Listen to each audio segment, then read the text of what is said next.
Good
morning, everybody.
Yes. Good morning, councillors. Special greetings to the executive mayor, to the deputy mayor, MACO members, MPET chairperson, and all councillors present, to the municipal manager, acting municipal manager, and all the directors and officials present. I greet you. That was the opening of our council meeting, 29 May 2026, and the time is 9:05.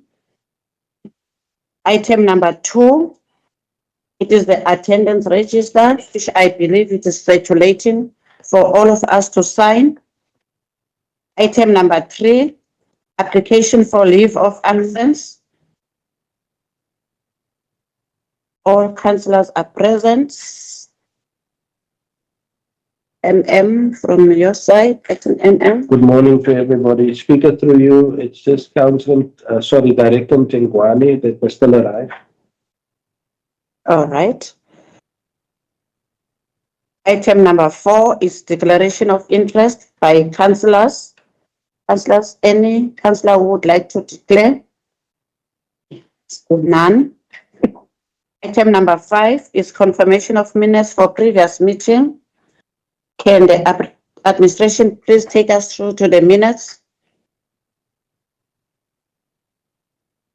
Minutes of the special council meeting dated 30th April 2026 from page 7, page 8, page 9, page 10, page 11, page 12, page 13, page 14, page 15, page 16, 17, 18, and 19. It's attendance register that concludes the first set of our minutes. Councillors, is it a true reflection of the previous minutes? I can assist you with that. Can I place it on silent? Specialist. Your phone is on. I know the phone is. One bill? Madam Speaker, I propose that we accept the minutes as read into law. Thank you. And a seconder? Councillor Valenza? Second the minutes. Thank you, Speaker. Next set of minutes. Our next set of minutes, it's special council meeting dated 18 May from page 21, page 22, page 23, page 24, page 25, 26. It's attendance register that concludes this last set of minutes. The minutes are serving. Councillors, is it a true reflection? Councillor Olivier?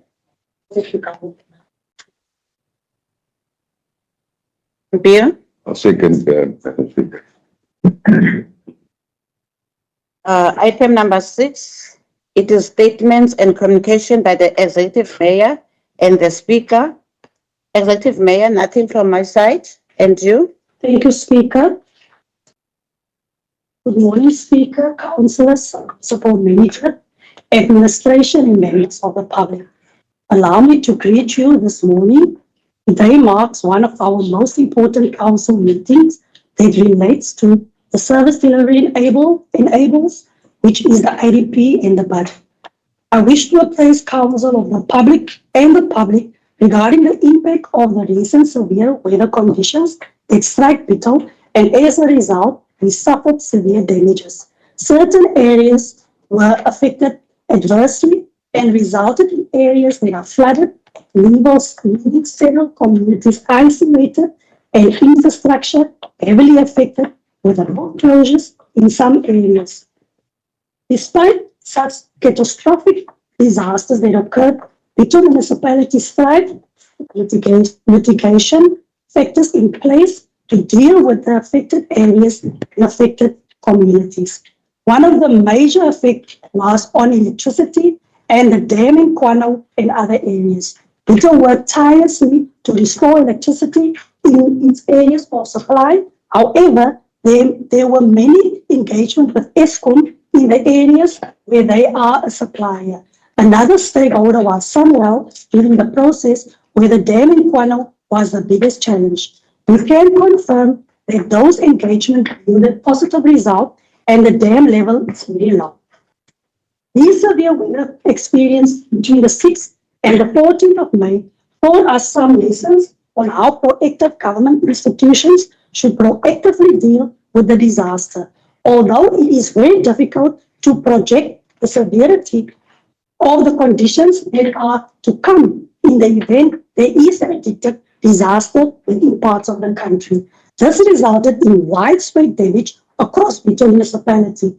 Other observations during this period was theft and vandalism, cables and other infrastructure related materials which caused delays in restoring electricity.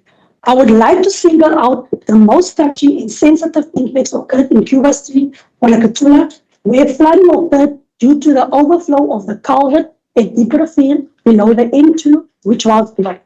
This resulted in homes in Cuba Street, as well as our municipal sewer pump station, which was constructed a while back, being submerged underwater, causing significant damage. Further to that, Eskom areas such as the Crags, the Uplands, and Hakkaville, Ascobroad areas were without electricity for more than 2 weeks due to severe damage caused by trees falling onto Eskom's electrical network. Most areas within Bitou municipality have had electricity restored, except Ascop, Hakkaville, and parts of the airport road. Eskom has communicated the estimate restoration times for Ascop, Hakkaville, and other areas to be the 25th of June 2026. This has left these communities and businesses extremely vulnerable. Our risk assessment process are ongoing and some of the infrastructure are cleared for a proper assessment. Priority risks were identified, including the following. The continuous flood risk is associated with the Wanakatula Dam area, caused by the discharge capacity of the culvert on the N2, environmental and public risk associated with damaged water and sanitation infrastructure, risk associated with prolonged power outages. Importantly, in partnership with Sunwell, intervention work at the Wanakatula Dam area has commenced. Sunwell expedited water drainage operations to improve water flow and significantly reduce the future flooding risk. The municipality requested that Sunwell conduct a technical assessment of the efficiency of its stormwater drainage systems and establish a periodic maintenance schedule to sustain the intervention as part of a broader strategy to provide a sustainable long-term solution for the area. Furthermore, the impact of our water and sanitation infrastructure was particularly severe. Flooding affected the main raw water abstraction pump at the Uplands Kierwons River, the main bulk outflow sewer pump station 23 in Wanakatula, the Wanakatula East elevated water tower pump room, sewer pump station 18, 19, and 20 in Pisan Valley Road, and the water pump house in the Rodefontein Reservoir. These damages disrupted critical service delivery and required urgent intervention to prevent further risk to the public health and the environment. While the immediate disaster response efforts has helped to stabilize the situation, we are now entering the recovery phase. Our focus is on rebuilding damaged water and sanitation infrastructure to mitigate health and environmental risk to the public. Municipal technical teams have completed initial damage assessment and identified urgent repairs required to restore and protect critical services. Given the nature and extent of the damage, normal procurement timelines would have further risked essential service delivery and public health. As a result, an application for unforeseen and unavoidable expenditure has been submitted to my office to enable the municipality to expedite the required supply chain management processes in accordance with applicable legislation. This allows the municipality to respond swiftly to emergency infrastructure repairs while ensuring their proper governance and accountability. While considerable progress has been made, recovery remains a work in progress.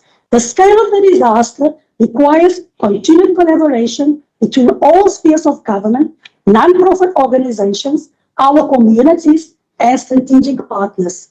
Despite the challenge we have faced, Bitou has once again demonstrated resilience, compassion, and unity. I wish to thank all municipal officials, councillors, emergency personnel, ESCOM officials, volunteers, community organizations, and other stakeholders, as well as residents who have worked tirelessly throughout this period. We remain committed to restoring affected infrastructure, reducing future disaster risk, and ensuring that we can provide uninterrupted essential water and sanitation services to our residents. Speaker, they are also tabling a report in council to give council an overview of the assessments done during the disaster. Thank you. Thank you very much, Madam Mayor, for the speech that you gave us. We are now moving to item number 7, which is a presentation by the Community Work Program, CWP, and they are online to give us the presentation. Mr. Mbulelo Lamani, are you there? Good morning, Speaker, and good morning to everybody. Yes, we are here, Speaker. And thank you Yes, so much. Thank you so sorry, much for Mr. the Mbulelo, opportunity. Yes, before you Speaker. start, can I just warn you that you only have 15 minutes for the presentation? Thank you. Noted, Speaker. Thank you. I just do want to mention, Speaker, that I'm not the one who's doing the presentation. Mr. Daniels is going to do the presentation. But thank you for that. Over to you, Mr. Daniels. Good morning, Speaker. Good morning, Mayor, Deputy Mayor, councillors, municipal manager, and officials in all protocol observed. Speaker, I noted your timelines, so I am going straight into the presentation. Basically, what CWP is aiming to become a program that supports service delivery at a local level, and that is what the new policy is saying. And as the Western Cape, we sat down and we looked at how do we implement it in the Western Cape, what the policy is saying, and how that relates into a implementation plan. So CWP would then look at essential services such as water maintenance, sanitation, and waste management on the one side, and on the other side, the program can also be used to support public infrastructure maintenance, like your community facilities, your Tusong centers, your libraries, parks, and other green spaces. But then we also need to look at waste management and see how we can turn waste into value for participants, so that we can also create local livelihoods and enterprises. And fourthly, the things that CWP does already, which is social services and community support. There we look at your ECDs, your schools, your hospitals, your clinics, and I think the most important part for CWP moving forward is this private-public partnerships. But this program or this model will also require a closer relationship in management between CWP and the municipality. So the model seeks to address service delivery gaps, and we will talk about that. How do we do that? We do that by providing structured labor-intensive support systems. And you will notice that I use the word structured.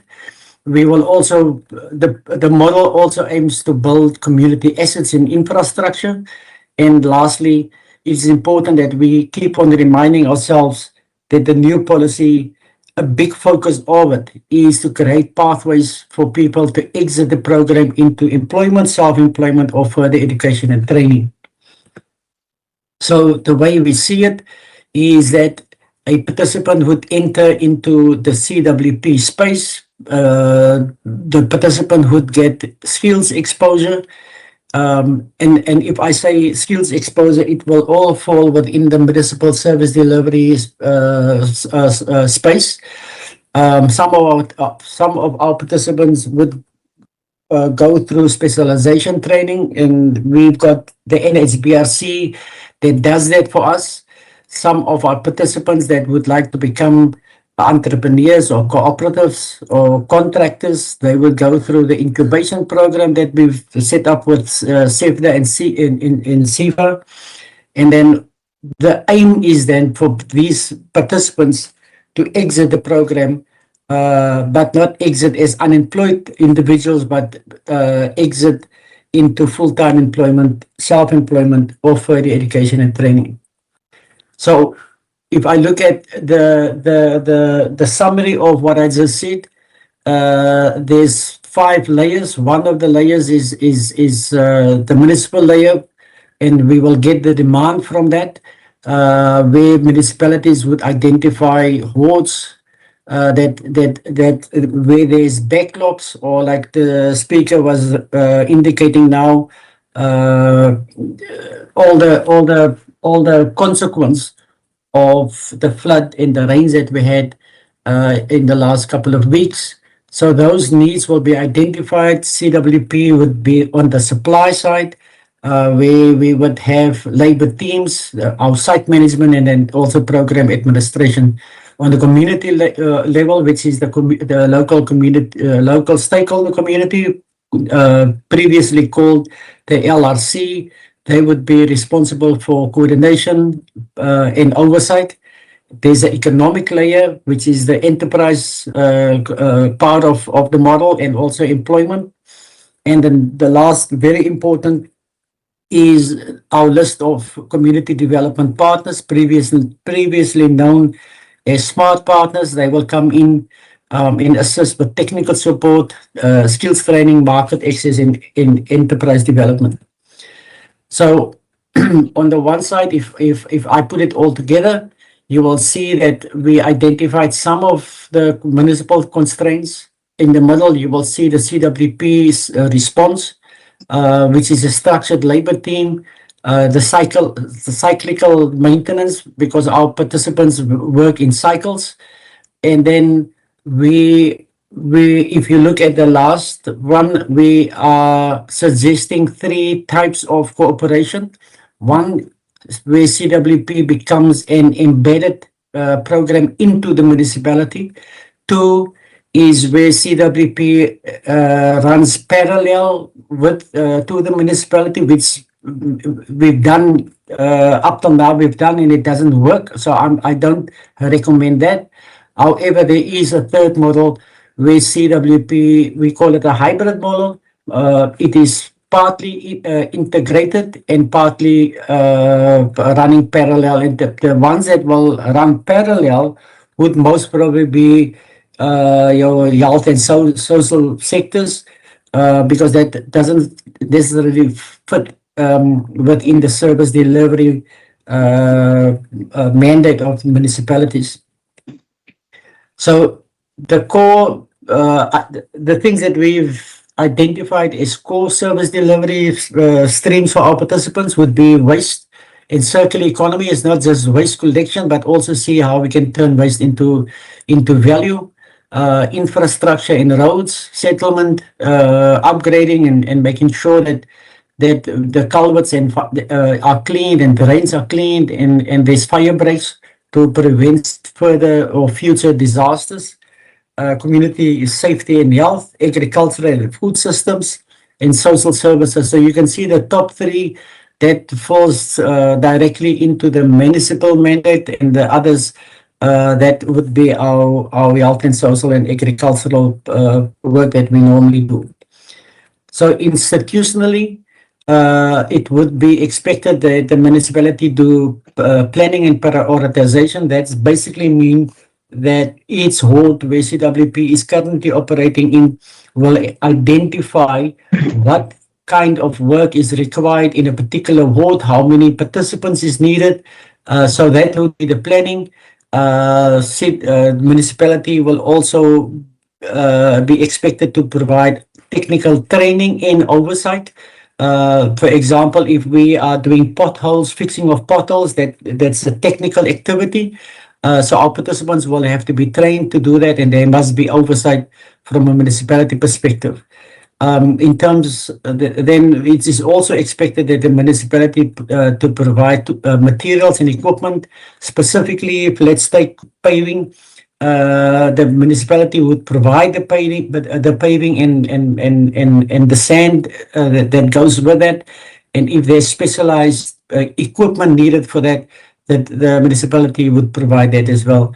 And lastly, very importantly, on the municipal side is supervision, because we know what happens if our participants are unsupervised. CWP in return will provide labor, site supervision, administration, and reporting, and then the LSC provides local coordination and oversight and accountability. So just to look at the transition model again, participants would come into the program, skills development, sector-based training, and on-the-job training will take place. Participants will specialize, and if we all work together with our community development partners, our participants will start exiting the program into employment, self-employment, and further education and training. I'm not going to go through this slide. We will present the slide to you. This is just examples of pathways that we've developed for some of the activities within the municipal service delivery mandate. So I'm going to skip this one because it's a bit more detail and we don't have time. I would like one or two questions to still be asked. We also indicated that our non-wage budget in CWP, we will use that as an endowment model where we will make sure that we invest that non-wage budget and build physical assets, economic assets, institutional assets, and then also human assets. I'm not going to go through the detail. People can ask questions if they want further clarity around that one. Importantly, Speaker, just in George, not so far from you, we've got a smart partner that will provide over 1,000 job opportunities. They will provide cooperative opportunities for business where our participants will do alien clearing. They will provide it to this company, and this company will turn it into aviation fuel and biochar. So that just shows that if we bring in our partners, business, specifically the business sector, other opportunities will come out from partnering with these corporates, the bigger corporates. So they will provide skills training, enterprise incubation, market linkages, and social enterprises. On the other side, there's just samples of what we talk about if we talk about our community development partners. This is another example, and I think it's important to give you these examples. This company, for example, they partner with CWP and municipalities in addressing persistent water management challenges. So what they do, they provide the diagnostic tool, they provide data analysis, they provide the technology. They will then train our participants how to use this technology. Also train participants how to do early leak detection, basic plumbing and basic fixing. They will also teach our participants how to use or how to read these new technology water meters and also maintenance of those meters. So suddenly there's opportunity for full-time employment, but also if there's a maintenance component, we can easily structure them into a cooperative that is specifically working with municipalities around water meters and the maintenance of that. So I think this is almost the last slide, speaker.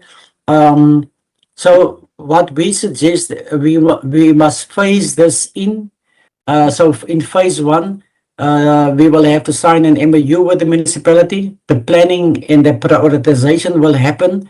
On our side, we will look at how many of our participants are currently in the cleaning and greening streams. So we will start with that by placing them in the different activities that the municipality has identified as priority areas. In phase two, we will put them to work. I call that the pilot.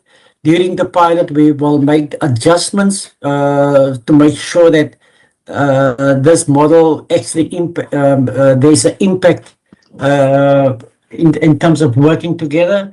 And once the pilot and all the issues has been cleared out in the pilot phase, we will then scale up and support the municipality across the wards that we are currently in. I'm not going to do this one. You can always also read that. I want to get to the end of the presentation.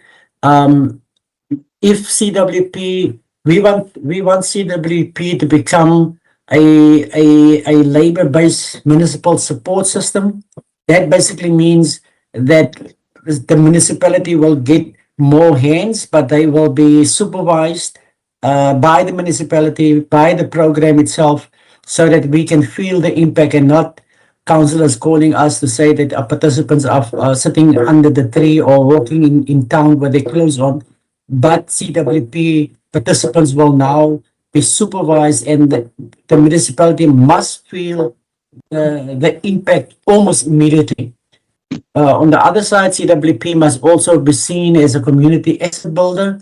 And lastly, we need to see the program as a work readiness and transition program where we use our partners to make sure that participants are getting new skills, they get reskilled, and they are connected to the workplace. Like the two examples that I gave in the previous slides.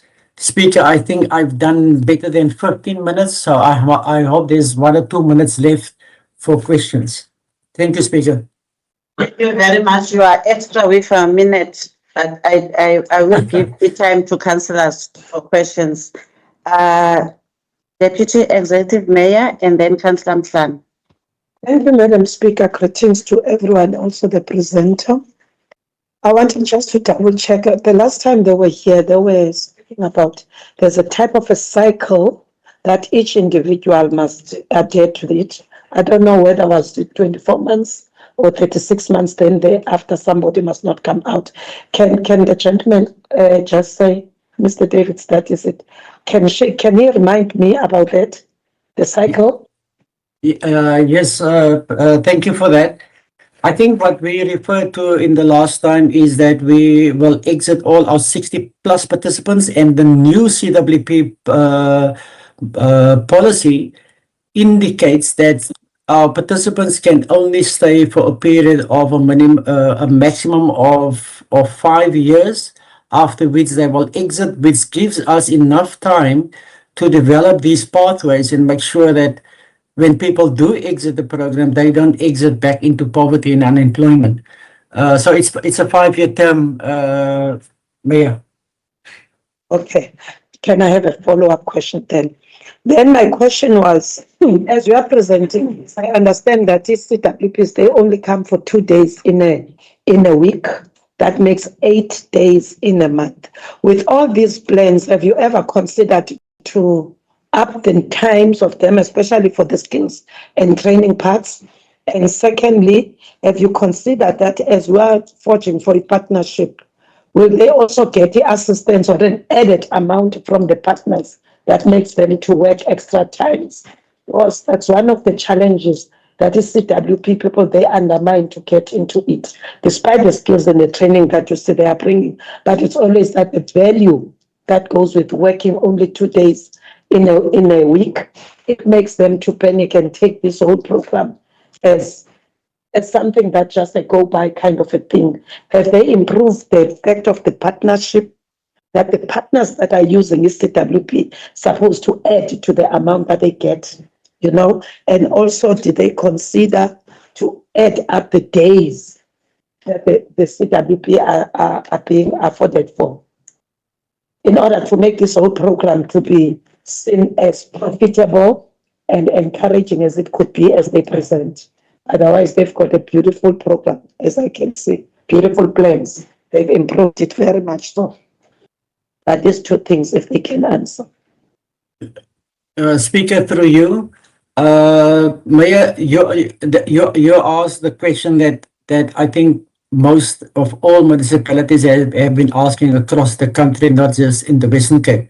The reality, however, Mayor, is because participants are staying in the program for much longer than programs like EPWP and NIDA and even now the Social Employment Fund, because the period that they are staying in the program is for 5 years, the budget doesn't allow for participants to work more than 2 days. Right now, there's even a moratorium on getting new people into the program because of budget challenges. So the reality is that CWP, it is designed to have a 2-day work opportunity.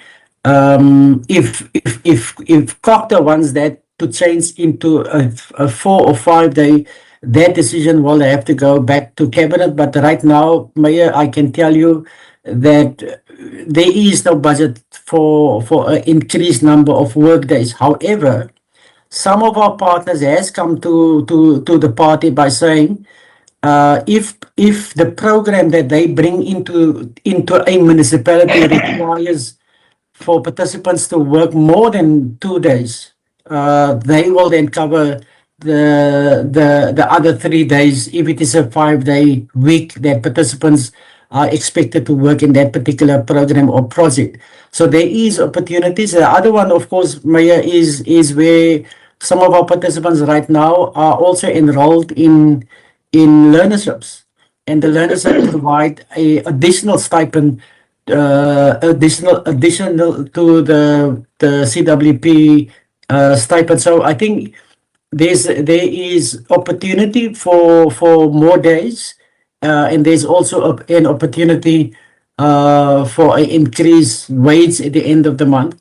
And I think if the opportunity arises for Bitou to discuss the list of smart partners, the smart partner list is available. I think it's important that the administration sit with that list and identify at least one smart partner that Cocta can bring to the municipality, introduce the smart partner, and there is most probably a smart partner that fits into what Bitou municipality would want to achieve within this financial year. So with that said, Mayor, there is opportunity, but it depends on how do we see CWP for the next couple of months in Bitou. Thank you. Councillor Mhlana, your hand was up. Yeah, thanks, Speaker. I think the Deputy Mayor has covered me in one or two questions. But I want to know whether the rate will still be the same.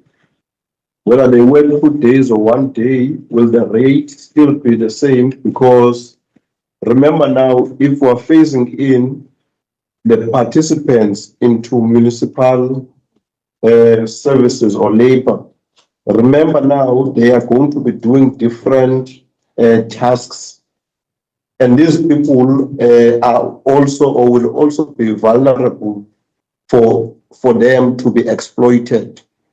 So how are we going to make sure that they are not exploited by municipal officials or municipalities? So I want to know those two questions. Yeah, thank you, Councillor.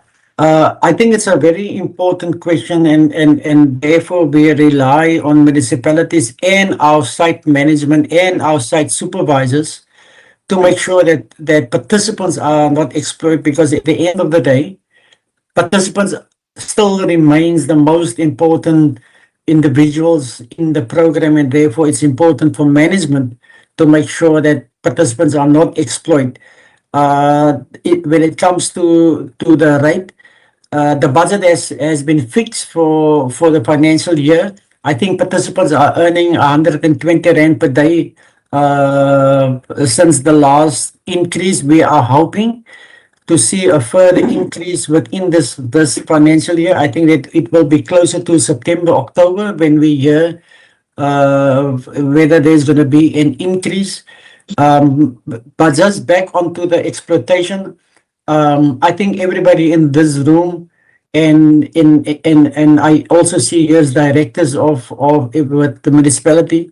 I think it's important that when we sign the MOU, we also sign with the understanding and the confidence that we will work together and make sure that the poorest of the poor, and that's most probably the people in the program, are not exploited by this partnership, but they are supported by the partnership. New skills technical skills will be transferred from the municipality to participants to make them more employable. And if opportunities arise within the municipality for full-time employment, the municipality would give preference to these people, so that we can create almost like a engine where people would come in, they get new skills and opportunities becomes available, and they exit the program so that we can get new people in. So I'm counting on the municipality and also on council to make sure that our participants are not exploited, and of course our site management, that would be a responsibility of them. Thank you, Councillor. Kamhlana? Yeah, the last question, have you done an assessment on the current participants here in Bitou, whether they will be suitable for this kind of jobs that they are supposed to be assisting the municipality with? Yeah, so what we are doing with other municipalities, I think when your directors look at their scope, they will also identify the criteria that is needed to fit or to fill a particular function. So we will try as far as possible to match the criteria set by the municipality for the different jobs. We will also find that our participants doesn't necessarily have a high qualification, but they've got experience. So there's going to be a high level of working together with Norma and the different directors within the municipality, so that we make sure that when we place people in a particular space within the municipality, both the participant and the municipality will benefit from it. One, the municipality will feel the impact because of a higher labor rate, and secondly, the participant will benefit because of exposure and experience within that particular. It might be that there will be a mismatch at the beginning, and that's why I'm saying during the pilot phase we will have to iron out all of these little things that might stand in the way of us feeling impact almost immediately. But I think between CWP and the municipality, we will be able to navigate through those challenges that might come up.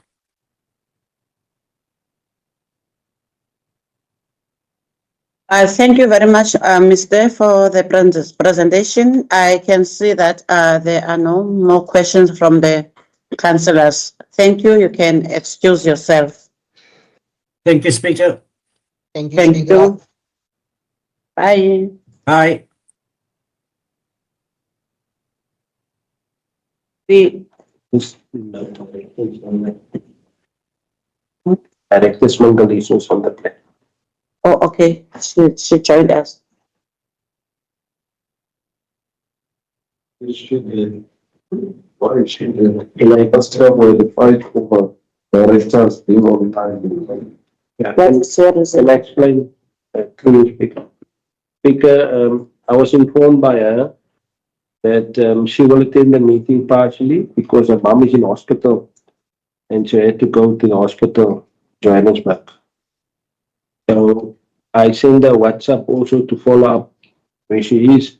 And she said to me she had to go to the airport, but she will be online to be in time for flight to go to her mom in the hospital. Thank you, Ellen. Moving to item number 8, which is items for information, which has been dealt with by the executive mayor in terms of delegated authority.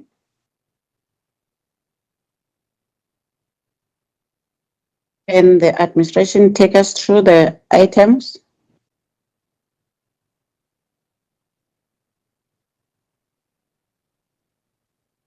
Oh, sorry, 29 July. Yes, ordinary council. Because it's 29 May today, sorry. It will be tabled at the ordinary council meeting of 29 July. Item number 9, it is noting of outstanding implemented council resolution that will also be tabled at the ordinary council meeting of 29 July 2026. Item number 10, it is consideration of report, non-delegated matters. Can the administration take us through the reports? Certainly. Section 1, Office of the Municipal Manager, Item C, stroke 1, stroke 391, stroke 05, stroke 26. Presentation on the strengthening and implementation of the Community Work Program, in bracket CWP, in Bitou Municipality, page 31. Item 7.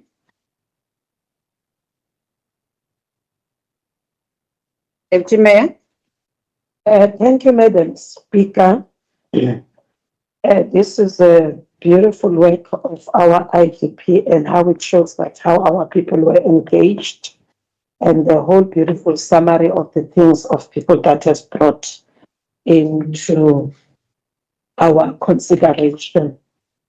I think there were also some of the things that were main issues that came out from the communities, things that people were not happy about the SME development and the local economic development of surfacing kind of benefits that the communities can get. And I think also the provincial inputs also goes through to that, and it reflects things that they feel that our municipality doesn't show it well. Yes, Mayor. On the same report, because we are on the CWP report, not ITP. Oh, sorry. Yeah, page 31. But even in that, Councillor Olivier? Support the recommendations, Speaker. oh, Yeah, we are in the item that was just, the gentleman was doing the presentation. Councillor Chaplain? Speaker, on the recommendations of the municipal manager, 1 and 2, that council direct all ward councillors and ward committee members to attend and actively participate in local steering committee meetings. What I've picked up previously on these years when it comes to these steering meetings, it's either been communicated on short notice via the wrong platforms, or it's being discussed in a corner. And this just not comes from now. I've seen it ever since when I was also the speaker, when it was still running through the speaker's office. It is the communication of these programs. And when they invite these different NGOs and those kind of organizations that must attend to form part of the steering committee, it is the lack of communication well in advance to all different communities. We must make use of our own platforms because that's where it's also lacking. It's been communicated directly to communities, and we are always absent when it comes to communicating to our communities for these meetings. So I've seen it here. So it's been passed. We must focus highly that in at least well in advance that we communicate to our communities about these meetings, because I've been attending and then you only find people from one community, or just 10, 15 people that stay. So the communication on these things is very much important. Thank you. Thank you, Councillor. Councillor Mshana. Speaker, I know last time, I'm not sure where this resides within the municipality, whether LED, but I can vividly remember that last time there was a form of toy or something from the participants of CWP. So I'm not sure now that they want to introduce this to the municipality, how we're going to deal with that issue, or what a report can we get from the LED section as to what were the issues at the time, so that we are able to inform the participants, or we ask the agents, the implementing agents, to come and inform the participants that now there's going to be a change.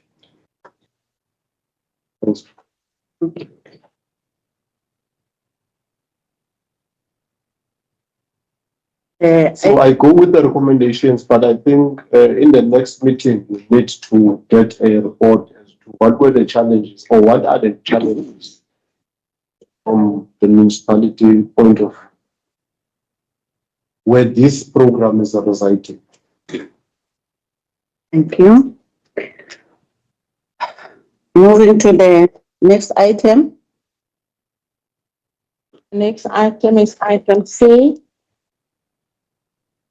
C/1/392/05/26, adoption of the reviewed 2026-2027 integrated development plan, page 33.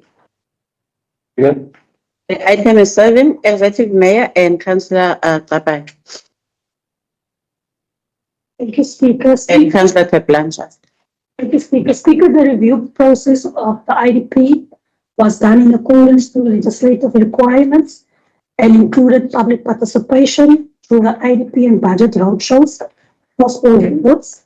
The feedback received from communities highlighted key concerns relating to housing, water security, local economic development, environmental challenges, and all of these feedback has been included and considered in the review. Provincial input was also considered, resulting in updates to some of our sector plans, such as our disaster management plan and also our sport facilities master plan. The reviewed IDP before council reflects our commitment to responsible governance, sustainable development, and improved service delivery. Speaker, so I therefore present this 2026-2027 IDP plan for council consideration for approval. Thank you. Thank you, Executive Mayor. Councillor Kapai. Yeah, I'm listening to the executive mayor. I don't know whether I've read something else, because when I read this, it highlights that there was no response from the province. If it is so, does it have an impact? It's just a question.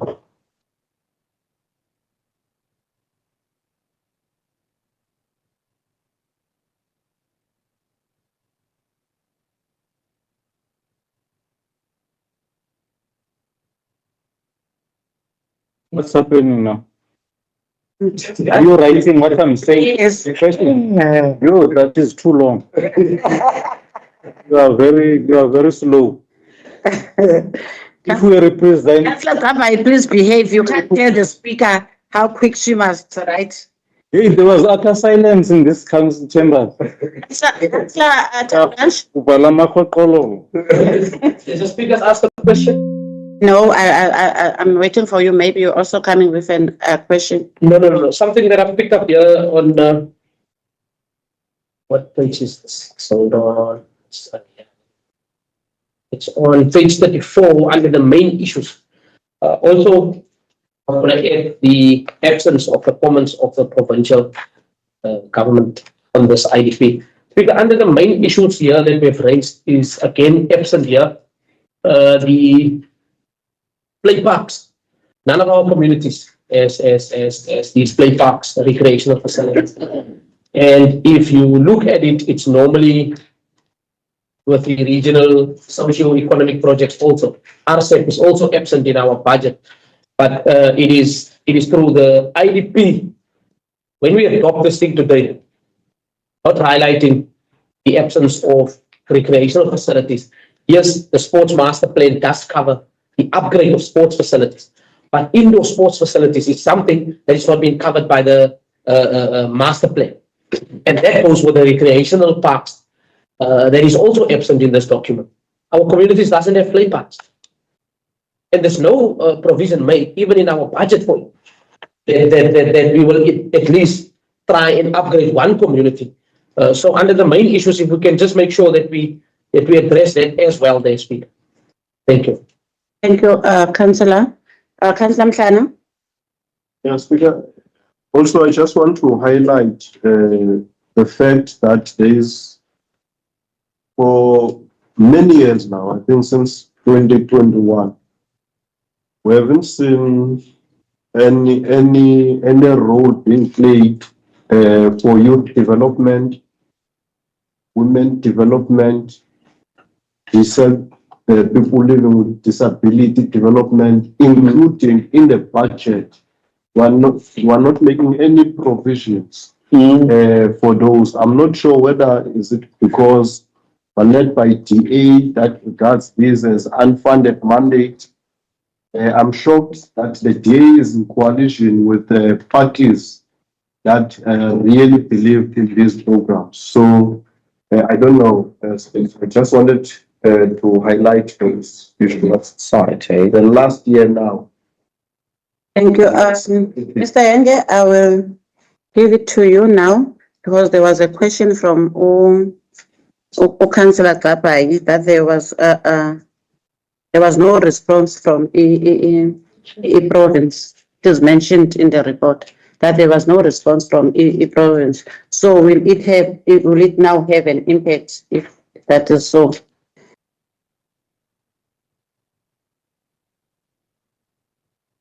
Thank you very much. And also touch on Councillor Blanche's comment of no provision made for recreation parks and whatever, and then coming to Councillor Mhlana about the different sectors developments that is not mentioned in this.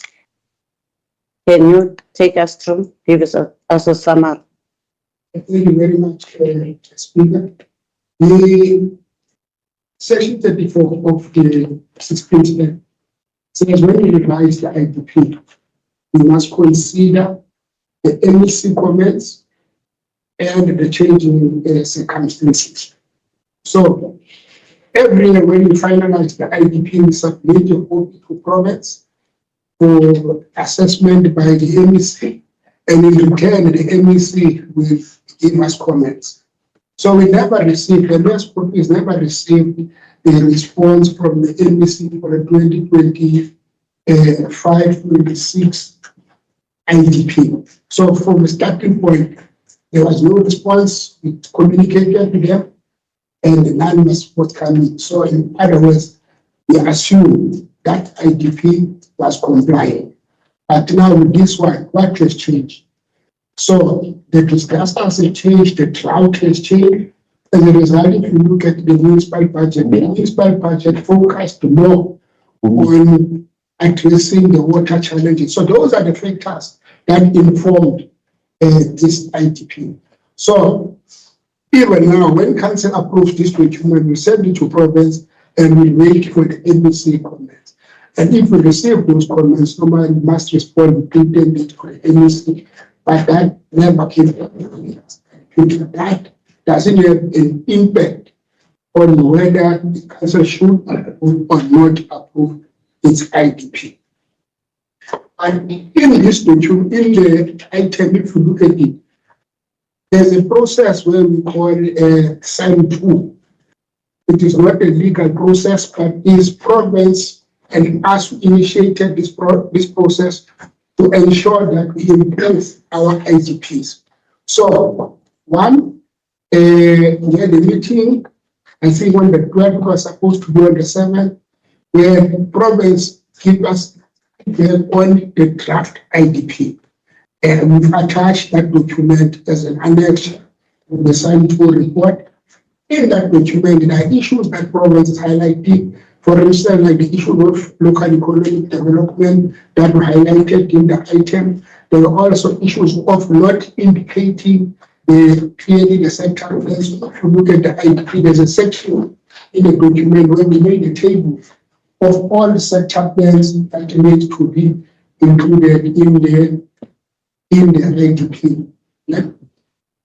And then there's another challenge around the sector plan and the issues of cross-cutting issues, like the issue of gender, the people with disabilities and all that. That has been a gap in our municipality for a very long time. But if you look at the IDP, the last 2 chapters of the IDP, there's a section on early childhood development. There's also a section of gender mainstreaming. So the IDP, we try by all means that as we grow, we also update these plans. What the steering committee resolved the other day is that as we start the new IDP, because this IDP is coming to an end, there are 2 things that needs to happen. In August, when council approves the next IDP process plan, we will delve into these issues of sector planning, because the big challenge here is that you have master plans, and IDP is a strategic document. Right?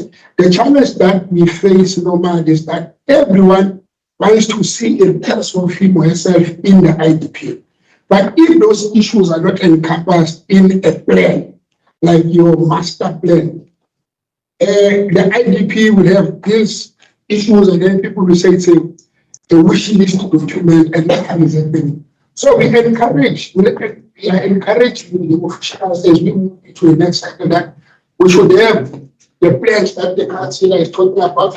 What the community are raising this issue, but they are not captured in the form of a master plan where we say, right, this is a master plan for play parks, this is a master plan for ACD, this is a master plan for sports facilities. For instance, now we are sitting with an issue. Some people want land for small businesses, incubation programs and all.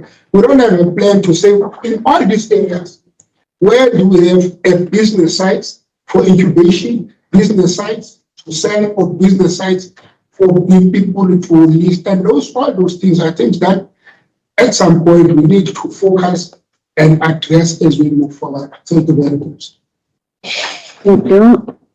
Any follow-up question, councillors? Councillor Tabai? And Councillor Mhlana, then Deputy Mayor. Speaker, really we tend to undermine ITP. The ITP is the sole mandate why we are here as councillor. I view it as the Bible for communities, because it's where they say we want this in our communities.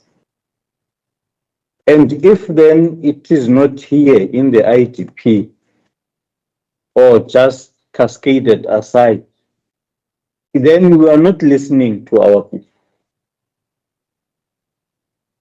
Our communities are in tatters. There are no programs for young people. There are no programs for the elderly. There are no programs for the disabled. And it's worse sports because young people, if we really want Bitou to be a secure area, all these must be in the IDP. Really, the report is correct to me because they didn't lie. All these officials are working in silos, and yet you are paying them. Yay! I was going to fall down when I saw salaries that we are paying these officials, all of them.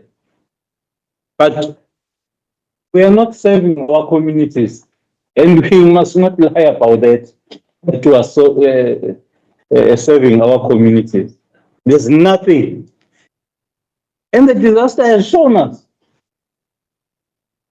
So, Speaker, we are going to come here in council and lament. And I know you are not going to talk the sense of that. It's by the way. But people must, it's in their hands now. They've been crying about LED. It's correct, the report. I like this report. It's here, it's written here. Problem child. Local economic development. If we can go as councillors now and visit all these halls, because we depend on law enforcement and POPs, we will have to call POPs to come and rescue us from the people. And we won't be even able to answer to them. Because when they say there in the IGP, their platform, we want this, the guy who's leading IGP, elite section, they note there on the board. It ends there. They understand, they know that IGP is money in words to them. Now, the officials that were paying so much money must make it a point that that money in words, that is this document, that is IGP, must be changed into real money, that is a budget. I don't know whether I'm teaching here. I feel like I'm lecturing, that all these councillors and officials must know that when there is an item, people in community halls, we visit there and we are given respect, we are called executive mayor, deputy mayor, and we are happy about that. Now, when it comes to real, that we must serve our people, a budget that is going to cater for all the needs of these people. Not for that matter, not all of them. They get happy. They become happy when they see, no man, I was in Kwanokutula Community Hall and we said we need that. The municipality has delivered. Out of 7, at least they have delivered 2. That's what we are not doing. Thank you, Councillor Kabayi. Yeah, I was telling that these things must be taken care of. I think it's very important. Yes, Speaker, it's so disappointing that we must assume that another sphere of government that has a role to oversight is not responding when we are communicating with them as an institution or as a sphere of government. So it should be concerning, or it tells us that Bradel is just another politician. Not seriously an administrator, but a politician. When DA governs, it doesn't care. Everything is well and good. But when the DA is not governing, Fradel is quick to write letters. So this is what this is teaching us, that Fradel is not responding to us for the second financial year now. So it's just concerning Speaker. I go with the recommendation. Thank you. Deputy Mayor. Thank you, Madam Speaker. Before I support the recommendation, as your Councillor Bernard has already proposed it, I would love to say, Speaker, from onset I've said, I think maybe it's the first time for us to get such a beautiful clarity with the ITP, and maybe it's a first of its kind, and believing that it will improve more. Secondly, maybe it's a first of its kind. We find Mr. Henge give us the whole overview of how things supposed to be. Because if that we would have got it maybe 5 years ago or 6 years ago, this council, or 10 years ago, I'm sure these things would have improved better and better, knowing that what kind of master plans that we need to put in. In that saying is to say thank you for him also in improvement of seeing what are the things that us as this council need to be guided on, in order then us as politicians, we can be able to go and make our communities to be very much ready to know how to respond into IDPs and councillors. For instance, us as councillor, as Councillor Kapai alluded that we find being lamenting as we're sitting here. And we've been called here for interferences that most of the time were being alleged into doing. And you'll find that most of the things that needs to be implemented, Madam Speaker, relies solely to the officials. We are here today seeing what is happening here. And if we take cognizance of how Bitou is, you'll find that if our official cannot notice that we've got a 10-year interval of the droughts that are happening in Bitou, will be at some stage acting MM. We are denying the improvement of our communities. Because by now, as this Bitou municipality, we're supposed to know that we've got 10 years intervals in between of the drought that is happening here. The first time we built under Mr. Ngoko, the desalination plant, I think it was something that happened in 2006, if not 2007, 20 years down the line. There was a severe drought. 10 years back, 2017, there was a severe drought. Again, we're coming from that. And us as the officials that are permanently employed under this municipality, we don't take the cognizance of that, Madam Speaker. Then it means that when we're failing our community, so that when they do EITPs, they must know what are the things they need to capture into ITP. Because the ITP, it's a wish list as per what Mr. Heng is saying, coming from the communities. The communities that must be directed by e-officials and also with us as the councillors. We've got a 10-year interval of fire disasters in this area of us. Now it has surfaced, Acting MM and Madam Speaker, that we've got a 40-year interval of floods that are coming in our shores. Again, we've got 5 years of intervals of load shedding. Those are the things that we need to plan for. I don't know about the COVID, which intervals will it bring in our country, but it's things that all the time we must always take cognizance of those things. And it is with our officials all the time when they plan, they must take that into cognizance. And the whole thing of reality that our people are crying over. If we look, the officials are working in silos, it will always be the cry. But deep down, if we can go and look the type of report that we need to bring in, there's no element, there's no LED, there's no element, there's no SMNE that is included in whatever that we're doing. But it needs our strategic way of our officials that they need to do it. And you can see provincial inputs. It tells that our municipality must be bringing a friendly environment around SMMEs. And it also tells that we need to explore renewable energies and water catchment capabilities. Today, the CWPs that have been presented, they talk about these things. We need every time to ensure that we've got the catchment areas that are being cleaned. And those things, if we don't influence that our communities, they must bring into our IDPs. Point of order. For having this. Point of order. So in this, I'm saying. Point of order. Speaker, I think you are really unfair. You are really unfair, Speaker, in making order in this council. By the time I was speaking, you cutted me off. Now you are smiling when I'm looking at you because you know you're doing something wrong.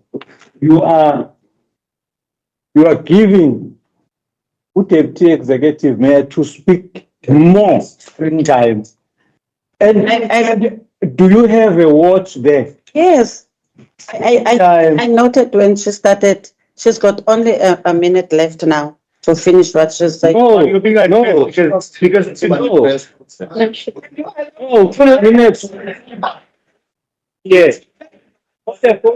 No, Oh, but you've been cooking for the past 10 minutes. You got a point of order. What is the point of order? Deputy Mayor? biasness. Yeah, it's biasness.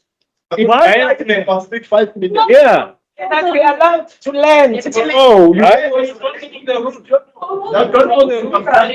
5 minutes.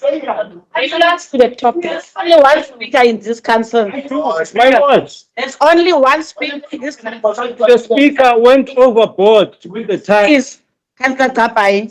Deputy Mayor, can you please lend? She spoke Okay. out of 10, remember? It's the WP item, she spoke on this. So already she's actually cooked and landed.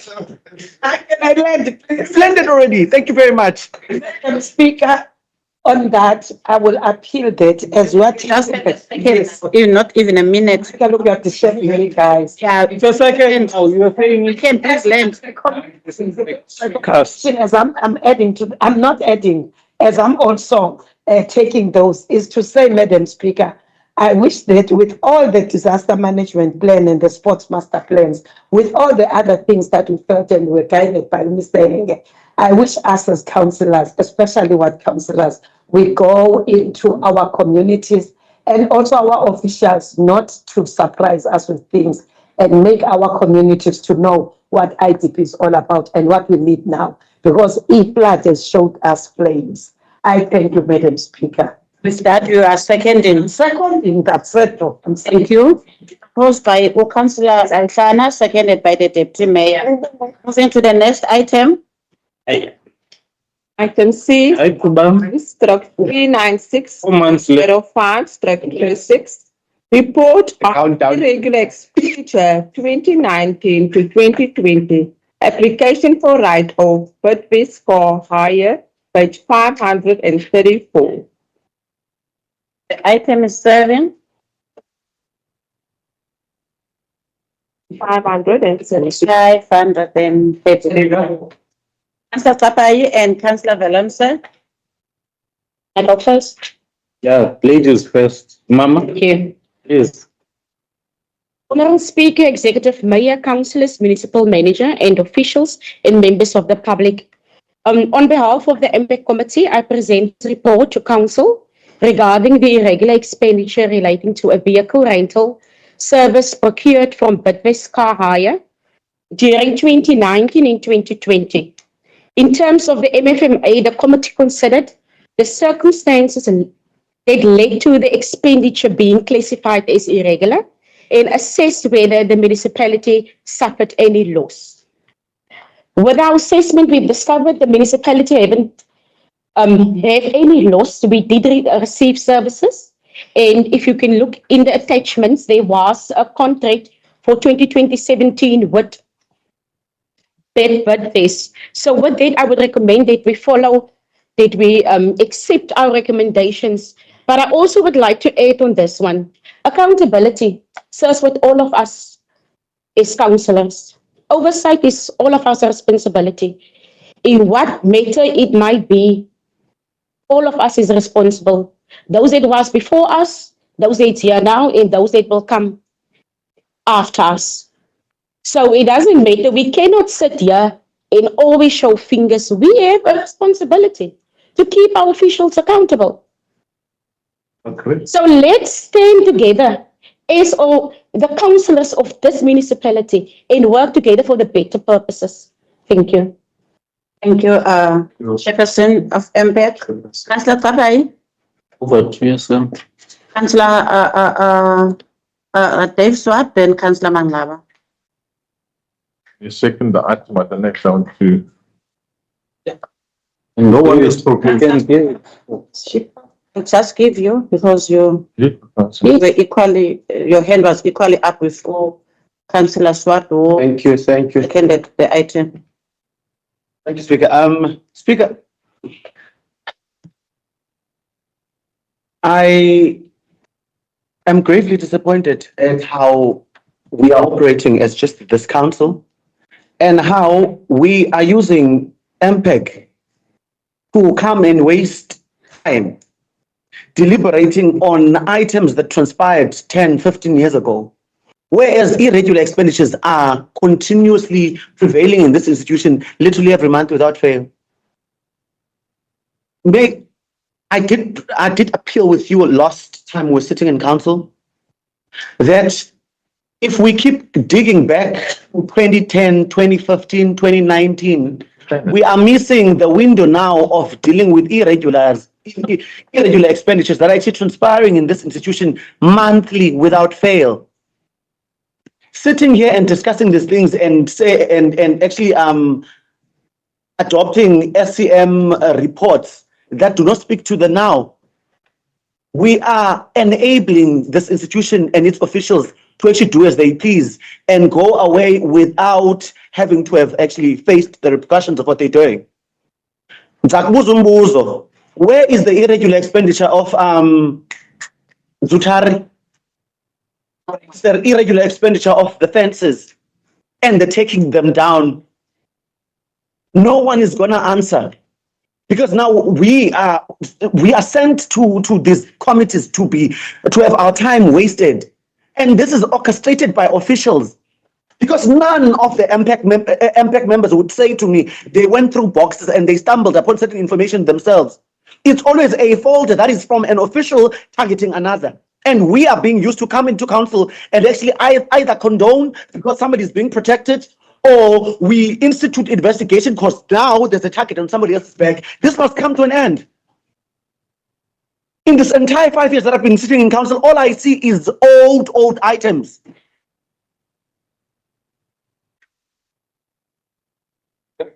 Thank you, Councillor. No, I'm going to second. No, the item is proposed and the item is seconded. Let's say something. It was proposed by MPEC Chair and seconded by Councillor Swart. That's why you can't have another chance to speak. Yeah, and then I gave you each to speak, Councillor Kabai, then you hand your opportunity to Councillor Mangaba. Therefore, the item is closed. Administration, could you please? Second, because he was going to say something. Okay, it was already seconded. Can we move now to the next item? Item C, stroke 1, stroke 397, stroke 05, stroke 26. Report on irregular expenditure 2024, stroke 2025, Shona Glass, page 554. The item is 7. Councillor Lamsa, then Councillor Blanche, then Madam Mayor. Thank you, Speaker. I just want to put that for record purposes. MPEC is a committee of council. So whatever reports come through council will eventually come to MPEC, referred to MPEC. So whenever is MPEC receiving an item, we will automatically start with that item immediately. Unfortunately, all these historical items have never been dealt with. So that's why we're sitting with these items now. We as MPEC, Speaker, point of order, clarity. What point is she is making? She's trying to respond to what I said before, or she's dealing with the item in question? Because we read an item in question, and I'm expecting everyone that. Point of order. Which point of order are you raising? I did say irrelevance. Exactly. Exactly. Speaker. Councillor Valenza, can you please? So I want this council to remember. Councillors, On a point of order, Speaker, Relevance. discipline these councillors. Councillors, What are you saying? Discipline who? Me? We need to respect one another. We are councillors, it's representing a community. And what manner are we teaching the community? Ungakhali, ungakhali, No. ungakhali. Speaker. So down and bring back to the items. give me the flat. The items. With this item, MPIC hereby presents to council the on irregular expenditure incurred during 2024-25 financial relating to the Kurland Sport Field Club and Kurland Community Hall projects. As MPIC, we did an oversight. We checked for value for money. We checked if we received the services. With that, MPIC was happy.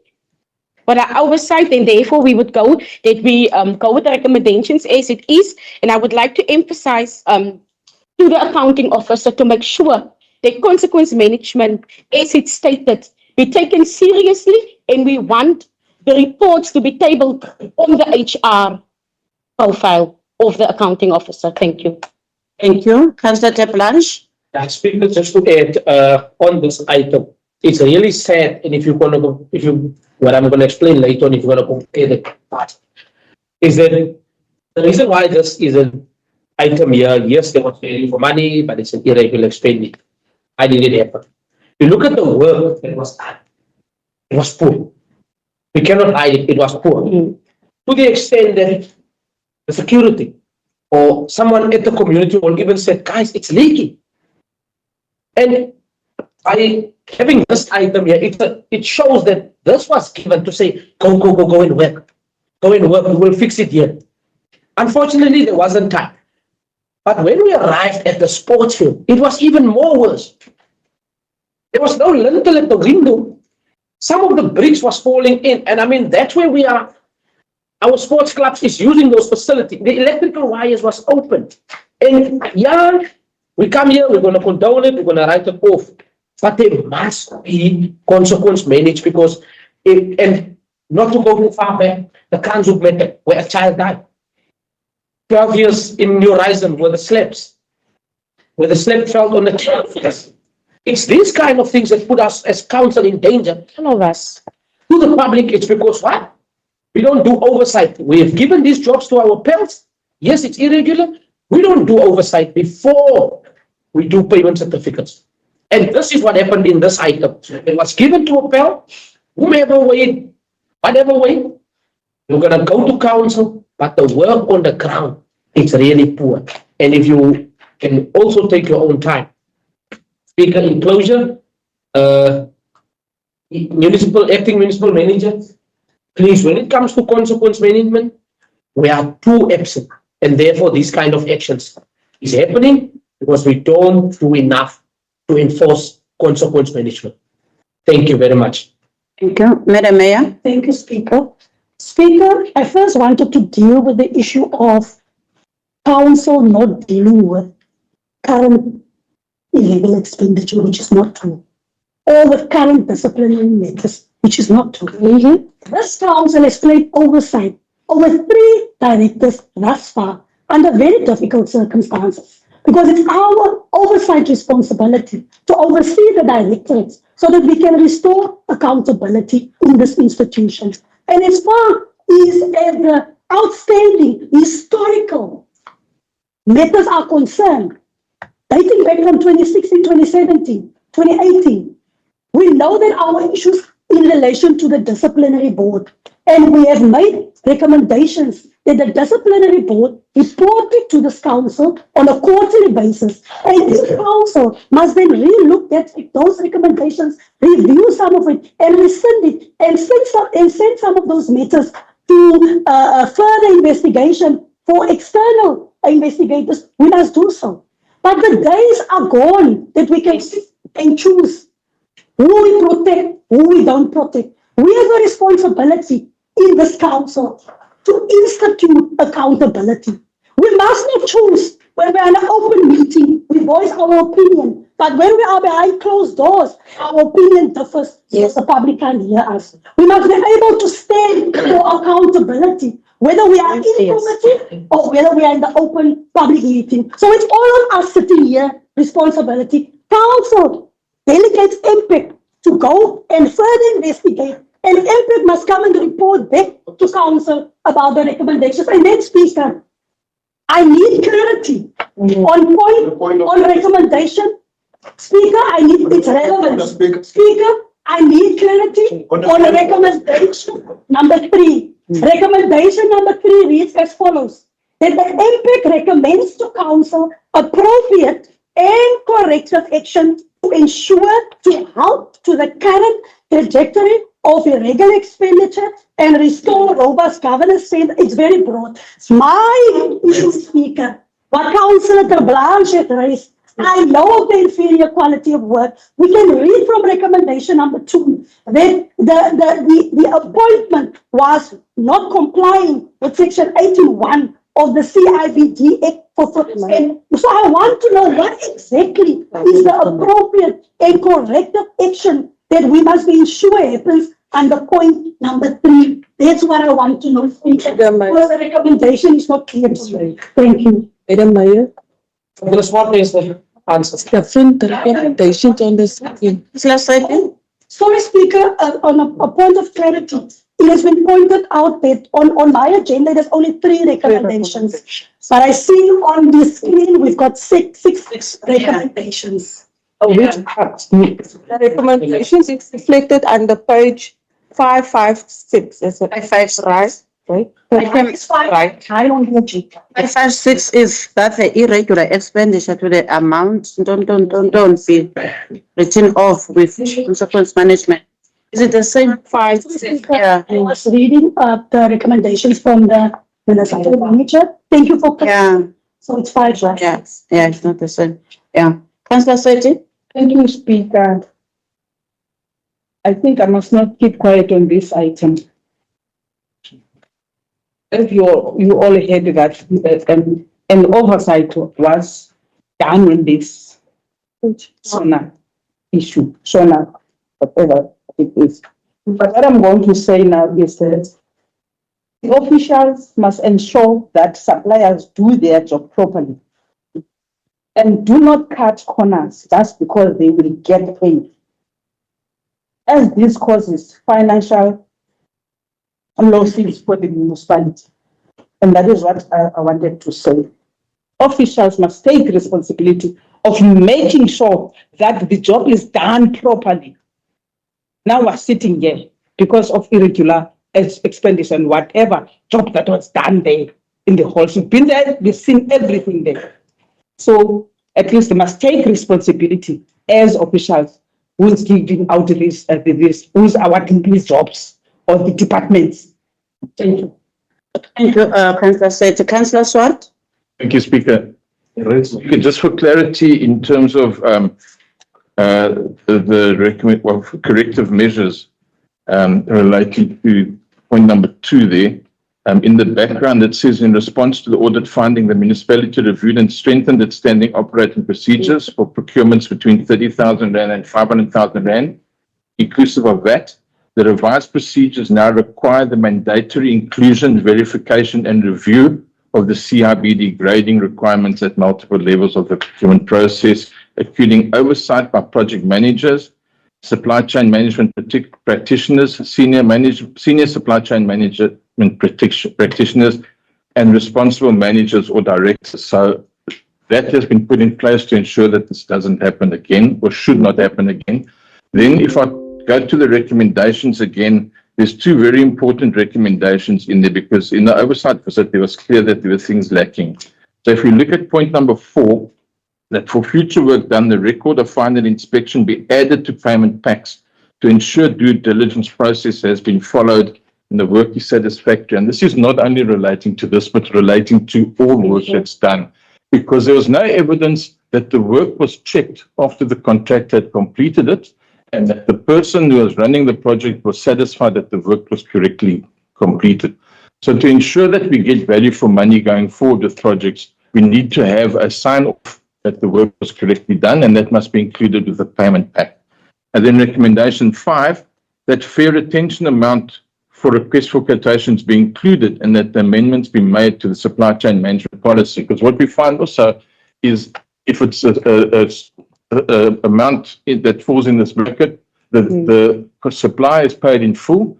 We're recommending that that retention amount is kept back for any faults that there might be before the final payment's made. That will then ensure that we get quality of work because the supplier, the provider of the service is going to want to get his final payment, and that will make sure that he does the work correctly. So those are two important recommendations that we've added that should prevent the same sort of standards that we've got. So with that said, thank you, Speaker. I will second this recommendation. Thank you very much. The item is being proposed by Councillor Willemse and seconded by Councillor Swart. Moving to the next item. Moving to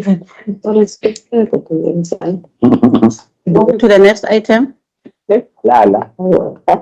Item C/1/398/05/26. Referral, irregular expenditure. Section 44, prohibition of on award to persons in the service of state, page 577. Item is 7. Councillor Willemse. Thank you, Speaker. I would propose that we know the item. If you need clarification, I would like Mr. Kuber to explain the situation there. Thank you. You must explain the item. Mr. Kuber. Oh, okay. Internal Kuber, it's in your from them. Take us through the item. Morning, Speaker. Morning, Mayor and fellow councillors, all other colleagues. Yes, Speaker, this is the item that was referred to internal audit at the time. It was in 2024. It's regarding to a potential illegal expenditure relating to prohibition on persons in the service of the state. So with that investigation, we obviously just looked at or we reviewed certain documentation, specifically the expenditure facts as well as HR related information to confirm whether the period of employment and whether the period of execution of the work there were any transgressions. Now looking at the report that's in front of you, Speaker, we've gone through the documentation that we could verify that was available and through the avenues and the systems that is available to internal audit with regards to the transgression. We also noted the report from the Auditor General with regards to that specific period, which also indicated that there was no transgression regarding employees in the service of the state. So based on that result, Madam Speaker, we can confirm that there was no ACM policy transgression that are given for this particular expenditure. Thank you, Madam Chair. Thank you, Mr. Kubert. Councillor Swart. I'll second that. Moving to the next item. Item C/1/399/05/26. Condolment and a rectification of interim reporting arrangements, Directorate Public Safety, and consideration of amendments to the microstructure, page 607. Item is 7. Councillor Tapai, before I give it to you, can the acting MM please take us through this item? Then after the explanation, I can give the councillors. Thank you.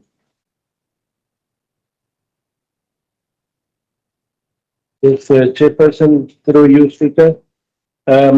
Speaker, if you look at the purpose of the report, is to request Council to condone and rectify interim reporting line arrangement implemented by former acting municipal managers in respect of Director of Public Safety, and to approve the Director of Community Services to assume responsibility for Director of Public Safety in addition to his existing responsibilities for the period 1 June 2026 to 30 June 2026, pending the designation of an acting Director of Public Safety.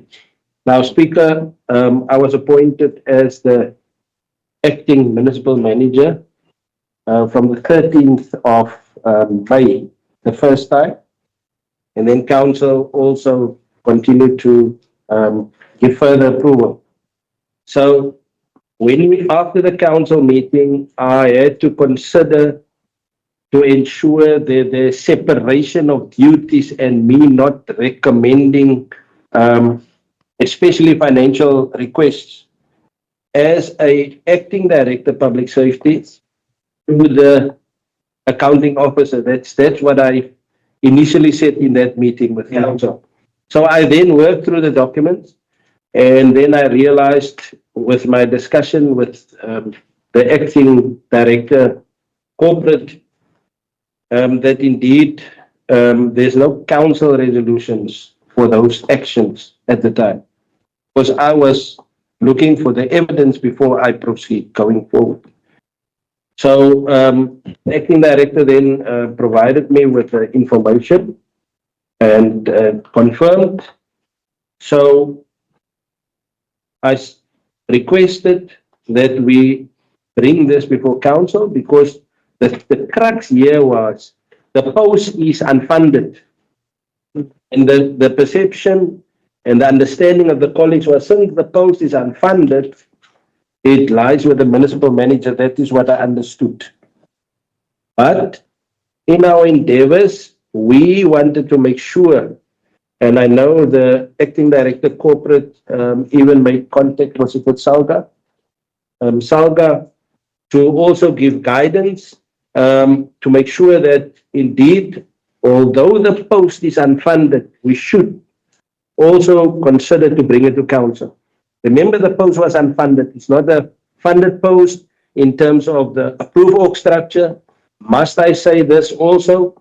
The last acting municipal manager foresee to fund the post. The post will be funded in the coming budget, 2026-27 budget. So that has been done to make sure that we don't have this matter. But because it was unfunded, there was an understanding we can do it internally. Historically, community service and public safety was one. When I started with my responsibilities, I insisted to have a written instruction. I did not accept it. And then upon my acting as acting municipal manager, I understood more because of this unfunded post.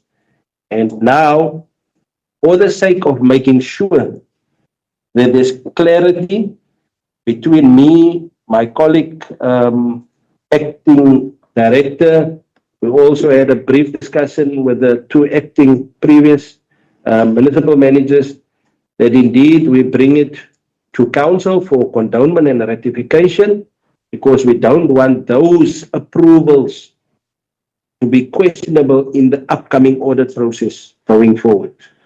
But it was because of an unfunded post that decision was taken. Thank you. Thank you, acting Councillor Sagrabs, and then Ombia. Can you speak up? Acting you.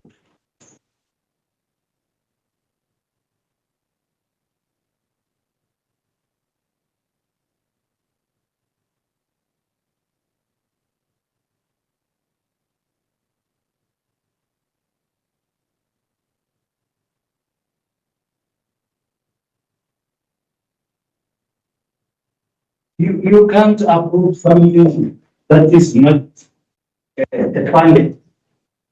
I don't know what was the rush. Evidence. You see, we questioned this. Not that we are against it. As councillors, as council, we are custodian. Helping the executive mayor in the finances of the community, the ratepayers of this town. Now, the way it has come about, I am supporting it because it has been done correctly. Things like this must be discussed, must be investigated, must be explained thoroughly. You see, sometimes as councillors here, we don't get these explanations properly. We were seeing arrogance here. This council didn't have respect. They didn't have respect to this council. So the way it has been done, because really, we are the councillors that must go and explain to our communities how are these things done. If then we don't get these proper explanations, how are we then going to explain them? So with those, the speaker, I go with the recommendation. Thank you. Councillor Ombia. Thank you, Madam Speaker. I was going to propose Councillor Kabai has done it on my behalf, and I think he's. Soon. Man, you grow up, man. You're an old man. Don't act like a kid. So yeah, Madam Speaker, I think with the explanation given, I concur. It is the right way to go about it. It's to rectify, I think so. Let us deal with it in that way. But thank you, Madam Speaker. Thank you. Councillor Mnaba. Thank you, Speaker. Speaker, we welcome the explanation from the acting MP, which then brings us back to where we started, because I had raised concerns regarding the proposal and the approach of establishing public safety as a standalone directorate. And when I did that, I questioned what community services will be left doing, because we all had already taken integrated human settlements into planning. And then we're taking public safety as a standalone, stripping that division. I don't think that there was ever a point in council where it was brought to our attention that the work is actually unbearable under a single directorate. And when I really looked on the item and then we deliberated in terms of the goods and the bads about it, it became very clear that we were solving for somebody. That's why a certain directorate was created. I still question, and I bring it to council, that it's over a year now that this has been live, and it's still unfunded and without supervision. Was it really necessary for us to actually go in this direction of actually stripping community services of these services and actually making them a standalone, if then now they will somewhat be under community services again? These are things that we need to be strategic when we actually sit with and consider. Even if we do calculations and we do best practices, studying other municipalities where this is concerned. We are a small municipality. However, we want to just waste monies on extension, because you must know, if we have a standalone directorate, it must be in line with what a directorate should. Meaning now we'll bloat the org structure, and especially on a top level, which would actually be wasteful when it comes to our budgets as well. So I thought I should just lay it out there that we had made these conversations before last year and last year. However, because of the arrogance and solving for comrades, we are sitting with this situation again. Thank you, Councillor Ngala. Item proposed by Councillor Papai and seconded by Ombia. Moving to the next item. Item C/1/400/05/26. Proposed adjustments to the macro structure and operational realignment within the Public Safety Directorate, page 620. Item is 7. Ombia. I propose we go with the recommendation, Madam Speaker. Councillor Kaplan. Speaker, under this, the amendments, I just want to ask two things here that's newly created under this directorate. The municipal courts. Do we have any agreement regarding the courts? That process has been oncoming now for how many years? How far are we with the municipal courts? Or are we just using the current court? Because if you look at the latest, the court was closed. We didn't receive communication as a municipality, which tells me that we don't have any agreement, and that it's just a me to you understanding that we are going into the court and we are just sitting there to sort out fines. Do we have any proof that we are still in good standing, or do we have an agreement, proof of an agreement that we can use the current court? Because if you look at this division here that's here created under this section, it's supposed to say that we are in good standing with the courts and we want to fully roll with it. Secondly, the division communication and customer care relation management, which is also new. Uh, is it safe to say that leave it there? Because if you look at the latest again, not to refer to the disasters and all that, the communication levels were a bit more all over the place. So that's my question for the two newly created departments there. Before we continue, I just want to know that. Acting Evan? Thank you, Speaker. Speaker, may I just start by saying on the 8th of May, we had a meeting in this facility with the councillors that Friday afternoon. And there was a strong plea that we should look at disaster management. And that if this report is partially to deal with that going forward. So the first thing is we cannot touch the macro because the macro is going to be part of the next generation of council's responsibility. We're dealing with the micro here. So to answer Councillor de Blanche through you, Chair, communications has been part of the current approved organizational structure within public safety.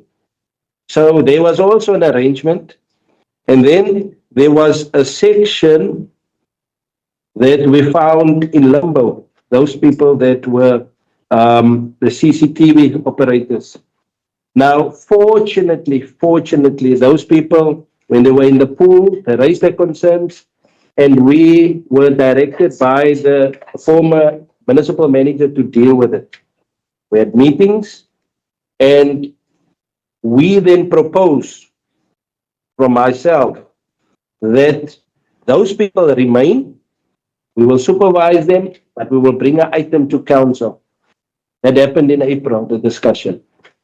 So now, when we looked at the whole department directorate, we realized communications was also not treated correctly. So, Councillor Speaker, it's three-pronged.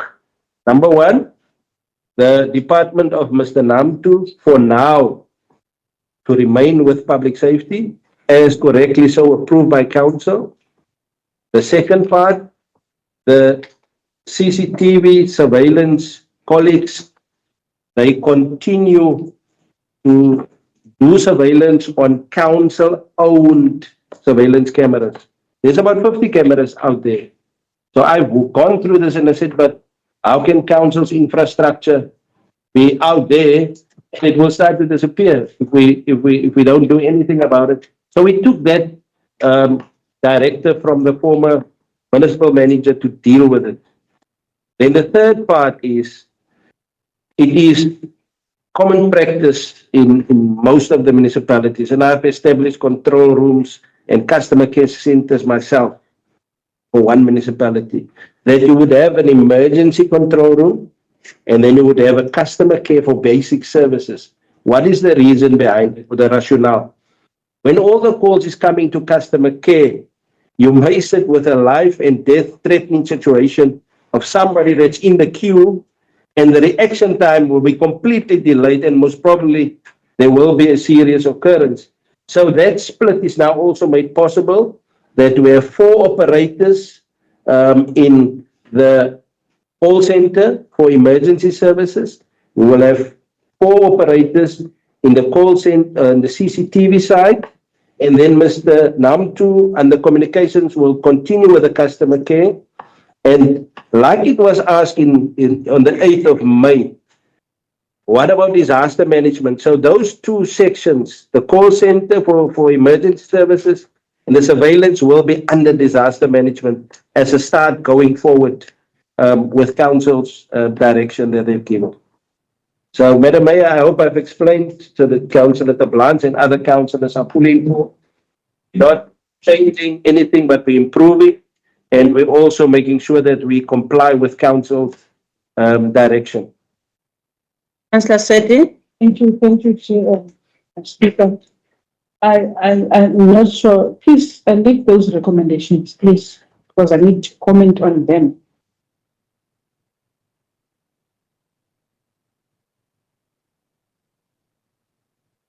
Thank you very much.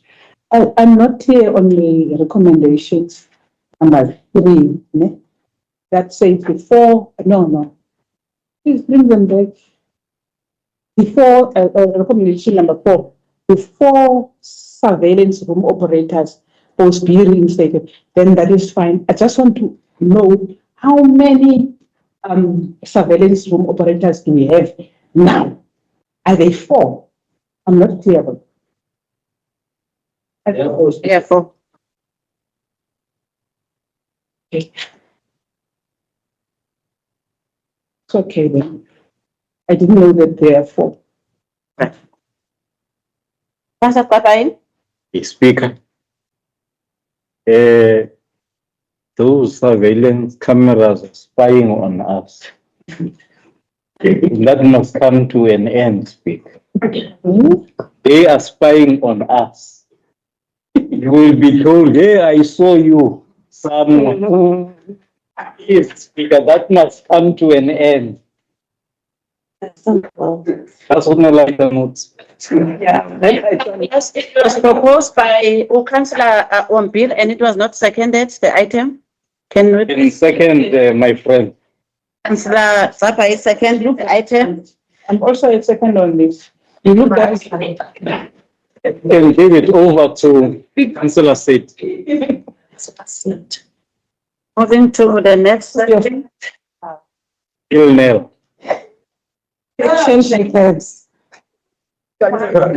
First item C, stroke 2, stroke 346, stroke 05, stroke 26. Report on the implementation of the supply chain management policy for the third quarter, 1 January to 31st March 2026. Page 632. Item is 7. Compare. Propose to note the item. Samsana. Just for clarity, Speaker, there's something we're hearing as councillors. Maybe we get plans there. At let me make an example. A panel of companies gets to be appointed on rates that were part of the bidding.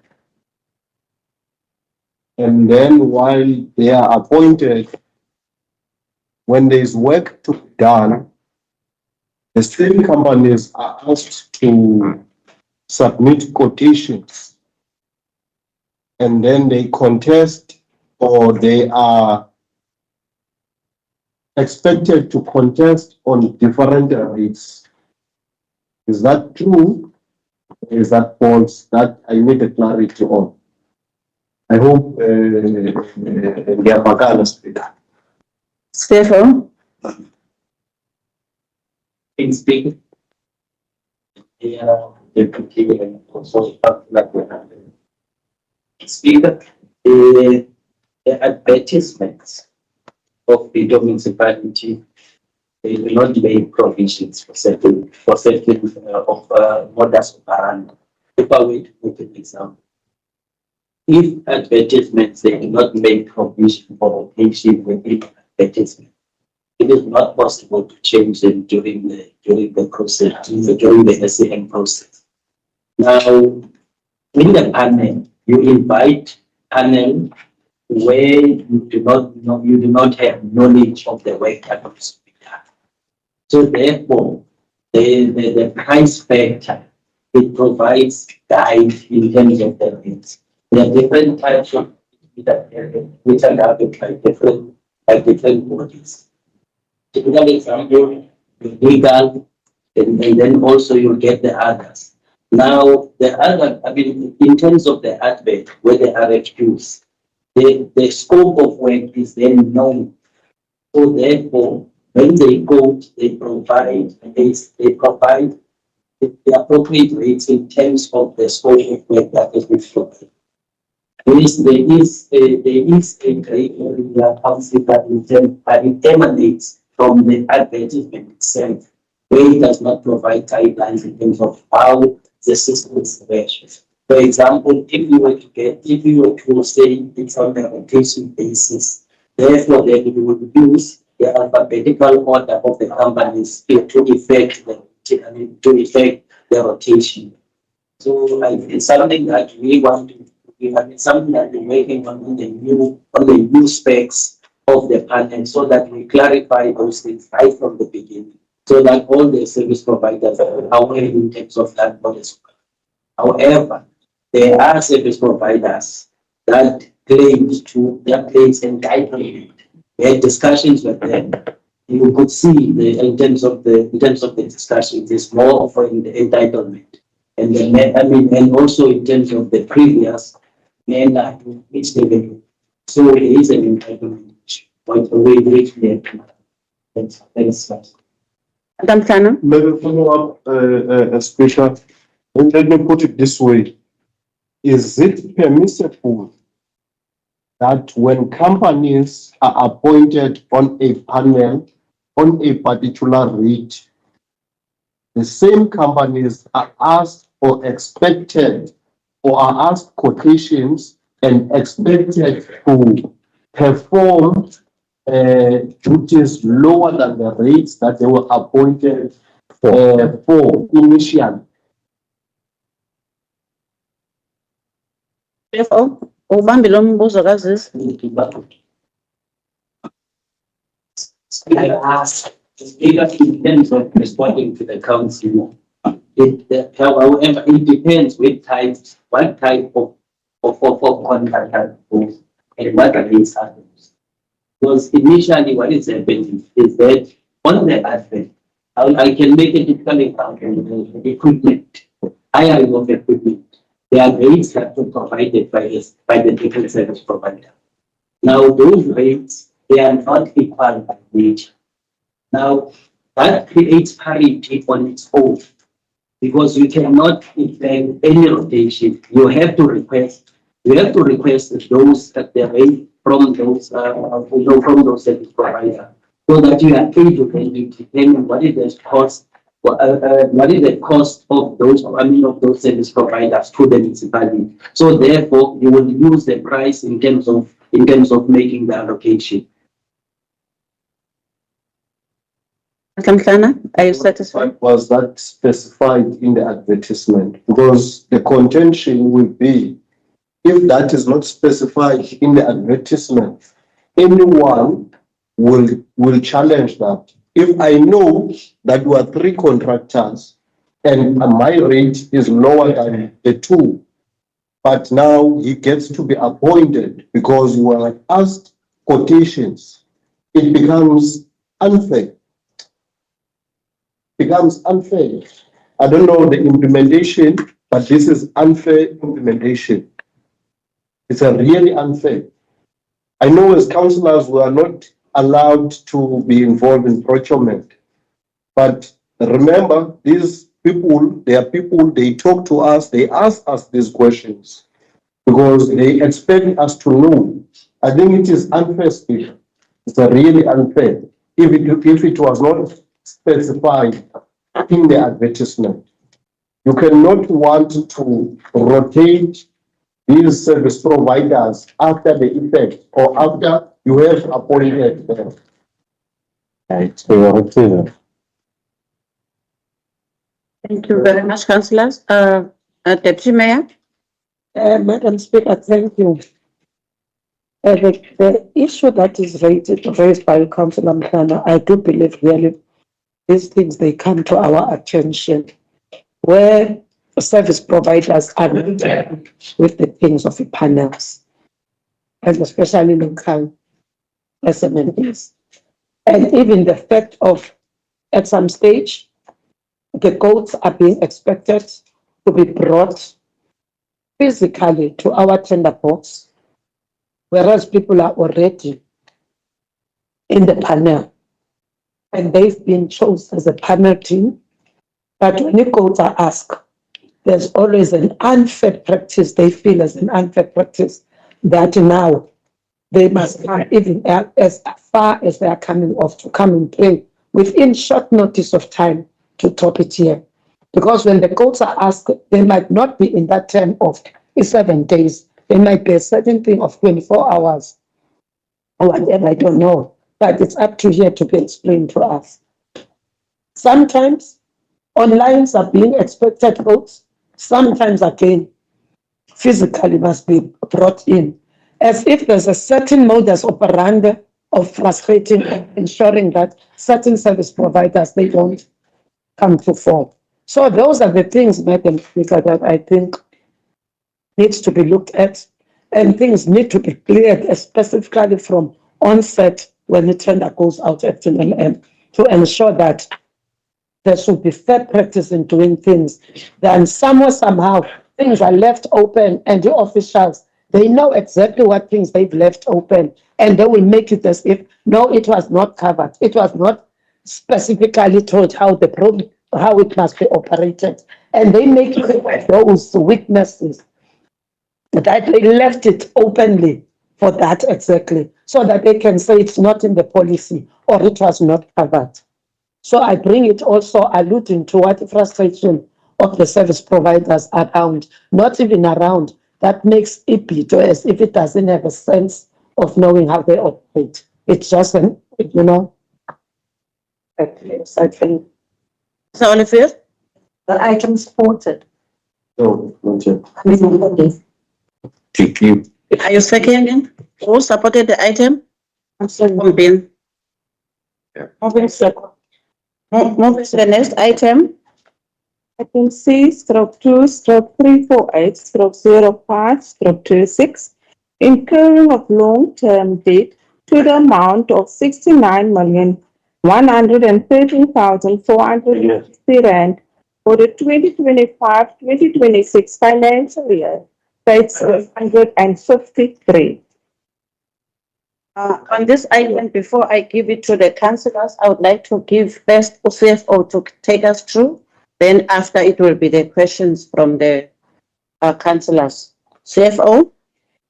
Speaker, in a nutshell, in terms of the funding sources, we have three different funding sources, which is the grants, funding, and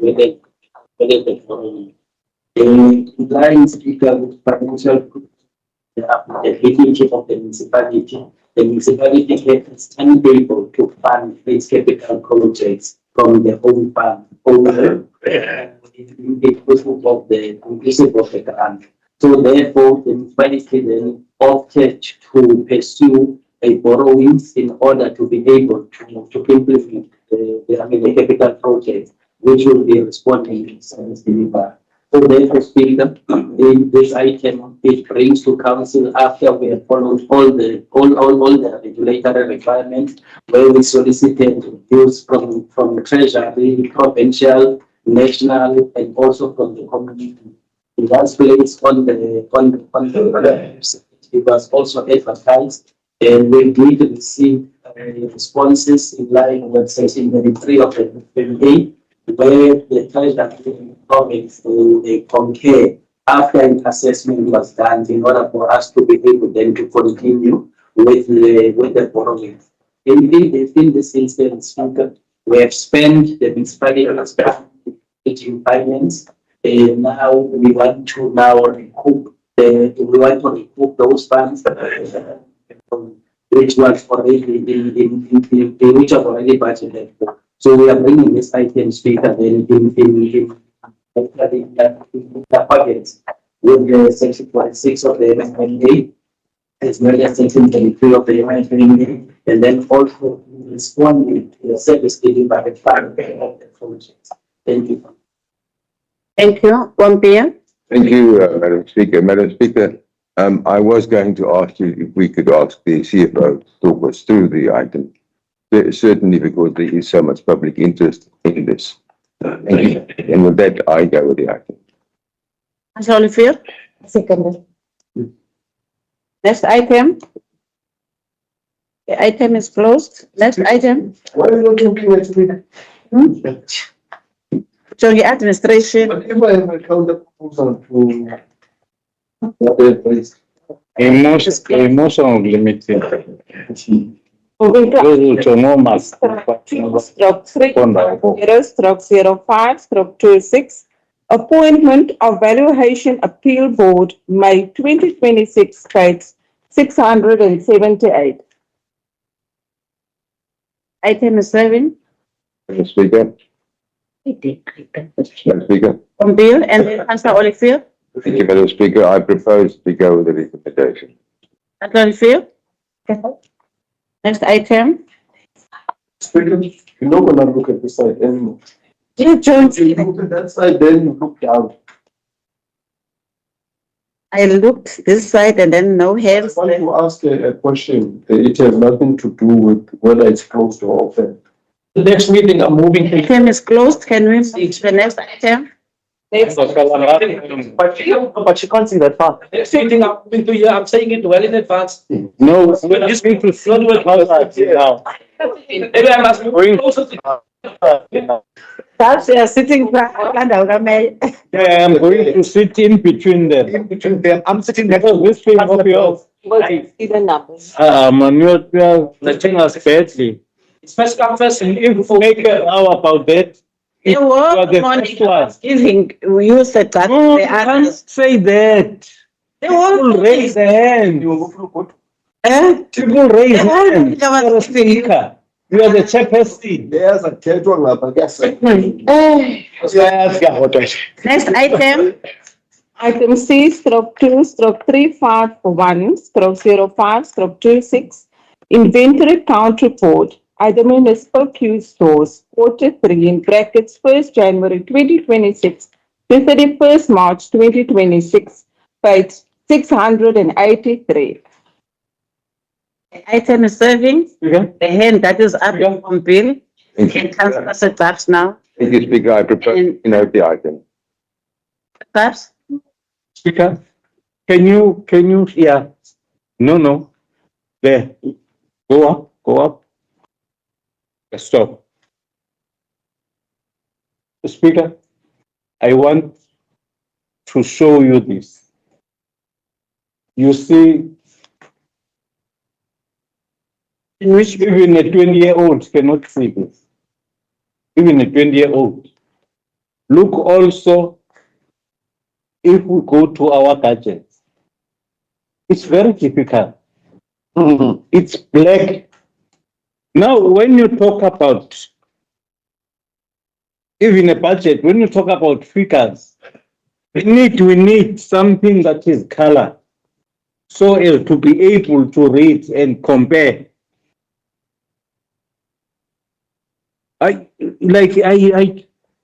You see, we are being socified here. I don't know what is happening at that store.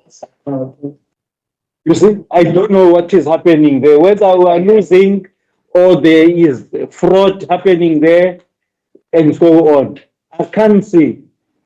You can tell me if you see it as the speaker. Or for that matter, you didn't even care about it. Because really, when we talk about stores, because it's money, it's taxpayers' money, we must know what is there and what is not there.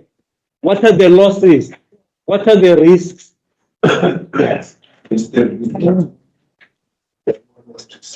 So how are we then going to be able to discuss this?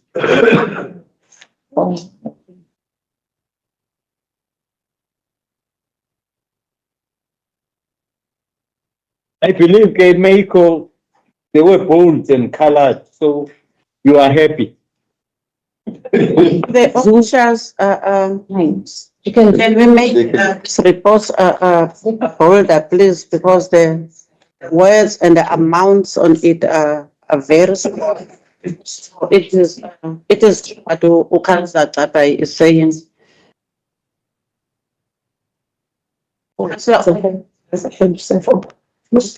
Councillor Oliver wants to. I want to say thank you. No, this is mine. CFO? The speaker, I take note of. What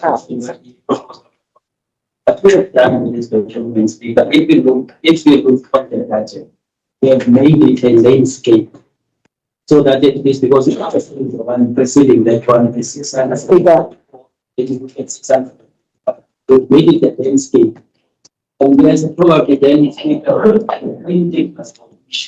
maybe going forward in terms of the printing, then of maybe in such documents, then we'll have to make incorporate it on the internet.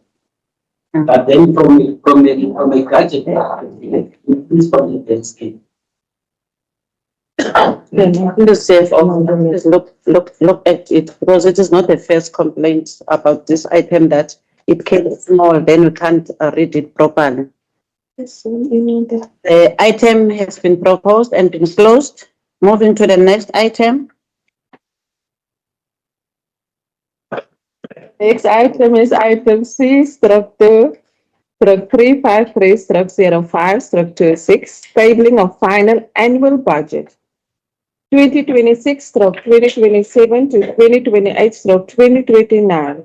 Medium term revenue and expenditure framework. Page, it has been, please refer to addendum 1, page 3. Also note that we have circulated an amended annexure A. Still now in the meetings, we will screen that amended annexure A. It is amended annexure A, Madam Speaker, that we have received this morning from Budget Office. Screen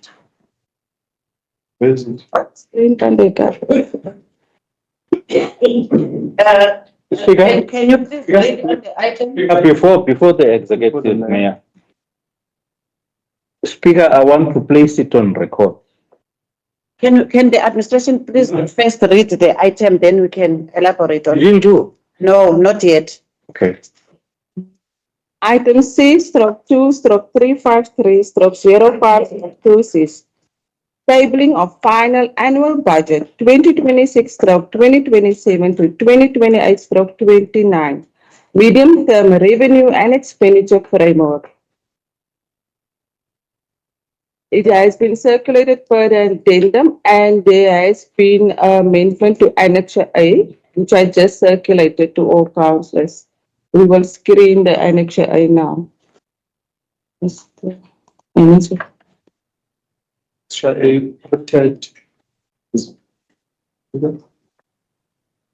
Where is the annexure A? Flooded now. It's the Annexure.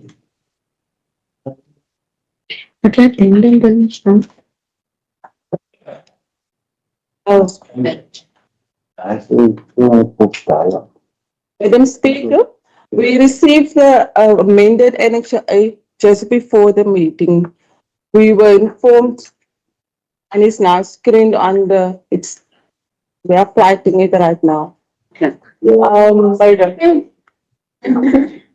Speaker, I think the item has been read for the record. Now, can you give me time to speak? Dr. Papai, then Madam Mayor. Before the executive mayor. Yes, I'm giving to you then the executive mayor. Speaker,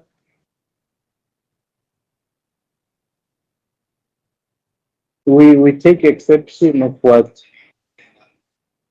is happening, especially at this crucial time of budget. Firstly, we received the budget items very late. And remember, the budget is very important. We must be able to go and explain it to our people. We must be able to deliberate here in council. And you didn't give us the budget on time. Now, the last straw, this one just came in the morning. What is it? Addendum what? Amendment? Annexure A. This morning. Are we not supposed to read to Annexure A and understand what is happening there? Yes, we are.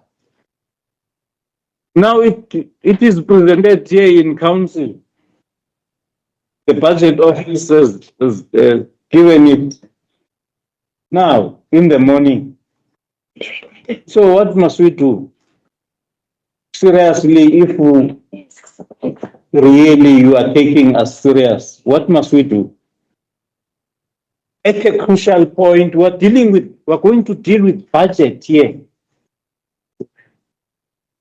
We are not talking about any other item. We're talking about the budget. And yet, we were not given this budget on time. As the chief whip of the ANC, I'm not happy about this. Because really, there's a motive behind why you are doing this. You don't want us to read the lies that are here. It's really pathetic that we get a budget of this magnitude very late. And also in the morning, an extra, an amendment, whatever, that is given to us very late. What must we do? We expect answers from you. What must we do? Are you going to give us a time, 5 hours to go and read? If so, give us 5 hours to go and read. Madam Mayor? Thank you, Madam Speaker. Madam Speaker, councillors, we have tabled the draft budget in line with the relevant protocols. As we are all aware, after tabling the draft budget, it did go out in public participation, but also after tabling the draft budget, we went through a disaster situation.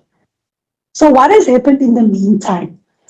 After the disaster, we had to reassess the damages, risk associated with the disaster to align and see whether there is other items that we must include within the operational as well as the capital budget.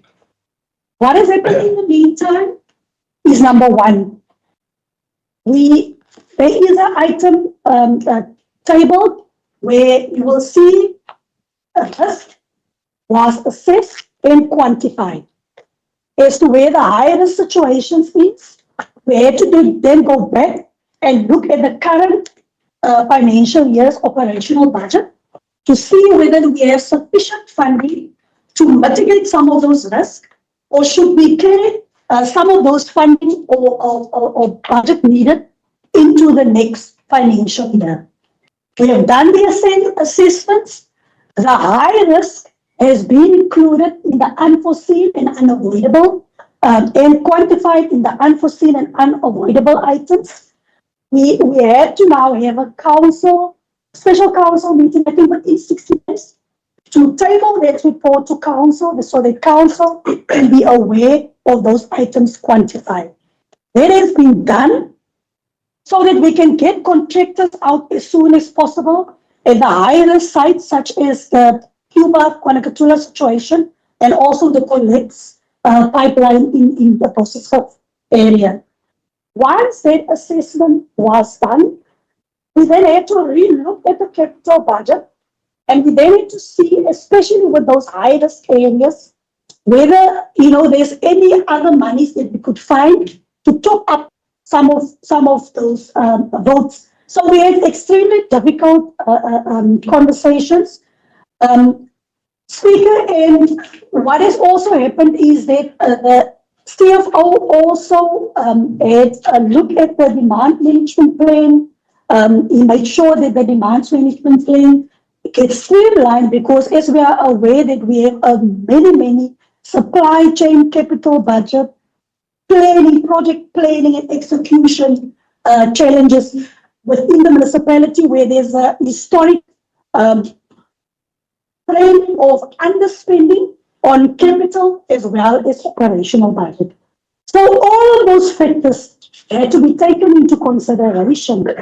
And the officials, some of the reports were sent back to the officials to rectify, to double check, and then come back to council.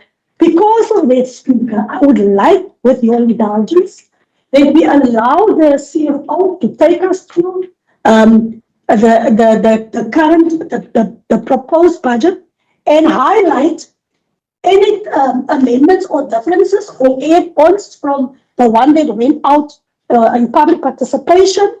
And also, if need be, we can also then allow Mr. Christopher Pyle to also highlight to us in terms of the draft that we sent out for public participation, whether now there has been any changes, amendments, and so forth. So I'm sure that will satisfy council because we've already seen the draft budget. The draft budget has been in our position for quite some time. We all went through that process. And if there's any further questions, we can then ask those questions. Thank you, Speaker. Thank you, Madam Mayor. CFO?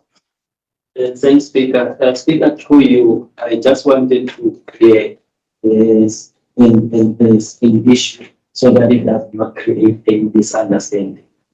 Speaker, the budget documents that we circulated and distributed to the councillors, there is no fundamental change as per the annexure that they said. That annexure is just a correction on page 14 of that, of that document. It's not fundamental, it's just a correction of an amount that did not include. So I think, Speaker, we have given that change, it is not material, it does not affect the kind of the budget. It's just an explanation that has been provided on that page 14. So hence then, Speaker, to agree with the Madam Mayor, in terms of the budget, we would have been irresponsible if we were not to ensure that the impact of the disaster did not have an impact budget within the 25-26 financial year. And also, if the current disaster does not have an impact on the 26-27 financial year, we needed to make sure so that when we persuade council then to adopt the 2026-27 budget, we are mindful that we have taken all provisions into account in terms of any potential capital spending that might have an adverse impact as a result of the disaster. So, Speaker, it explains the reason why not distributed because we did engage, we had to go back to the budget steering committee. What after the budget steering committee also be appraised, the Speaker, and also to be assured in terms of whether the disaster does not have an adverse impact on the 26-27 and as well as the current year's budget financial year. Thank you. Thank you, CFO. Chris?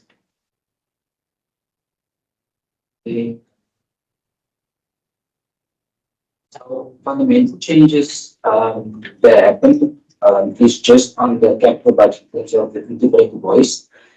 On the integrated waste, the current project that we had heading into the health project was for Cliff contractor. The value was 4.9 billion. Out of public participation, some of the concerns from committee displays in terms of Sorry, Madam Speaker, can we ask Mr. Pale to go and stand over the podium so that all of us we can hear and nicely, thank you.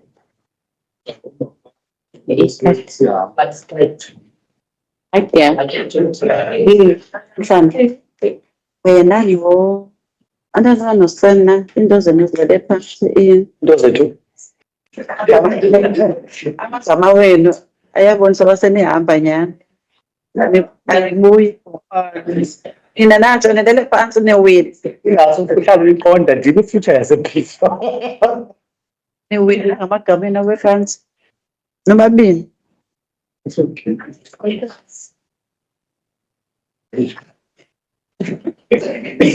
hayi kawubuyi ke wena isengokwakho Ziwe zonke. Chris yho ayibeli papayi amani yandibhodisa wena Chris Again, Board Speaker, Madam Mayor, Madam Chair, and the rest of the council. So in terms of the changes to the capital, there was one change in the capital budget. Heading from the draft to the finals, it was the nuclear truck and the refuse compactor. Both of those budgets were utilized to change the project to construction of the mini dock facilities and then cage trucks to assist with this. This came out as part of the public participation process in certain awards where it was basically dumping as an issue, and that is the community services section's attempt that is assist in that situation. So that is the biggest change in terms of the budget. The bottom line has not changed in terms of those projects, it still remains the same. The funding is being prioritized. And then in terms of the final big and integrated human settlement figures in terms of the grant that we received from province, and that was also incorporated as part of it. That's the changes in terms of the Amen. Yes, Madam Speaker, just on the change project at 4 million, it's in community services. There was an item before the portfolio committee about it. The portfolio committee did site visits, and after that site visits, there was a clear instruction, because what happened is we take our waste to Municipal Bay, and they have given us a notification, Petro SA, that they will increase from the 1st of May with about 65% per ton that we deliver there. They will increase. Now, remember, that's uncontrollable because Bitou don't have a landfill site. And then we have informed the councillors, and the portfolio committee had the initiative to seek for solutions. We did a site visit, and what we came up with is that if we promote recycling at source locally, it means we can send a lower number of tonnage per day or per month, let's look at it per month, to the landfill site, and then save on cost that we have to pay somewhere else. Bitou has developed a fully fledged drop-off facility at Kirland. We have developed a model. We presented to the portfolio committee, and our request was that we look at one in Plettenberg, Ward 1. We look at one in Ward 4, and then Ward 5, Ward 6, and one in Kranzook, Ward 7. Now, let me just give one example. We've done our methodology, there's plans, layouts, everything. So let's come to Ward 5, 6. There's also a direction from the same council, and it relates to the disasters, that at the entrance of Kwano, we have this illegal dumping going on there. And it also affected what's going on in that so-called dam flooding area. And we have tried our utmost to clear it every second day. It's not working. People are dumping there all the time. So we envisaged through the site visit to build a facility there. We're doing our investigations, and then we built a drop-off facility that must be aesthetically pleasing, because we cannot put something there at the beginning of the neighborhood that looks bad. So it must be aesthetically pleasing as well. That's one of the projects that we're looking at. So it will deal with twofold in terms of reducing costs, in terms of the tonnage sent to the landfill site. Not our site, we cannot control what they do there. And the second thing, also mitigate the challenge with illegal dumping. There's opportunity for job creation. There's opportunity for people to take some of the recyclables to the buyback centers. So it's a whole model that we've looked at. And then the last part, the risk.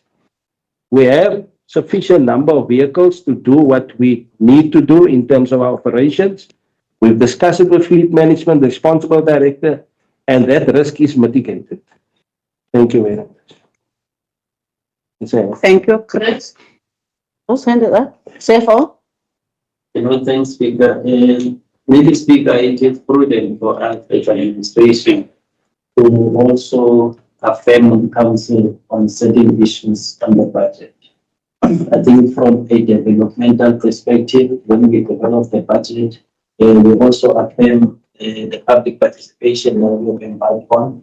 And then also we have a duty to affirm in terms of the entire budget base, especially on the operational and the operational revenue, the operational expenses.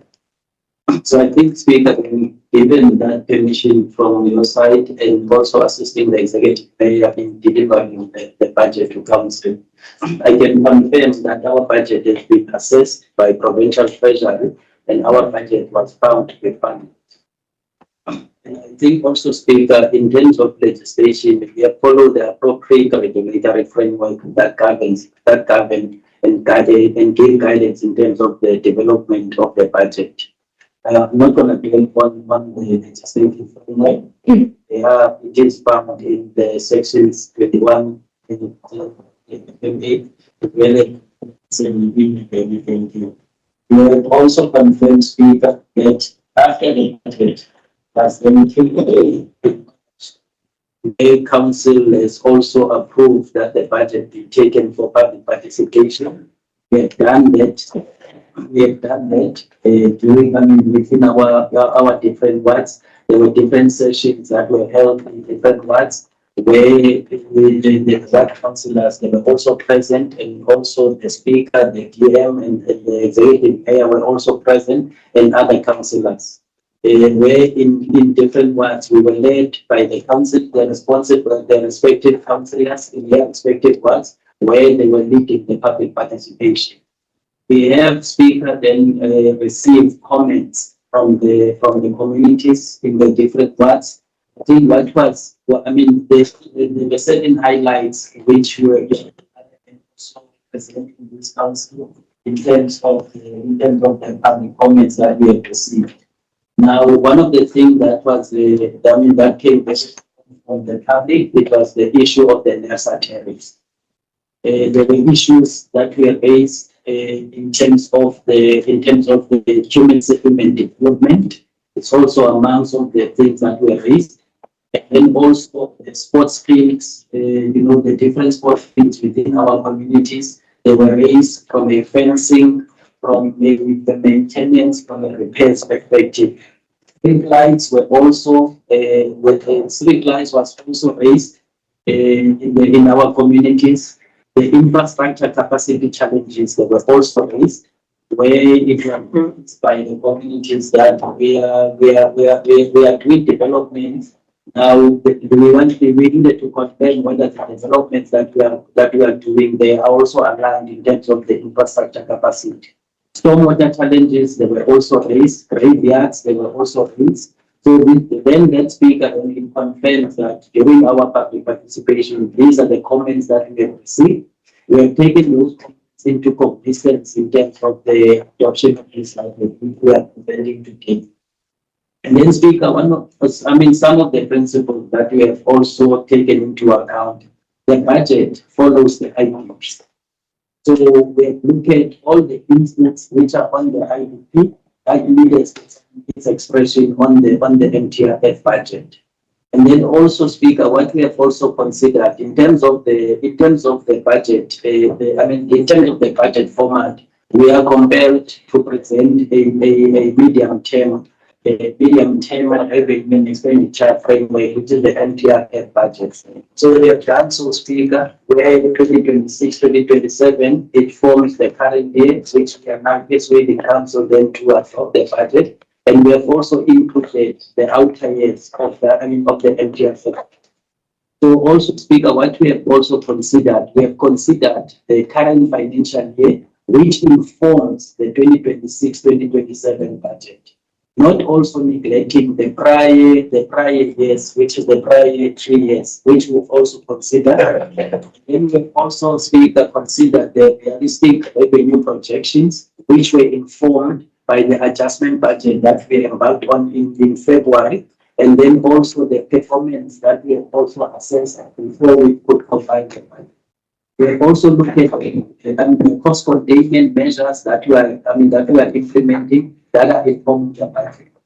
We have also looked at the prudent cash flow management and as well as the sustainable infrastructure investment to ensure that the municipality services are delivered efficiently, economically, and also equitable to all communities over the medium term and up to the long term plan. So, Speaker, I'm also bringing to you and the council, and there are certain guidelines that we have used which emanated from the circulars that were distributed, that were forwarded by National Treasury that are guiding the municipalities in the formulation. The latest one that we have used was Circular 134, which was issued on the 20th of March 2026, where it was guiding the municipality in terms of the highlights, especially that are related to the outlook of to the economical outlook, where they were looking at issues of the economy projection in terms of the growth that is expected between 2026 up to 2028, which is projected up to 1.8%. So, and also, Speaker, what we have done, we have looked at the wealth gains that are rising from the asset prices, the fuel prices, so that our budget is in line with the sudden changes, sudden changes that are prevailing in the country. So I think, Speaker, the inflation that we have also considered when we drafted the budget, according to the statistics, the inflation is actually forecast to be at 3.3% in 2027 and then 3.2% in 2028. We have also looked at, Speaker, the risks that are associated to any geographical, geopolitical tensions that exist, and we all know that we are going now on local government elections. We have also taken into cognizance, Speaker, all of those, and also the exchange rate volatilities. We have also looked at that. And then I think, Speaker, then in terms of the budget highlights, it is important for us in the administration to propose the total budget for 2026-2027 to an amount of about 1.3 billion. Now, that 1.3 billion, Speaker, it comprises of 1.1 billion, which is the operating expenditure, as well as 209 billion, which is allocated for capital projects.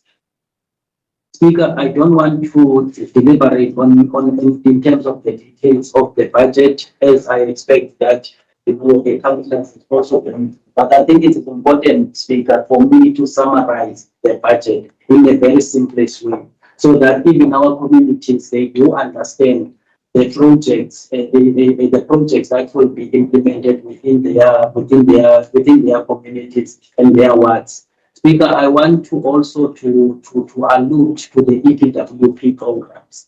We have an EPWP program that we have budgeted for. The intention of that EPWP, Speaker, is to create job opportunities within our communities. I can confirm, Speaker, in terms of our employee-related costs as a percentage of the total expenditure, it includes 5.5 million allocation to the EPW program, of which 1.4 million is a subsidy that we received from the government. Speaker, I also want to confirm from the 209 that I've alluded to in terms of the capital budget. I want to confirm, Speaker, that we have put aside an amount of about 32 million, which is meant for roads and stormwater projects.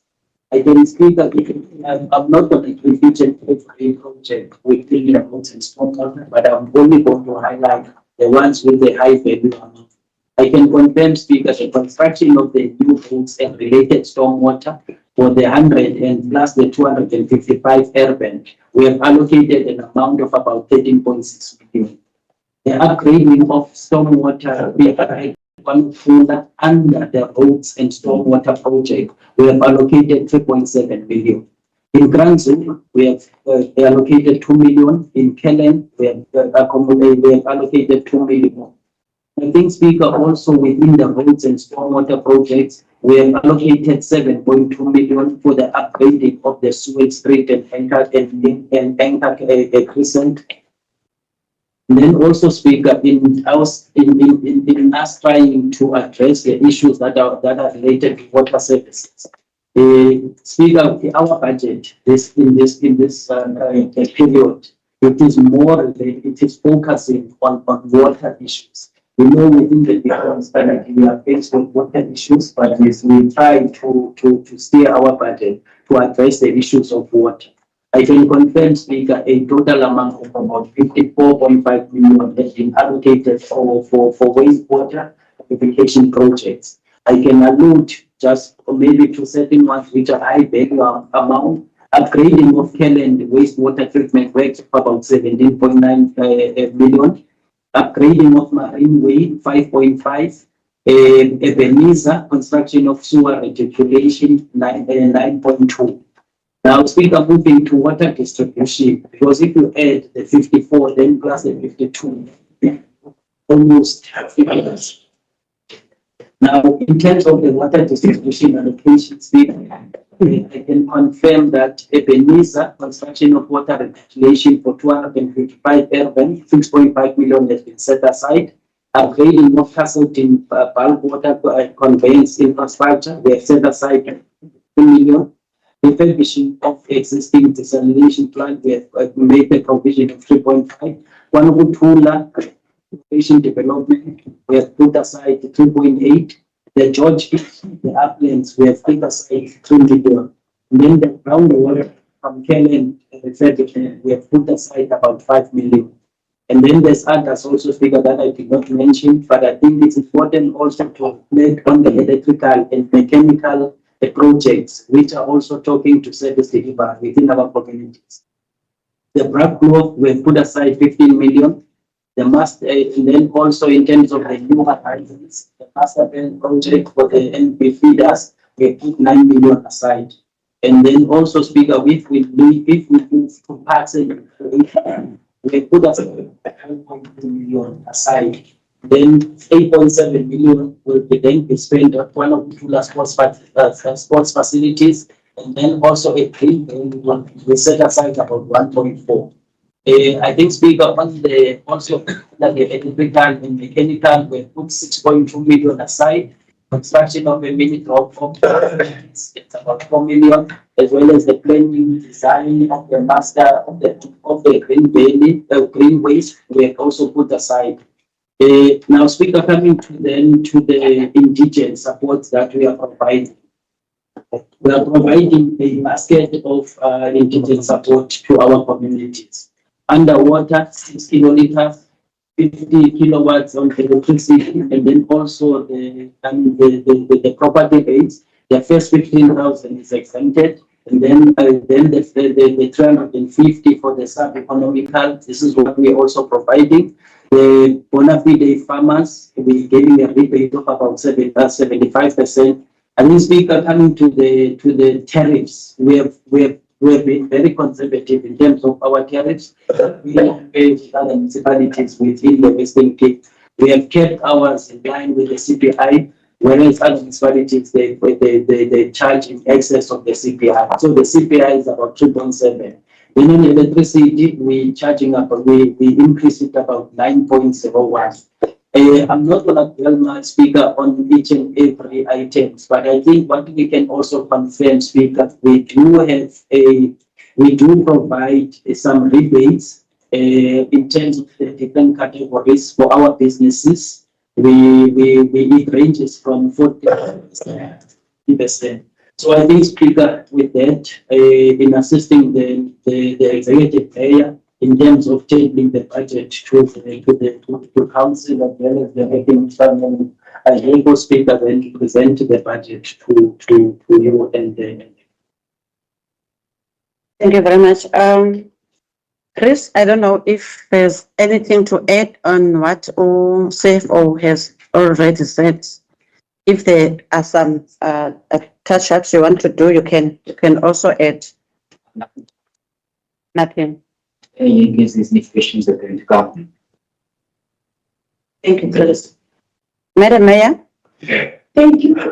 Speaker, I think we must allow for councillors to ask questions. Councillor Kapai, then Councillor Mhlana, then Councillor Manglaba, Then Deputy Mayor. I think, Speaker, we must take the CFO to be the executive mayor and sit in that chair. What's under construction? Because I thought the executive mayor, the sole custodian of finances, is going to take us through. My instruction. Yeah. We are one, you are very good in outsourcing. You'll be in trouble one day. Very good in all. You are not learning. Outsourcing is very difficult, it's dangerous. Speaker, let me dwell on the budget.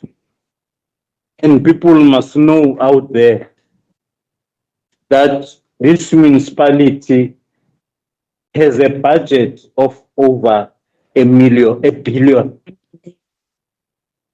A small municipality like this one has a budget of more than a billion. And still,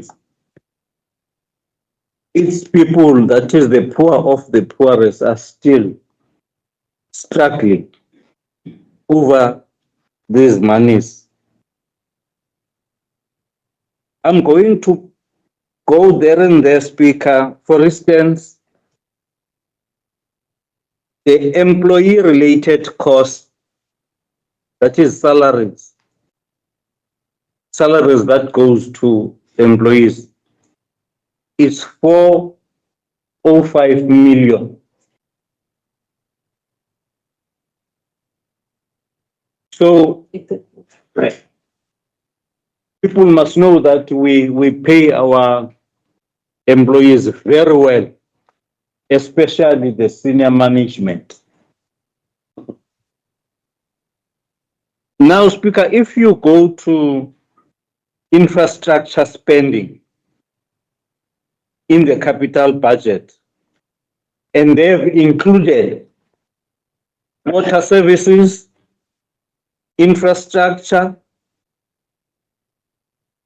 electricity infrastructure, sanitation services, and roads infrastructure. Now, water services, Speaker, infrastructure is 52 million. Electricity infrastructure is 40 million.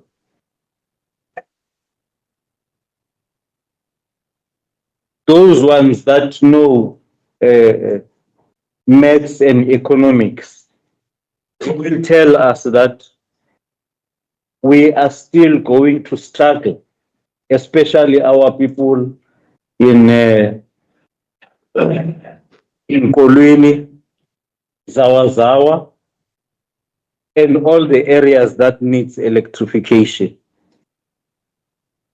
Now, when we talk about roads infrastructure, for the whole Bitou is 32 million. I can tell you now, Speaker, you go to Kwanuktula, Sishuba Street, there is no street anymore there. Remember, when all these trucks, all types of cars were getting into Kwanuktula, that road is dilapidated. It needs to be refurbished afresh. I'm worried when I'm seeing these types of money. I'm going to skip this one of vehicle fleet replacement, Speaker. That is 5.9, almost 6 million. Whereas our vehicles are not kept in a manner that it is deserved. Just during the week, I saw in a law enforcement car at night that had no light on the left-hand side, driving towards Kwanukutul. Now coming to sport, recreation, community and social projects. All of them are allocated 21 million. And it's a shame, Speaker, if you go to all our halls, they are not in a good shape. They are not in a good shape. Jumping, Speaker, I'm going to go to what the executive mayor was saying, is that we are giving our people 50 units of free electricity. We are giving our people 6,000 kiloliters of free water, 100% subsidy on the standard household refuse and sewage tariff per month. Now, Speaker, I'm going to jump again. We go to the liquidity ratio of the municipality. The liquidity ratio of the municipality currently in 2025-26 financial year, we are at 4.31%. Well, we can meet our short-term obligation, but the stability is very fragile. For that matter, I can say it's too good to be true. Zooming again, I want to show communities whether we are moving in the right direction or not when we deal with these budgets and how we perform to our communities. The audit outcomes of 2023-24, 24-25, 25-26. From 2023-24, we regressed. On 2024-25, we received an unqualified audit with finding. 25-26, we received a qualified opinion. It shows that really we are not doing things the right way.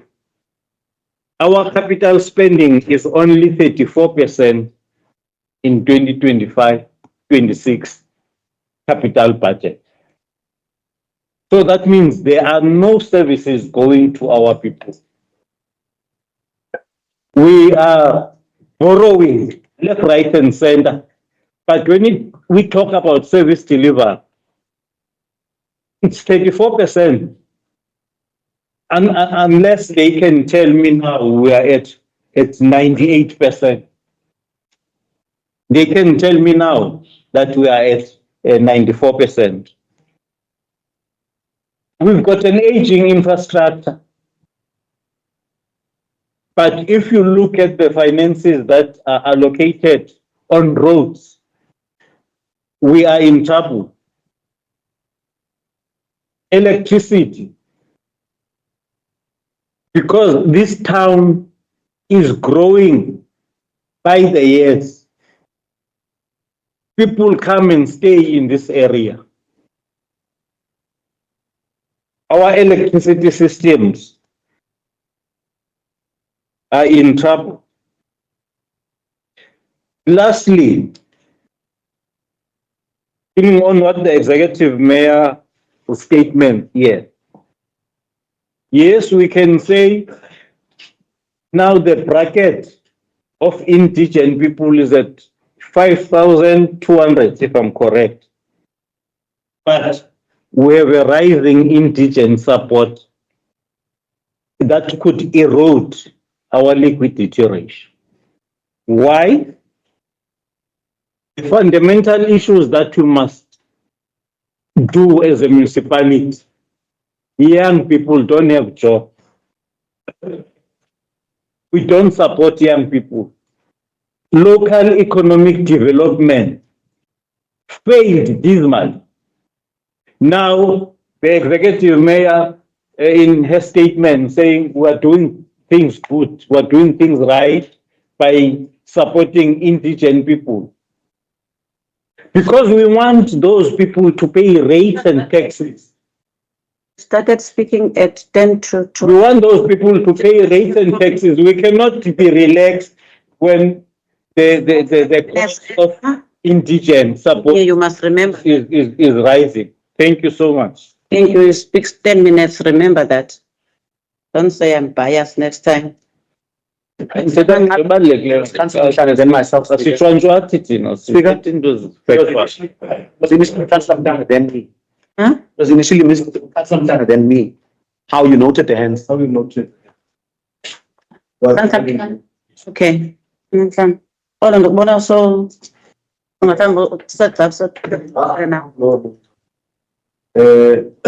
Speaker, I thought that after the draft budget, when we have raised our concern, there was going to be a consideration. But I can say that particularly on this item of electrification of informal settlement, no one really takes it serious. Because when I raised my hand earlier on, I wanted to check on this loan that the municipality was going to take for capital projects. It's not that, Speaker, this municipality does not have money. We even have reserves, reserves on augmentation fee, from augmentation fees.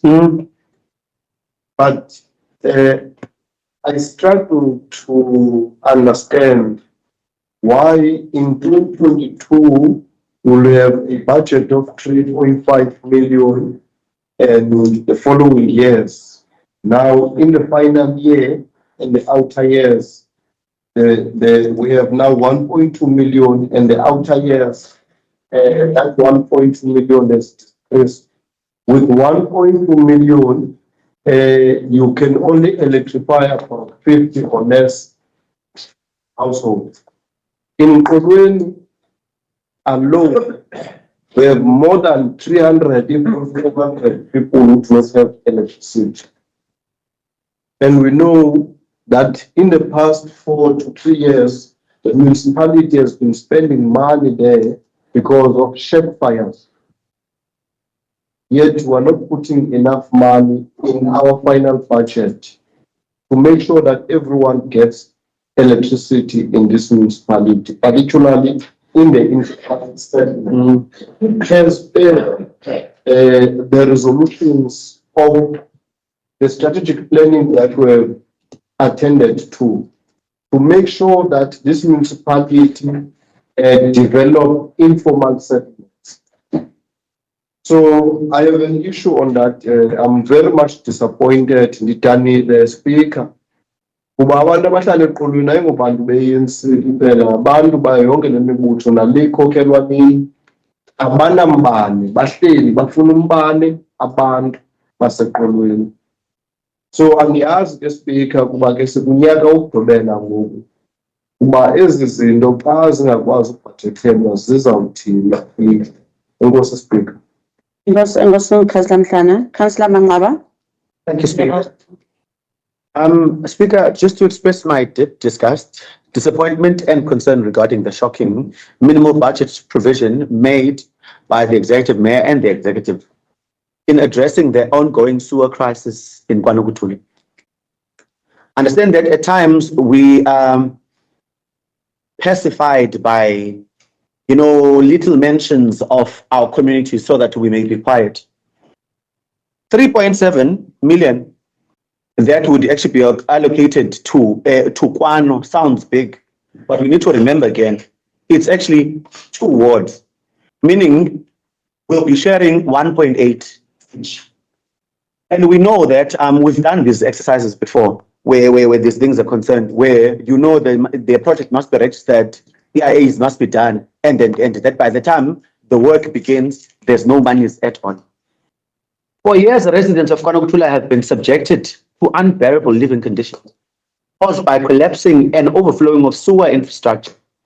Families are forced to live amongst raw sewage. The smell in many areas is unbearable.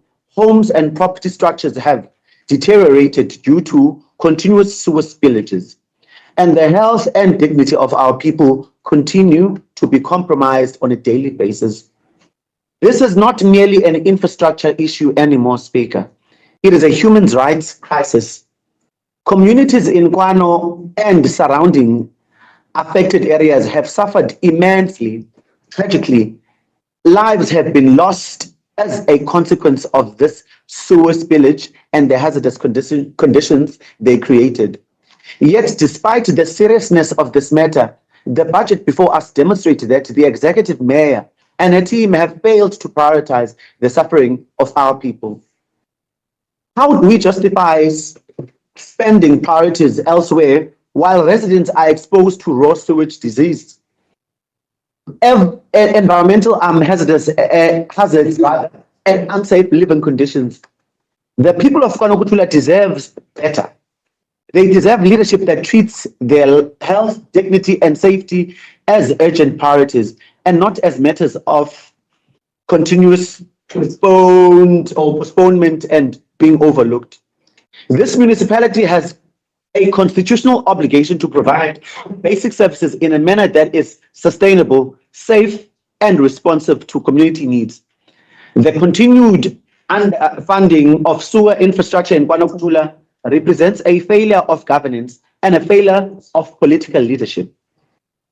While we are on the sewer issue, Speaker, we are people who jump when there's an incident that occurs in Kwano.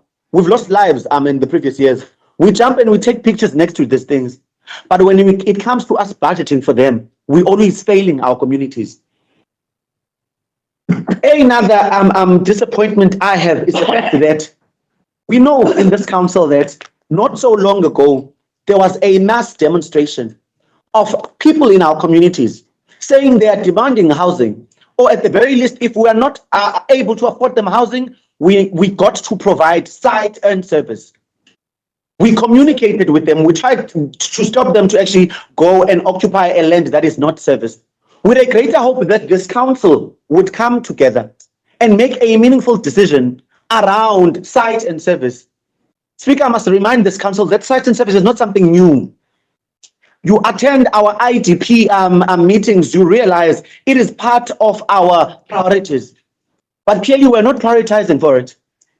I'm not seeing any mention of that. And if we speak of bulk infrastructure, if we look at the budget, it's super thin. This should mean all the applications that we've been forcing Fezile to actually send through for housing projects, they're going to be stalled. I must remind you, this entire 5 years that we've been sitting in council, we have not been provided housing. And there's not been considerations thereof. We have been pushing with the Integrated Human Settlements Office for these projects to be registered. We have AIAs that we've paid for. We have land that is actually ready. However, it is without service. You look into the budget, none of it speaks to that. Councillor Shana made mention of the augmentation reserves of 12 million. That money could easily be moved to actually ensure that we sort for these things. Every other developer that comes to Plet and wants to develop an area into a business or whatever must be ready to pay augmentations. This thing of us waiving augmentations, whereas we are unable to take care of our communities, is actually rendering us uselessly when we sit in council. I see there's actually a 7.2 million that is set out to upgrade 2 streets, Sewell and another street in town. You can't tell me that we can't use the operation budget that is found at roads and stormwater to ensure that we solve for that. And we divert these monies into these issues that I've mentioned. Kwanele, Speaker. Ufa abantu elokishini, abantu bahleli phezu kwelindle, abantu bayagula, izindlu ziyonakala. Into esiyenzayo kukufote ecam kwazo xa zonakele. But when we come here and we actually plan around budgets, we don't consider that. On behalf of the ANC, I stand with utmost disappointment in what we are seeing where housing is concerned, where electrification of informal settlement is concerned, because one of our objectives on our IGP strat, it is clear that we need to bring basic service delivery into informal settlements. None of that is covered. So we are failing while we sit here.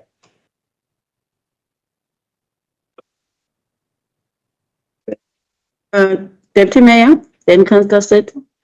Councillor Seti.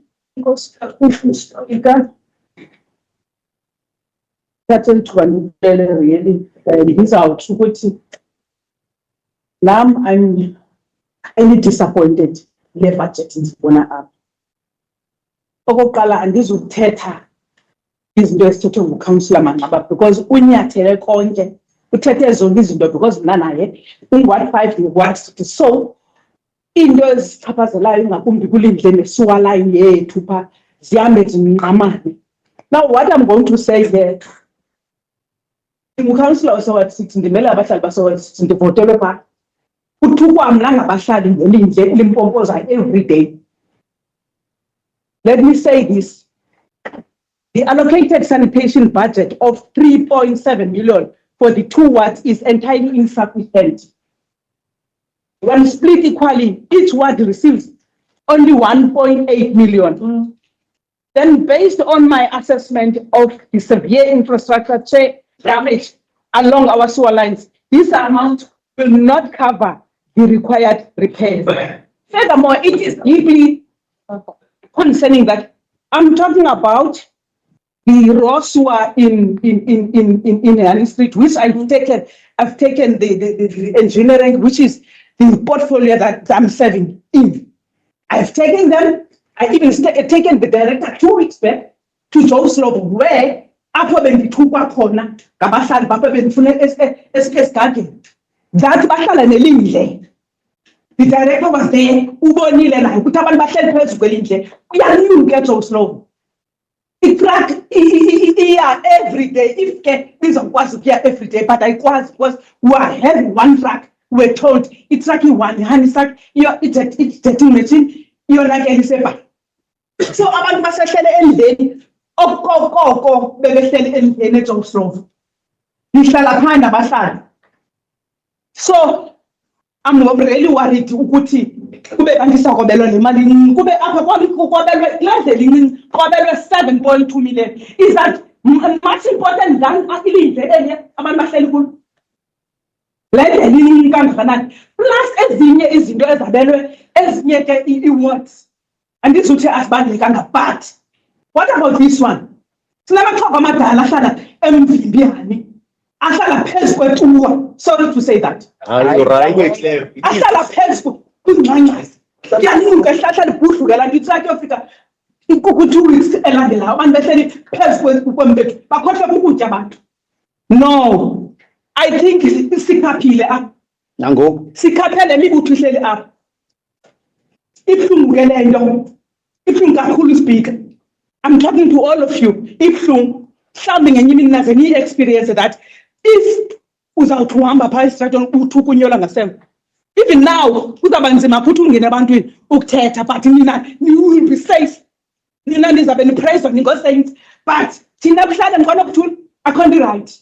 Abakho safe. Ayini. Bamame. Councillors, let's go at lunch. At lunch? As it was love on Kala 1 of 2. I see how But I want to start off, and this is not because Councillor said it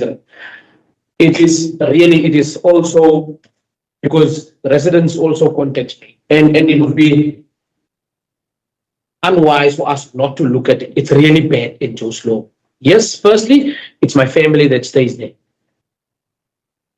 But we have a channel next to our house with an open yard that pops up every 4 or 5 hours. What Councillor said is raised now. And if we're going to continue not addressing such things, yes, I'm speaking from another ward where I'm a councillor.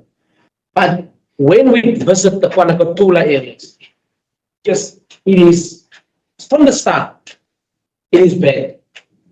It is bad, and it is not addressing it. And I'm not supporting them because of being funny or whatever. It's because I physically also go to these areas where I'm sitting with my family, where I'm sitting with friends, and even going buying specials at Boxer because we don't have money. So I'm saying that this budget is not looking into the Joe Slovo area where it's really bad, really bad. It's bad in other areas as well, but the Joe Slovo matter that is not being addressed here. It's really bad. That's my first part of my 5-minute speaker. Speaker, something that's missing here is the correct ward number in the New Horizon stormwater upgrades. It says 5 and 6 here. If Christopher did say he's amended it, that we can just make sure that there's ward 4 there. And then also, I've raised this in numerous meetings. Ward 4 also has a informal settlement, and it's not being mentioned in here. It's now my second financial year here that I'm saying this, is that we must include. Okay, I'm gonna give those guys. Now I'm gonna include my speech. Can I ask for more minutes? I wasn't gonna raise it yet. Okay, fine. Councillor, make sure. You see, you are disturbing Councillor Tapanch. Yeah. Speaker, that is my 2 amendments to this. Coming from myself as a councillor serving from 21 years, I want to raise this. Seeing that this is my last budget as a councillor here, I want to thank everybody for what they have done. It wasn't all bloom and sunshine and everything.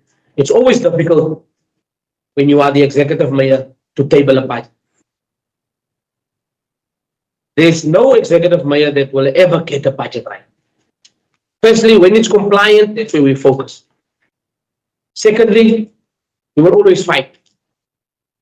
But ending my term here in this council, seeing this budget, yes, on a lighter note, there was times that I had to barge down in the door, come here uninvited, fight for things. But it's tough. It is always be tough. And I've seen the toughness in an executive mayor, in a speaker, in a deputy mayor. I've seen the toughness when it comes to decision around this budget. And to come up here today, being this is my last budget, to see again another effort coming to fulfillment. Yes, again, not everything has been addressed, but I'm proud to see that most of the issues that have been raised during my term as a councillor here has been addressed. Even the last financial year, where the issues such as low water pressure in Ward 4 is going to be addressed, where issues such as the economic revitalization of taxi rank is going to be addressed. It's well at the last of a financial year or a political term. But I must say this, I'm glad to have served here. I'm glad to have seen these fights around budgets. Yes, it's not always speaking to the communities, and we must better ourselves, even those that comes after us, to better themselves, to make sure that the budget speaks to the communities. And I just want to thank everybody here. Once this is going to be approved from my side, as I'm ending this term here, thank you very much for the last budget that's been tabled here. Thank you. All the best. Thank you. Like you're resigning. So it was Madam Mayor, it was asked indulgence from, it was Deputy Mayor and then Madam Mayor, then you. Thank you. Thank you, Madam Speaker, for the budget. Yes, definitely, a budget will never please anyone because we are operating from limited resources. At the same time, we need to comply with national treasure and its own limitation. As CFO, when he took us through, said, this budget was taken to national treasure and it was found being compliant. Definitely, when we come to the issues of the service delivery, Madam Mayor, will always be found as if we don't care, whereas we're addressing historical issues when it comes to our infrastructure capacity. Yes, the councillors admit that we've got sewage spillouts, but when we start to look at it, it comes all from the historical matter. We were in our areas, we even met past councillors that were serving in this council where for them it was such a surprise. They were caught and surprised to see how floods have shown or have displayed the way of planning that was taken by this community, by the development of Ikwanokutula. We are staying there. We understand. We see how everything that was done for that time, but now it shows to the population that has been speaker that we didn't plan well enough for 50 years, for 60 years, for above.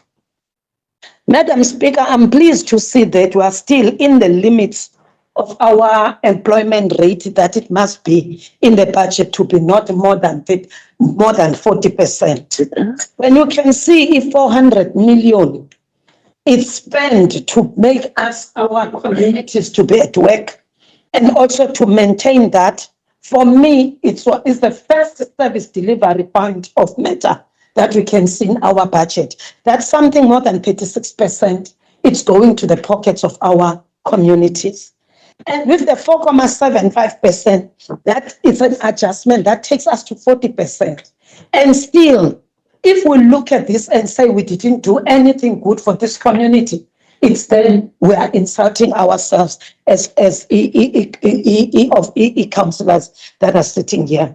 Again, Madam Mayor, Madam Speaker, there's a 4 million of waste facilities that all of a sudden we had to change and bring it here. Whereas the waste would come and make so much effort to get into communities so that people can manage waste. But when we can see the damage that we are going through with all the floods, one of the reasons to that, it was the waste that was not managed by our people. I'm appealing to our society that let us manage our waste, because some of the destruction that we get in our communities, some of the reasons of our sewage spill out, it's because of the waste that we don't manage. I'm including myself into that we still need to take a very good stance as our communities, so that the 4 million that now goes to waste facilities, with all other efforts of waste management and trucks and everything that we budget into, it could have been a 4 million that could have worked to somebody else to reimburse the good service for our communities. Again, Madam Mayor, Madam Speaker, when you look at that, there's a 12.3 million that goes to parks and recreation. And you know, one of those things is to maintain the green and the safe space and the wellness of these communities, where even local enterprises, they benefit from that. If you are saying, can you allow me? Apologies, it's just the passions. Yes, thank you. And look at that, Madam Mayor. When we are saying that we are not doing anything, whereas it's 178 million that goes to infrastructure, water services, that goes into electricity infrastructure. And when you look our profits, what we make, the most money we make in our municipalities from electricity, Madam Speaker, and also from our water services parks that we're selling. And here we're saying, even now, that we took a knock of even charging our communities lesser than what is expected from NERSA. What we took lesser than is expected, we didn't give a rise to the people as is expected by NERSA. But still, sitting here, we feel that we didn't do nothing. We start to misleading our communities, if we say to that. So in this, Madam Speaker, I'm saying with this budget that we've considered all the efforts and even the electricity of the people from informal segments and the sanitation for the people in informal segments, they are budgeted. But we need to take into cognizance that we are dealing with historical effects and the things that we've never foreseen, that we do experience in 40 years, floods, the period in between. I do share sentiments with our ward councillors that at Ward 6, in fact, in all of them. But let's give the indulgence to the way that we are looking into these things, and also we must meet the targets of everything. We look things holistically And also we must be mindful that we are being legislated in this council. When we do things, it's about that. Now, what I would appeal, let our officials serve our people, because more of it, you can say our budget goes to that. So that whatever we do, let's show a commitment of serving them with the truth and honesty, so that at the end of this day, other things that affect our communities should not come as harsh as it could be if we could be loyal. Those who are paying our officials so much so to such a way that they need to serve us with diligence and truthfulness. With that, I go with the recommendations of adopting this budget. I think. Mayor? Speaker. Now, Speaker, councillors, there's a couple of things that we must consider. Before I get to give you clarity on the situation in your favor and in relation to the budget, because the figures you quoted are misleading. We are going to put the capital budget on there. It's the same as it was in the draft, because the figures that you just quoted is misleading the public. Number two. Why is she addressing us? Number two. Because this figures actually, I noted it down as. Can we please listen to the mayor when she's into order? She must no, calling you to order. Address. Oh, no. You speaker, as per the rules of order. Respect other people when it's there. Don't use that. You see, this what happens when you are led by people who are just temperamental. Can we please, Speaker, can we please go to the capital budget? Please go to the capital budget. Thank you. Can we go to the item line that deals with the sewer challenges in Kwanakatula, so that we can confirm how much monies we've made available in the next financial year? Second to that, Speaker, let me inform the council. Since we took office, we have made sure that number one, we include the Kwanakatula sewer pipeline problems into our development plan. Number 2028. Number two. 2028. I need your. No. If she wants to go to history, we must. When you are speaking, we allow you to speak. Don't disrespect you. Please, every time when it is the mayor speaking, you are making noise. You are disrespecting. This is a situation. I will allow it. I do not have the luxury like you to live from it. I live there. It's your choice to live there. Thank you. It's your choice to live there. Anyone else who's living anywhere else, please. Don't make the topic now. No, don't make your problem our problems, please. Madam Mayor. But the mayor lives in town, whereas. No, we are talking about the budget. We are not talking about who lives. My problem, please, there. They are not. So you were saying the problem of Kwanakatula, I think was my problem. Needs her. And I should not make it yours. No. So much making it clear that the issue I'm sitting within my community is my problem. I should not make it hers. It's very clear now. What you are doing is very clear. Carry on. What you are doing is not smart. You are acting like school kids. Matter. You are not using your single grain. The grain of your cognizance. I consider the grain of your cognizance. At times you must just use one of it. Just a bit of it. You are not smart. It doesn't show smart. Please. Number two, Speaker, we have also instructed the official and made sure that we register that project with them as a MIG project, so that we can be able to complete our assessments, complete our PIA studies, and submit for proposals for additional funding. The project on Kwanakatula, starting from what Councillor Sethi has mentioned, when we explained during the draft budget, we said that the request from the department was to break the project down into 3 phases, because if you quantify the project and the amounts of monies that we need actually to mitigate all the risk, it is in excess of 50 million. And I did say, Councillor Sethi, we can, after this budget and after those designs and plans has been finalized, we can go to your ward, we can present those plans to the community, we can explain to the community how exactly that project is going to be broken down, starting with exactly the Joe Slovo issue that you have just mentioned. And secondly, making sure that the engineering department and other officials apply for additional funding, for grant funding, because the reality of the matter is we don't have the financial resources. When will that take? All that money from our own sources of funding. Number two, our shop speaker, very, very short. When I went to the N2, and yes, we have to liaise with Sandra. Too loud. Yes, I'm going to say the N2, because that you will understand why I start with the N2. When we went to the N2, and we assessed the situation of the deeper field, and you could see exactly from the level of the trees how deep that water actually was at that site. More than 40 meters deep. The reality of the matter is, there is a river called the deeper field. The reality of the matter is that during approximately 1993, 1995, a sewer pump station was built what looks today like within a flood line.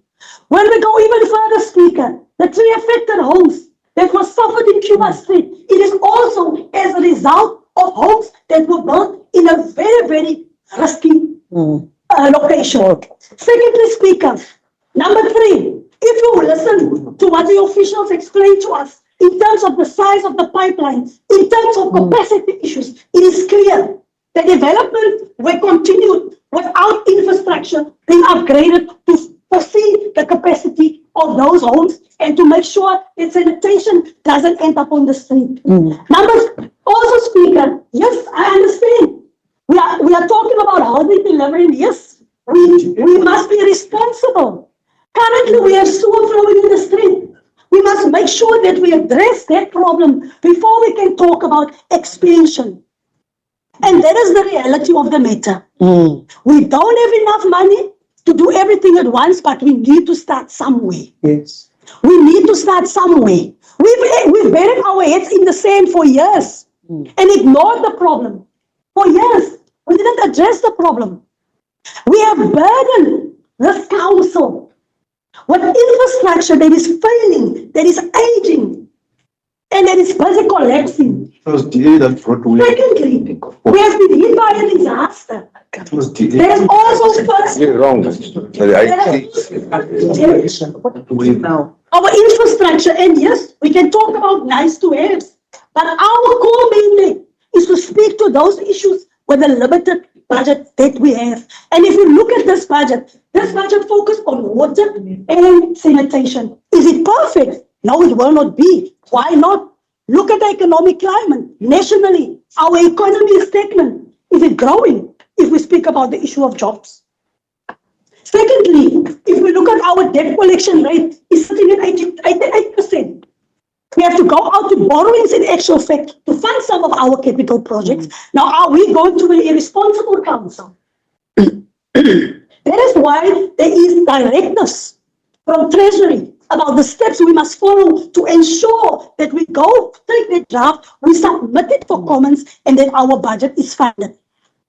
And I'm hoping, Speaker, that we will remain responsible and we will not mislead the public. It's all of our responsibility sitting here. There's so many councillors playing victim, but they are councillors elected in their respective wards. At least I don't play victim. We must deal with our issues. So, Speaker, since the deputy... You can't play victim staying in town. You can't play victim staying in town. Deputy Mayor has proposed, Councillor Kabai must ask himself, what has he done as a councillor for all these years that he did not make sure those issues are addressed? It's much personal now. Speaker, the DM has proposed and I second. We'll give you this. Thank you. Been up. It has been up the entire time. You said you are going. Item has been proposed. No, you said you are going. My hand has been up the entire time. We are now moving to the next item. Administration, please take us through section You must enabler for jobs. People don't want jobs from, imagine. Local economic development must work. That's what happens. Section When Community Services, doing please stop. you must enable I take jobs. You. Don't you want to borrow me your brain? I don't. Borrow me your brain. But you do so much with mine. You can't be doing this blame game. You've been doing a blame game for the past 5 years. Yeah, it's still. You are doing a blame game. You are talking about historical whatever. What have we done? What have we done? Administration have done that.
Deputy Mayor, there's an item that is being read now. Section 4 requires compliance. Item C. Compliance. 350/05/26. Review sport facilities, master plan 2026/2027, page 752. Item is 7. Councillor Olivier. I support that. Councillor Swart. Second. Next item. Item C/4/351/05/26. Quarterly report for the Pledge Shark Sporters Program, page 804. Item 7. Councillor Olivier, then Councillor Mhlana. All the recommendation. Councillor Mhlana. No, current speaker. Why are we getting a report, such a report from Sharks Podcast? Because now this report, it's like it's a department. It's like we've housed them. Yeah, I don't know. The last I checked, they were an NPO. I didn't give you chance to speak. I was not talking to you. No, You don't do that. when you're not given a recognized, right? Please don't do that. So your side is allowed to speak. No, it is Councillor Mhlana who's speaking. It is not you. Speak at this all day speak. Yeah. Like now, it's a department or a section, the way they're getting the reports. Maybe I'm wrong, but I will also say it's a report. Okay.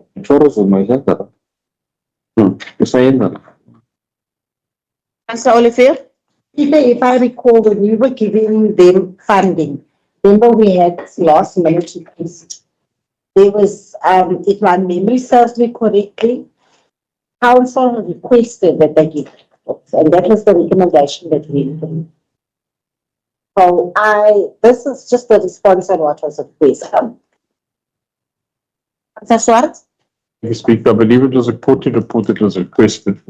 No, it's not. I'd like a second item. Next item.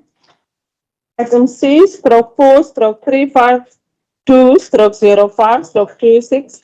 Bitou Municipality Disaster Management Plan for review by Council 2026, page 840. Item 7. Councillor Olivier. And then Recommendation. Councillor Bye. Thank you, Speaker. Speaker, I'm going only with these disasters that happen. I'm going to zoom it towards 7, an area that is called Hatago. Those people were neglected. They are still neglected even today. I'm not going to talk about electricity because they will get electricity on the 25th of June. The municipality has never assisted those people. There are falling trees there. Their water that is brought there is yellow. I don't know the color. And nobody takes care of those people.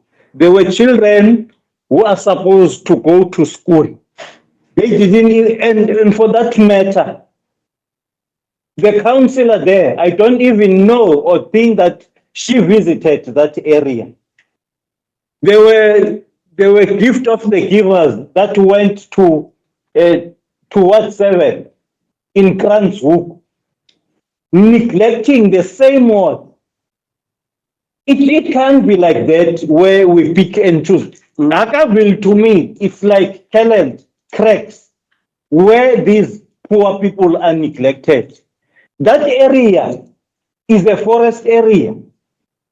And those people are not that many not to be taken care of. What did the municipality do? Those people were neglected. They are even still neglected today. Well, they will see what to do this year because the councillor didn't take care of them in these disasters. Councillor Swart. I'll go to the councillor Liquid first. Olivier. Speaker, if I may, because the council has been mentioned of Akabo, and I am the councillor of Akabo. Ever since we had, speaker, I'm speaking to the speaker. Ever since we had the flood, we started helping and assisting those communities with gumdrop. We assisted them with sandbags. We assisted them with soup kitchens, which still continues. We have spoken to our NGOs to assist with blankets and whatever food we could do there. Unfortunately, at the moment, we do have a challenge in the whole of Akabo, not just in the Forest View area, where they have a water problem because of the electricity being off. We can't help ESCOM's schedule. We speak to ESCOM on a daily basis because it is a concern to me. The municipality has been taking water to those areas as far as possible. There is a lot of cable theft going on there. Our law enforcement has been involved, SAPS has got involved, and we are trying everything from our side to assist the community with whatever they need, as far as humanly possible. You are on record. Those people are listening to you. Councillor Swart, then On record. Mayor. At least they hear the truth. Then from the council, I'll second the proposal. Thank you. The item has been proposed and be seconded. Next item. Item C/4/353/05/26. Disaster Management Report. Response to severe rainstorm occurrences 6 to 14 May 2026. Page 907. Item 7, Councillor Lefevre. Over to the explanation. Acting MN. Yes, Speaker, from my side, it's important that council know that the administration has done their utmost to be responsive with regard to this disaster and also act accountably to deal with this severe storm that was described by the district meeting on the 8th of May, that it was something that they've seen in 1981. They made reference to the Lanesburg floods. Similar, that's how they see it. So, Speaker, yes, from our side, we foresee that we must present council with a report. The first report was submitted to the acting premier by the executive mayor on the 8th of April in George. It's covered in this report, and thereafter also a report back here to council. I've referred to that. And then I'll state this on the 21st of May. We've summarized it into a table. There's clear indication of the food that was provided on that time still, because a lot of electricity issues was resolved. We mainly had ESCOM problems at that point in time. So where electricity was off and highlighted in bold, you would see there was warm food supplied by a NPC. Communication network, all of it was already functional. Must I say that Vodacom, with the assistance of council, intervention was supportive in providing electricity communication to the Kurland community, which helped a lot. Water supply, the uplands area we supplied, and Forest View we continue to supply. Yes, I was aware of that information that went around. I've also responded immediately on the council group in terms of what the water quality, and also to make sure that we don't have any challenges with providing potable water. At this point in time, I am assured by community members that the water quality, they are satisfied with it. Then the sewer network, I think it was clearly mentioned as part of the budget process. It's also reflected in here. The pipeline, the Kwanakatula spillage, pump station 23, as they use that name, the Kolweni section of the pipeline that's collapsed. So that was the status quo on the 21st. Humanitarian relief, there's another table on that. And yes, we had to respond in real time. On the morning of the 8th, it was reported that Bitou has got a rainfall of in the excess of 300 millimeters already. And Bitou was seen as the most severely hit. The district sent out their own communication to people to assist, and Gift of the Givers responded to the district. They did not even speak to us as officials. They left the area, and it was upon the district to bring them back or not, but they did not speak to Bitou officials. On the other side, everything is recorded in here. I don't want to go into the detail. The overview gives us the infrastructure impact, the challenges that we have here. The road, we can fairly say at this point in time, it is more rehabilitation of gravel roads. And I acknowledge what Councillor was said about the, let me call it the main artery, Shishuba Street, that has been affected because of the bypass. And hopefully, as part of the road reseal on the operational budget, that road must be. I am driving that road myself from time to time. And yes, there was an impact because of this bypass that we've used. Electricity, Robert 2 is a serious problem, Speaker. The latest, I attended a meeting yesterday with ESCOM, and the latest communication, the mayor referred to 25 June, but in advance, we've informed the district that they must get DSD out here.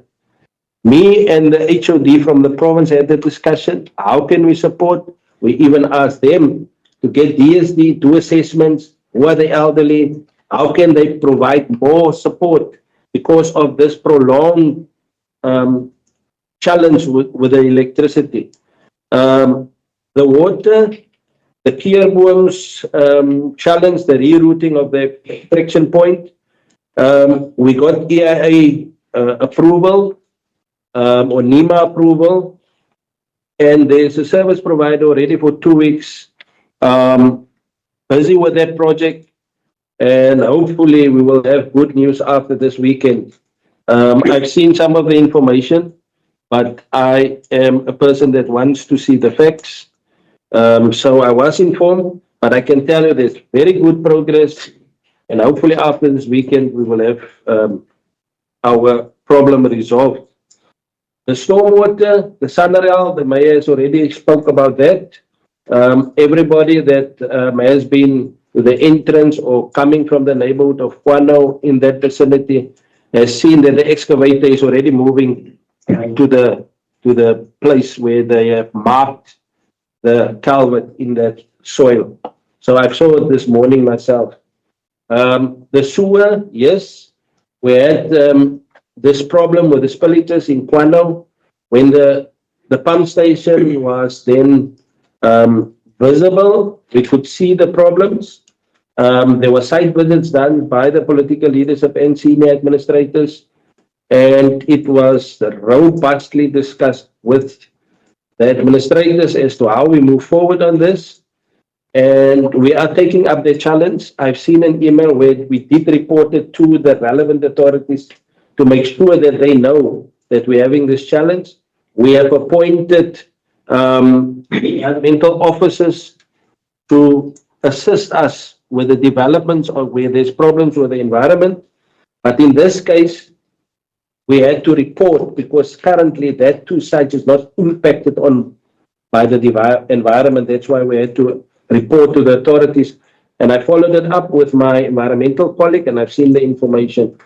And even on the launching site, public launching site at Central Beach, we got the approvals.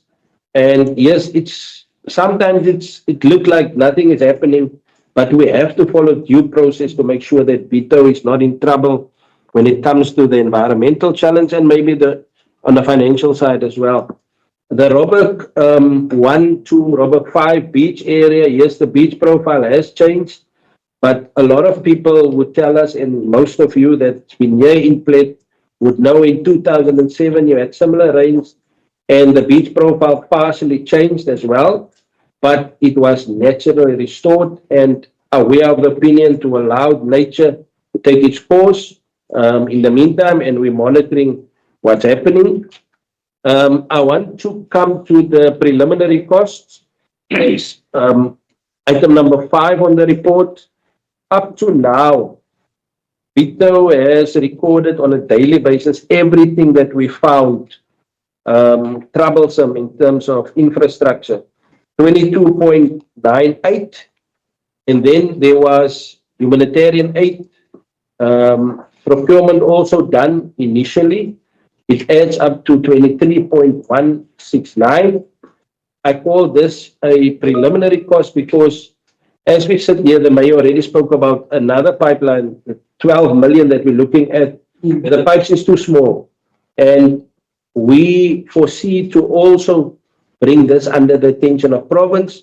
We filled in the schedules that was provided to us to provide itemized projects that was submitted via the district to province because we are declared a national disaster. So it's just 23 million plus the 12 that must, I must just check with the infrastructure colleagues if they've sent that communication. And as we go along and have more challenges coming to the surface because of this disaster, we will make sure that it's communicated. They even requested GPS locations of these sites, and hopefully they will come out and visit so that they can see for themselves. And if there's any financial opportunity for Bitou out of this exercise, it will really be helpful because a lot of this infrastructure is indeed insured. But with insurance, you don't know what the outcome of the assessment will be, but a lot of it has been insured. The last point I want to make is we also foresee it very important to make public what was the emergency material that was provided in the form of humanitarian aid, as recorded in page 916, where we have the emergency kits. We have information on terms of the mattresses, blankets, food parcels, the plastic, that being your, what they would call the gun plus, your sandbags, what was bought, what was a stock at a certain point in time, what was issued, and then the balances that are remaining in the stores. And as it was also said, assessments was done in various communities, and there's individual families that came forward, and we found some elderly people that now came forward, and there's assessments done to assist them as well going forward. Thank you very much. Thank you. Acting MM, on bill, Councillor Swart, Councillor Blanche, then Madam Mayor. Speaker. And then Speaker, thank you very much. I think today is the day where we have to recognize the hard work of some of our personnel. The excellent work that has been done. There's been a lot of criticism, sometimes justified, about oversights and things which were not looked intended to as it should have been. But this speaks of excellent work, and I think we as council should recognize that. And I, for one, say thank you very much. We congratulate you with the diligence with which you have looked after this disaster. I think given the fact that Bitou was probably one of the hardest hit areas, we are looking better than most others, thanks to hard work of our staff, of our personnel. And with that, I would like to give recognition to you, Mr. Acting MM, and the people that supported you in this process. And I think it is right and correct, and we have spoken to Mr. Namtuk, that the facts and the details contained in this report are made known to the public out there, because a lot of what takes place in council, in our staff, amongst our staff, with these type of things are not communicated out there. And it is good that the ratepayers and everybody else that involved in this town are made aware of those things. So that I thank you and I commend you, MM, and your staff. It's Councillor Swart, then Councillor Blanche, then. I think you have Councillor now seconded it or not, but I also wanted to say thanks for the report, and at least puts the information out there. There's a lot of speculation and a lot of it incorrect speculation. And yes, it's something that you only often find out a lot of the problems and the more deeper problems as time progresses. I think it was a job well done, and we always learn from it. We always learn how we can do things better. So at least we'll learn, and if there should be another disaster like this, probably be even better prepared than we were. But at least we're managing to identify areas that need to be rectified and are taking action around that. So thank you very much to everyone for that, and I will second the item. And the Mayor? Thank you for the opportunity. Because I think it's very important if I can please just spell out.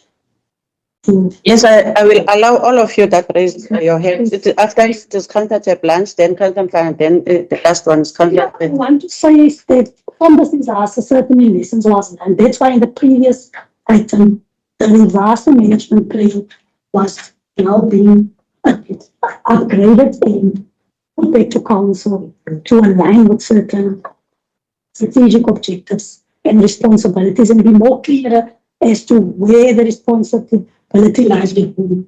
But I thought it's important that Mr. Williams gave a very broad overview. But Mr. Felton, you know that on page 2, you speak of page 194, especially in terms of the water sanitation repairs and infrastructure damages that we have discussed is critical. And those are the items that I have referred to when I spoke of the unforeseen and unavoidable expenditure. Mr. Felton, can you please give us, if you have any updated information currently as to what the situation is? When can we have those contractors on site, especially the situation in Kwanakatula? As we went out to assess, we know that the pump station damages, it's a bit more complicated, but we have to mitigate those risks. We have escalated to the relevant environmental authorities, so we have done that. We are not hiding anything, but more so we have now streamlined our procurement processes so that we can get those contractors on site, especially with the Brussels line and especially with the Kwano pump station situation. Can you please just brief council on that before we can move to the next item? Thank you. Thank you, Mr. Felton. Thank you, Mayor. Yes, today you asked the question. So the whole process for the unforeseen and unavoidable expenditure has to go through regulations and also own policies itself.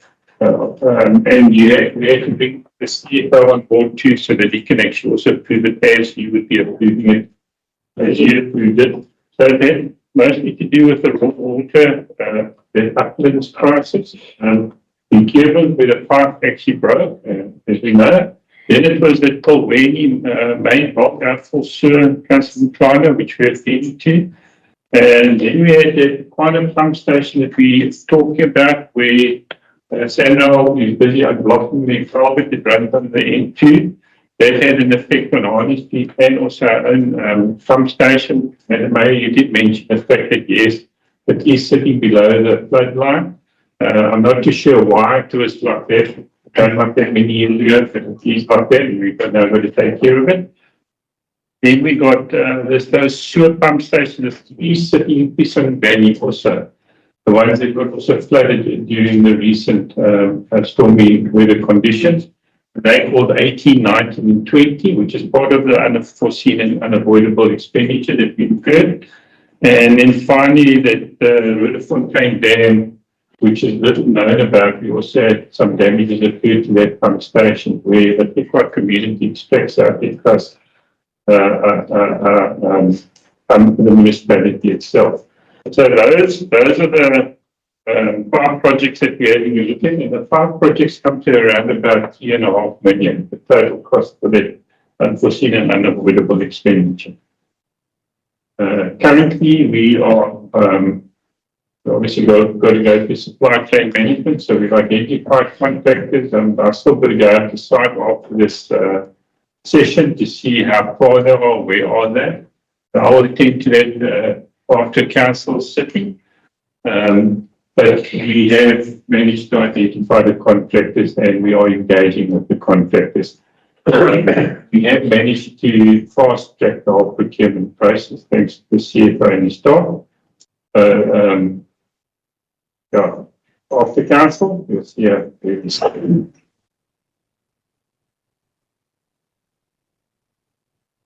Thank you. Then it will be Councillor Blanche.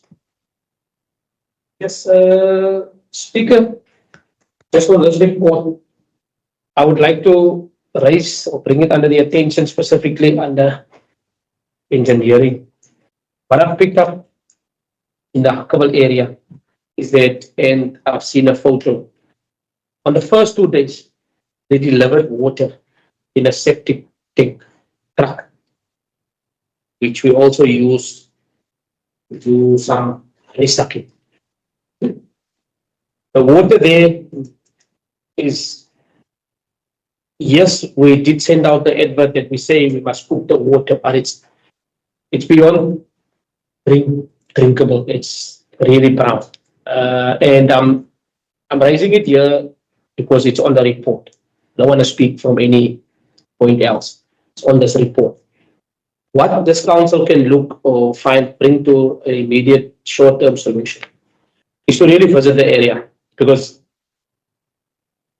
it's now 2 weeks later. The roads is really bad. Most of the water, the high amounts can with no real drainage system or stormwater channels that's catching this water. It runs through the lower part of those houses, either on the left-hand side or on the right-hand side. What this council here can also do is to attend to that, because the residents really find it difficult.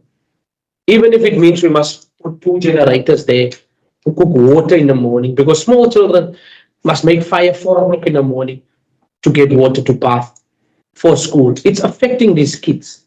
Even if it's generators there so that they can just do, because they must cross the M2 even to charge laptops or phones, because nothing. There's a small little center we can use there with generators so that they can have their own kettles and at least charge phones there.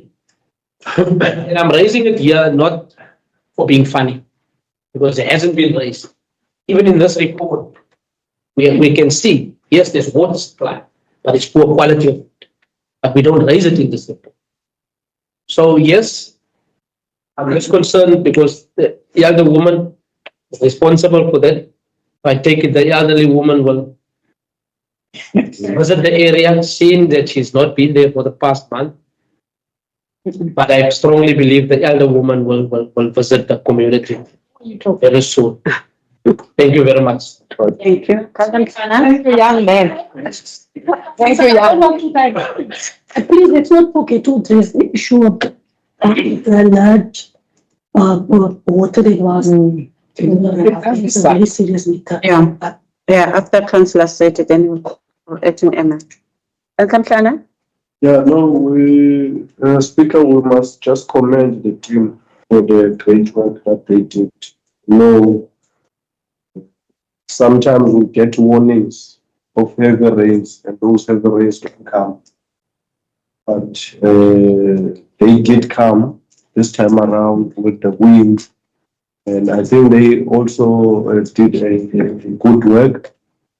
But there are still some outstanding issues that needs to be fixed, like some electrical poles that are that are leaning in particular. So those electric poles, Mr. Felton, they still need to be fixed before they fall onto people's shacks. Over and above, personally, I'm happy. I attended some meetings where the executive mayor was shouting at these guys because of frustrations at that time. But yeah, I'm happy with the work that they've done. And the work that you have put in, executive mayor, we thank you. Thank you, Councillor Msana. Councillor Seti. Thank you, Speaker. It's waiting for the number one baby. Impression. Oh, no, I didn't. No, the platform is for councillors. Right. Just want to commend the team now here in council. What a busy with the disaster, but I don't want to forget the work that has been done by the then or the former acting MM, because this has all started when he was acting. And he had to act. Exactly. So now, I'm not living outside the family, but we're heading back. I need to commend him because he got a corner and some bonus said and enkosi and then right now I have a question. Imam Gwanya, I have a question now. I've always write my question. I just want to ask about the 2 employees that are working at the disaster material and whom I believe they even work at night time. Are they getting overtime pay? That's my question. And then furthermore, sorry, I believe that they are EPWP. I have been an EPWP for a long time here in this institution. I know when I work overtime, I was never getting paid because of the policies of the institution. Right. I just want to know because they were working tirelessly. Yeah. Now, and then furthermore, when will their permanent employment be considered? In every disaster, we see them providing vital assistance on the front lines. That's those 2 questions. Are they getting paid for the overtime? Because we've seen them. They are fathers to their houses, but they had to work, I mean, the whole night because they're looking after the communities, after the lives of the people. That's all. Thank you. Acting MM, then. Yes, Madam Speaker, let me start with the last one first. You are correct, Councillor Sethi. It's not only the 2 of them, but there was a lot of colleagues working across all directorates. So what I have instructed through the JOC is for Mr. Steerman, who's the coordinator, to record all the overtime of everybody in terms of the disaster only. Because as much as we have managers and people submitting overtime, we know who the people that were working and at what time. So he must scrutinize it. That was the instruction. And those 2 colleagues, in the context of disaster, we will see how we motivate that. It's not a problem because the disaster is something else. That happened. It happened sudden and people had to be assisted.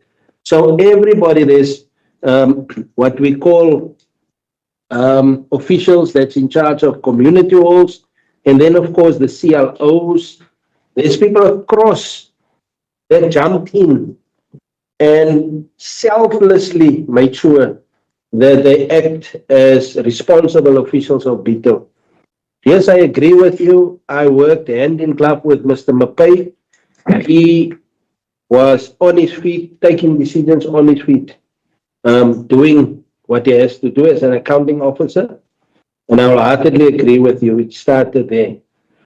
So if I can move forward, I want to come to the matter raised by Councillor de Blanche. Councillor de Blanche, I need proof of a sewer tanker. You made a statement. I know you are using your privilege in the context of council to make statements. You are protected here, but you're making a statement that's dangerous for the Bitou municipality. And we need to have that proof so that we can investigate it. We got 2 tankers from Garden Route. I was there to activate the tankers. I had to contact the MM because there was a request in and the MM wanted Bitou to confirm, and I was instructed to sort it out. So we had 2 tankers on site. We still have the tankers on site. So I need that. What I do agree with you, Councillor, is that on Tuesday, on the councillors group, there was this water issue. It was reported to me as well directly from Harkeville because me and the mayor was there the Saturday, the 9th in the evening, and there was a complete discussion with everybody, walk about everything, and then they were asked to speak to me in the context of the disaster as well. So I got that information. The same time, I also spoke to colleagues. I checked with the water quality testing at the plant. They test every 2 hours our water.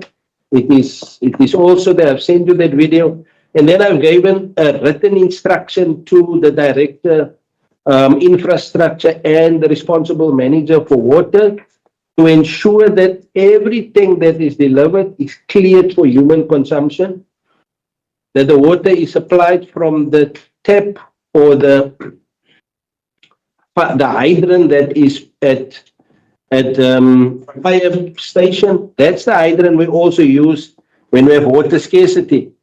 Supplying the farmers is the same tap, no other tap. And then I also requested that whosoever provide water that is substandard or tampers with the water whatsoever will be held liable for negligence. And it was also important to check if indeed there was dirty water in the tanks of the garden route trucks poured by somebody and that the tanks be cleared. This I posted real time on the councillors group. And I am so grateful that when you respond on that group, I take that information and I work with it in the field. And I can safely say that there was councillors that acknowledged that we're on the right way, but we're not perfect. That I also agree. So we want to deal with any situation where people are being delivered water that is not fit for human consumption. So thank you very much. Thank you. The item has been proposed and seconded. Moving to the next item. Moving to 5, engineering services, item C/5, stroke 284, stroke 05, stroke 26, capital projects implementation plan, report for period ending April 2026, page 918. The item is serving. Councillor Olivier. Thank you, Speaker. You will note that we added a recommendation from the PC because we felt that there's information missing out of these items, and the Executive Mayor accepted our recommendation, so I will go with it. Thank you. That's what? Next item. Item C/5, stroke 285, stroke 05, stroke 26, roads, transport and stormwater capital project implementation plan report for period ending April 2026, page 925. Item is serving. Councillor Olivier. Note the report one. Speaker. That's what? Thank you. Next item. Item C/5, stroke 286, stroke 05, stroke 256, drought intervention lifting of water restrictions, page 929. Item is serving. Madam Mayor. Thank you, Speaker. Speaker, I propose that we go with the recommendation, but also noting the issue that was highlighted by the acting MN earlier about the restriction point and the flow of the fluid. And that as a municipality, we are addressing the situation, and we will assess over the weekend how far we're going to clear the debris from that side. With that in mind, we still want our communities to be able to use water sparingly, since we are currently not extracting from the Clearance River, but we are making use of other resources. Please, Mr. Olivier. Second. Next section. Moving to section 6, planning and development, item C/6, stroke 256, stroke 05, stroke 26, human settlements pipeline quarter 2 report for period ending in March 2026, page 932. Deputy Mayor, Thank you, Speaker. I propose that we go with the recommendation, especially that now it's a human settlement pipeline. And these things definitely will give us wisdom that we've got now in a framework where our pipelines are moving and we are monitoring them now and again. So these are the things that I think we've lacked to have previously from the settlements we used to have. But from the experience and the wisdom and the things being experienced and the disasters and other things that has happened in our communities, we learn from that and we got a wisdom of knowing that we need to have these frameworks so that all the time when there's a problem, we can be able to know where the problems are. And I believe that we will still gain more wisdom of knowing which type of pipelines we need to put for another extra 50 years to come. Otherwise I propose that we take note of the item. Bill, Second, Madam Chair. next item. Sorry, I was raising my, it's just something, it says here in this item, I know I was second, but it's fine. The title deed restoration project expenditure is not moving due to historical management of the grant and claims. Is there maybe something from here that we can expedite as a council? Because it says it's a challenge. I just wanted to know, maybe there's something we can do to improve or expedite this process. Speaker,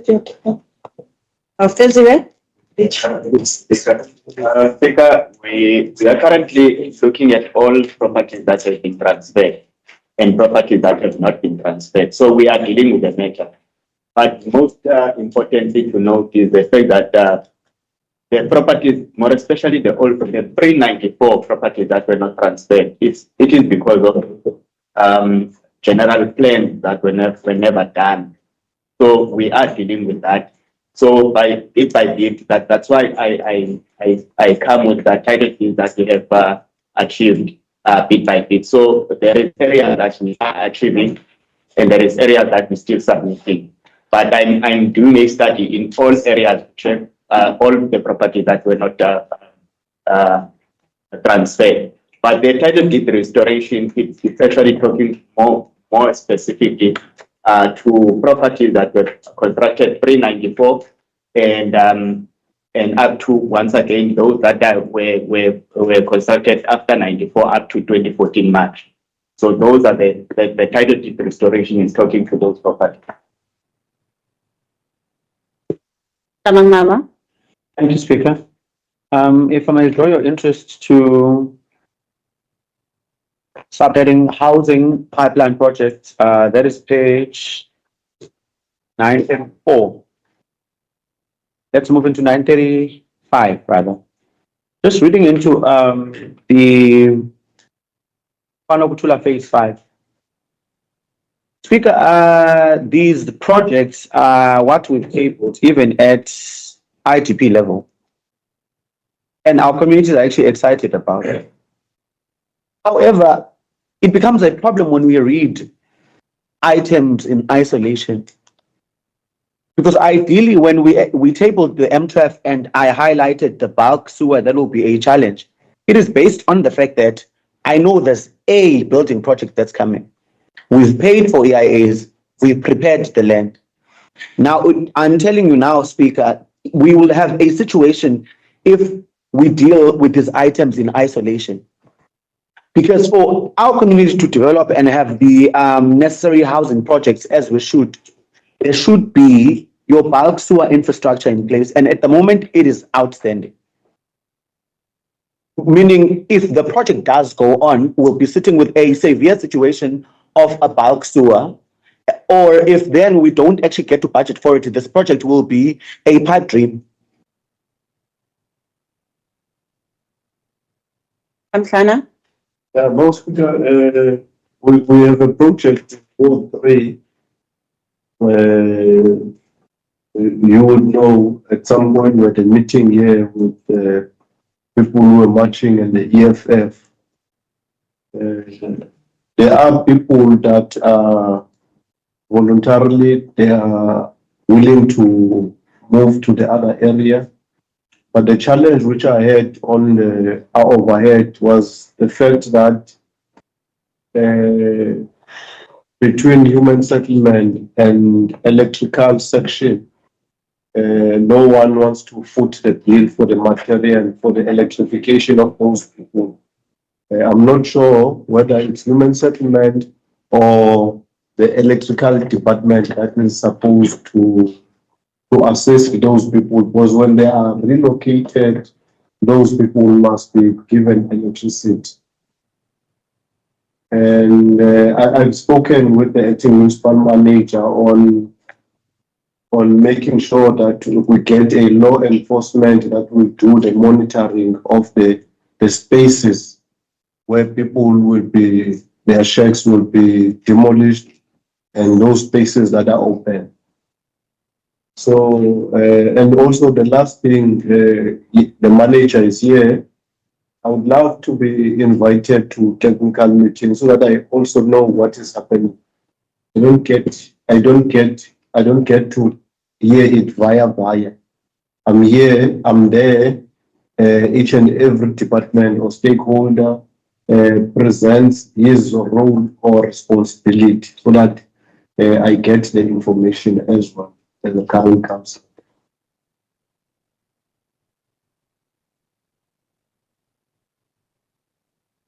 Director Shouting, anything to say on the comments that are made by Councillor Mhlanga? Yes, Madam Speaker, so I have communicated with Councillor Mhlanga on the piece, most of it is from there, but on the part where Councillor Mhlanga has requested for involvement in technical meetings, I think that is a good idea. Only because he feedback back to me, but I have given a response via the email that board council to be involved in technical meetings so that they can see the progress of various projects. Thank you. Fezile? Speaker, I won't dwell much on the issue of electricity, but I have spoken to my director and requested that perhaps we need to have a meeting with the engineering services to discuss and resolve the issue. I don't want to say much because it might be seen as if it's a finger pointing, so I don't want to do that. So we as officials will meet and discuss it. But one thing that I can mention is I think it is a well-known fact that human settlements grants do not include electrification. It is a well-known fact. But as that is, it may be, we're still going to discuss the matter and resolve it. Then the issue of inviting the councillor, no, it's fine. Councillor will be invited not to technical meetings, but to site meetings, which are monthly, because technical meetings is going to be totally different than the language used in a technical meeting. It's not necessarily what he wants to get the information from. But I also want to invite Councillor Mhlanga from time to time to communicate with me so that I can also give him information, even in between the meetings. I can also give him the information that is required. We always miss this part of communicating because of the load of work that is supposed to be doing. Sometimes we really do miss it. I must apologize on that. But I'm open that if Councillor wants any information, I will always be able to provide that information. Thank you, sir. Thank you, Fezile. The item has been proposed by UTM and seconded by Councillor Mayor. Yes. Next item. Then C/6/257/05/26 Aerodrome section, Plettenberg Bay Airport monthly report for the period ending 30 April 2026. Page 945.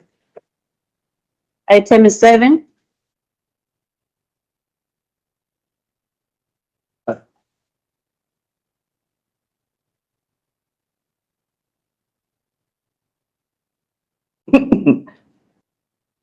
Okay. Leola?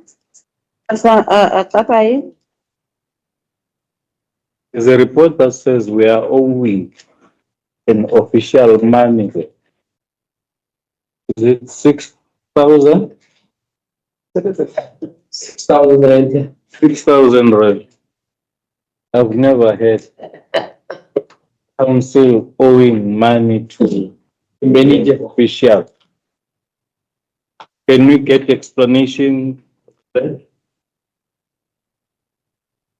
How did it happen? Because what I know a municipality, when it deals with finances, there's procurement. How did it happen? Like that?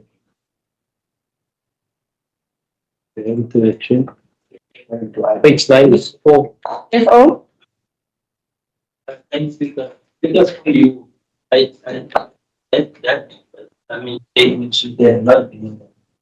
So this is the report that is being tabled to council.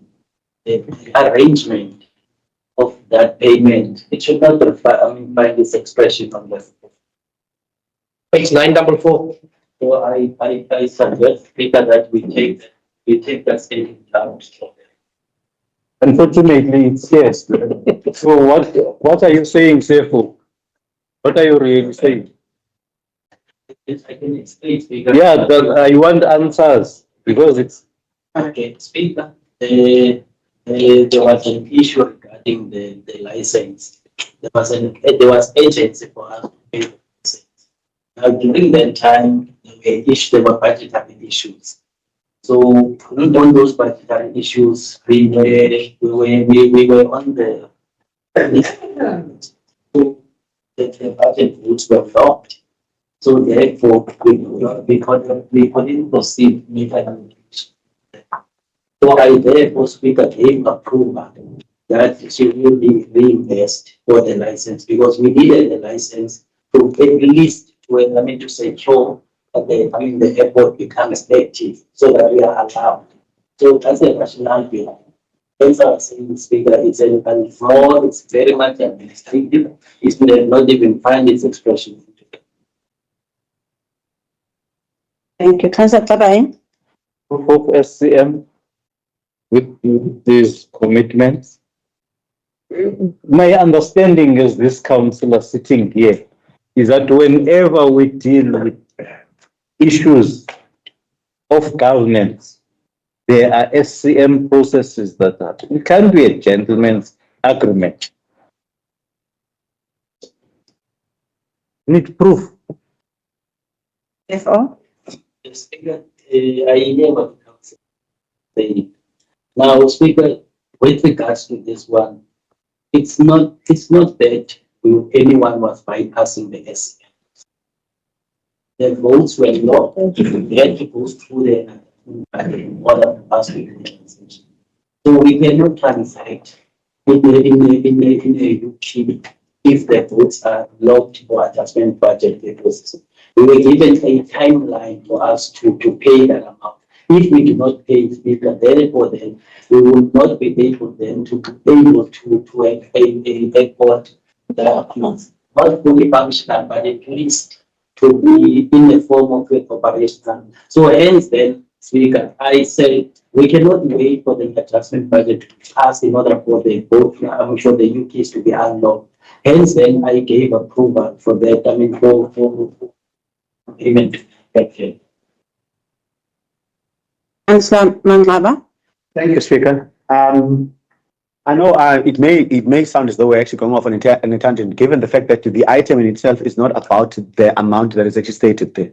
But because you are already allowing us the tangent, I think the question is not whether or not what the CFO is saying is true or not, or whether they were actually underhanded dealings.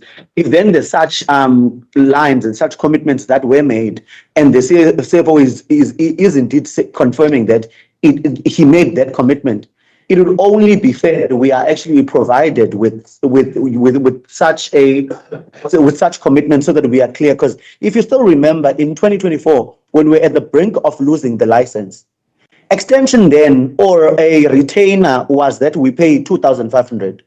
Now, a difference between then and now for it to actually be sitting at 6,216, it is somewhat questionable. So allow us, while we are exercising oversight, that we are also provided with such information.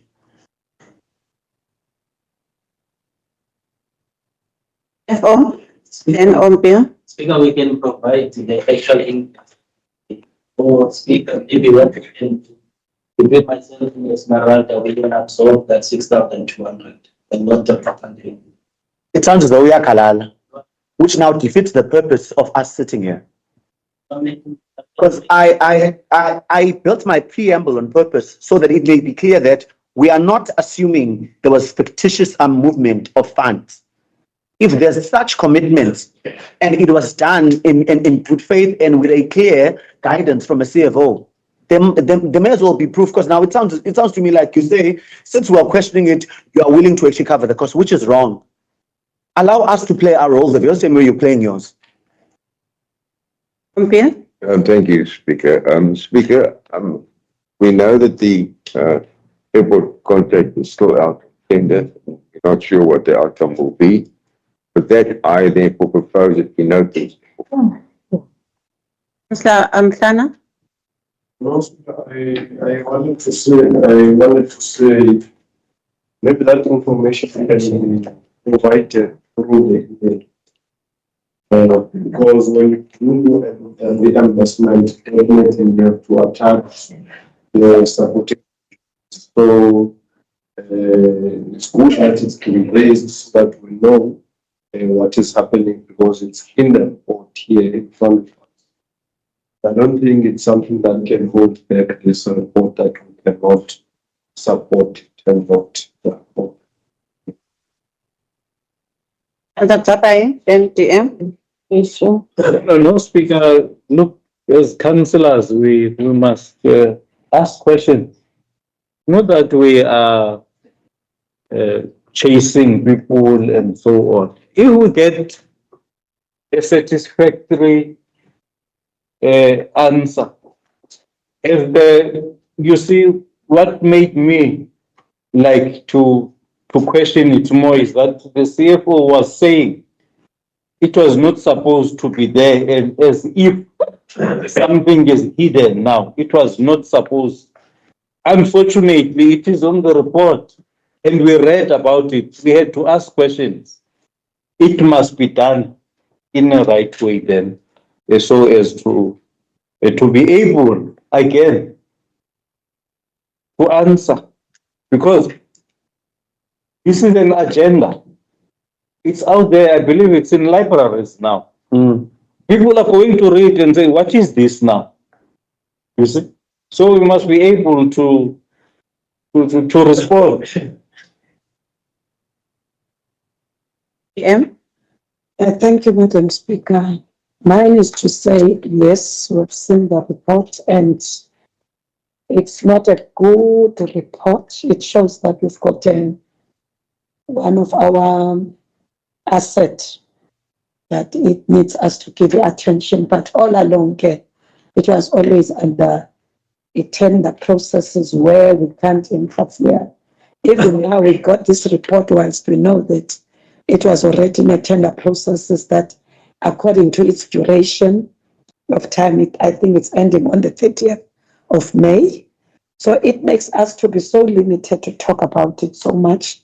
But what I want just to remind the council and everybody, that we included a recommendation as a strategic team that whatever that is happening, whatever results are, but please let us be afforded the opportunity that this asset we are having, let it go under a strategic session that is planned for the 2nd and 3rd. But apparently, the 2nd and 3rd might not be there because of other commitments. But when we're having a strategic session, this asset must be one of the things that strategically we must get a strategy out of it that will satisfy all of us for future endeavors. And I think all directors already work on those strategies to involve other stakeholders that can assist us very well in the strategy of the airport, so that we avoid this whole thing of allegations that people were having interest in all that, because there's still those underlying undertones interest around under the allocations and the airport. So till we get a response from SCM, what is the status quo now from the tennis session? But still we were appealing as a portfolio that let's take it to the strategic session. So with that, I'm adding to, I'm supporting the recommendation that has been already proposed. I'm seconding it. Thank you. Speaker, Councillor Mangaba. that the DM is actually highlighting recommendation two, which reads that it be noted that the airport matter included in a key discussion item, as a key rather discussion item during the strategic session. I'm now a bit confused that does this recommendation sit here? Because ideally, once we put out our airport on a tender, we can't really strategize about it because that strategy is something that must have been done first. So that we know exactly what is it that we are hoping to achieve when we're putting it out. Once it's put out, it's no longer dependent on us. How can we ensure that there's this and that coming from it? Because the specification on its own is clear on what we want to achieve. So I understand, in as much as I understand that it's our asset, then it would make sense that we join hands in planning strategically around it. It sounds as though this is a step too late. Yes. No, Thank you. Moving to the next item. Madam Speaker, please note that we circulated addendum this morning, addendum 2, which relates to the response to the motion that we received as reflected in the agenda on page 955. Can I read the item into record?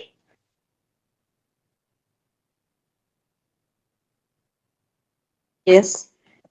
Item C/2/354/05/26. Response to the motion of questions received in terms of section 33 of Council Standing Rules of Order. Supply chain management concerns, page 2.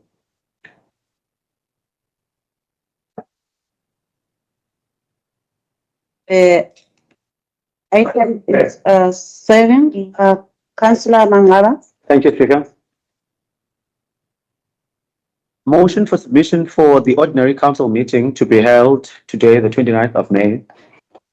I, Samkele Mangaba, hereby give a notice in terms of section 33 of Council Standing Rules of Order bylaw of my intention to pose the following questions at the next ordinary council meeting or special council meeting. It has come to our attention that, no, I think I'm reading the one that's irrelevant to what she's actually mentioning. Let me just jump to the second one. Okay. Let me do this again. Pardon me. Over a month ago, I addressed formal correspondence to the Office of the Speaker, the Executive Mayor, and the Acting Municipal Manager, raising serious concerns regarding allegations of manipulation and interference in supply chain management processes within Bitou municipality, including allegations relating to unfair treatment and victimization of a local SMME that was circulating on Facebook. To date, no acknowledgement, response, or feedback has been received from any of the aforementioned officers, despite the seriousness of the concerns raised and their implications for governance, fairness, and public trust. The continued silence from the political and administrative leadership of this municipality creates a perception that allegations involving procurement irregularities, interference, and possible abuse of processes are not being treated with the urgency and transparency they deserve. In light of the above, I hereby request responses to the following questions. Did the Office of the Speaker, Executive Mayor, and Acting Municipal Manager receive the correspondence raising allegations of failure and interference in SM processes?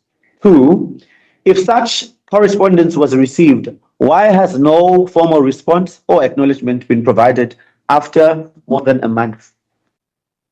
3, has the municipality initiated any internal inquiry, assessment, or investigation into the allegations raised concerning interference in SM-related processes. 4. What measures are in place within Bitou municipality to protect SMMEs from unfair treatment, intimidation, exclusion, or victimization arising from procurement and SM processes? 5. What mechanisms exist to ensure the SM process remain fair, transparent, competitive, and free from undue political and/or administrative influence? 6.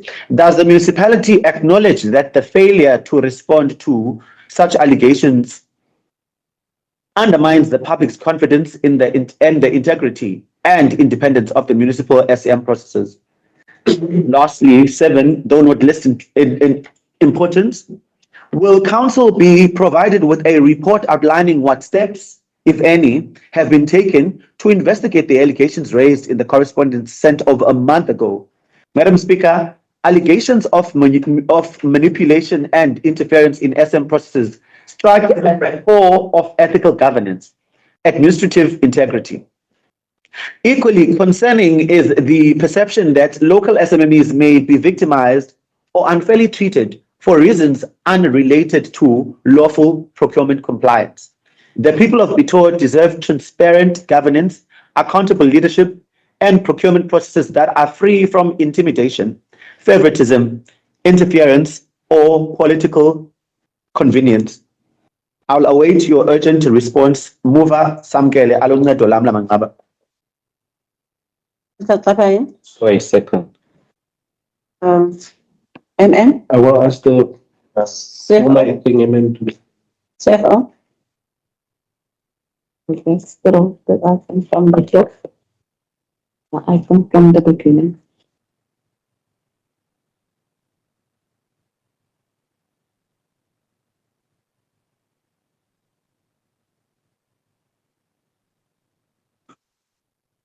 The speaker for you,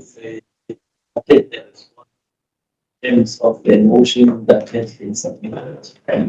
If one goes to the response speaker, the purpose of that response is to provide the council with factual responses to the allegations made against Bitou municipality regarding the manipulation, interference in supply chain processes, including the allegations relating to unfair treatment and victimizations of local SMMEs.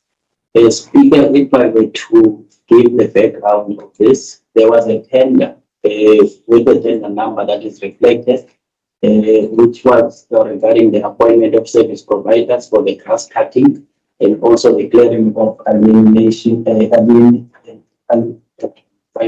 Jacob's.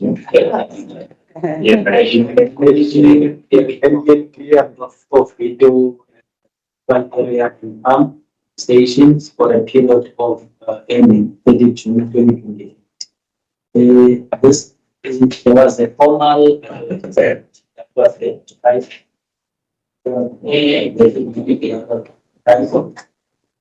the process, and then it's required that there are certain processes within the supply chain management that needed to be followed, and one of them is the attendance of the briefing session. And the service providers, there's a record of service providers that's attended the briefing session after the tender has been closed on the 11th of April. And then also, Speaker, through you, the meeting was then held at South Bailey Hall. The attendance is also included. It is also attached as an annex. Now, subsequent to that, Speaker, that tender was then cancelled.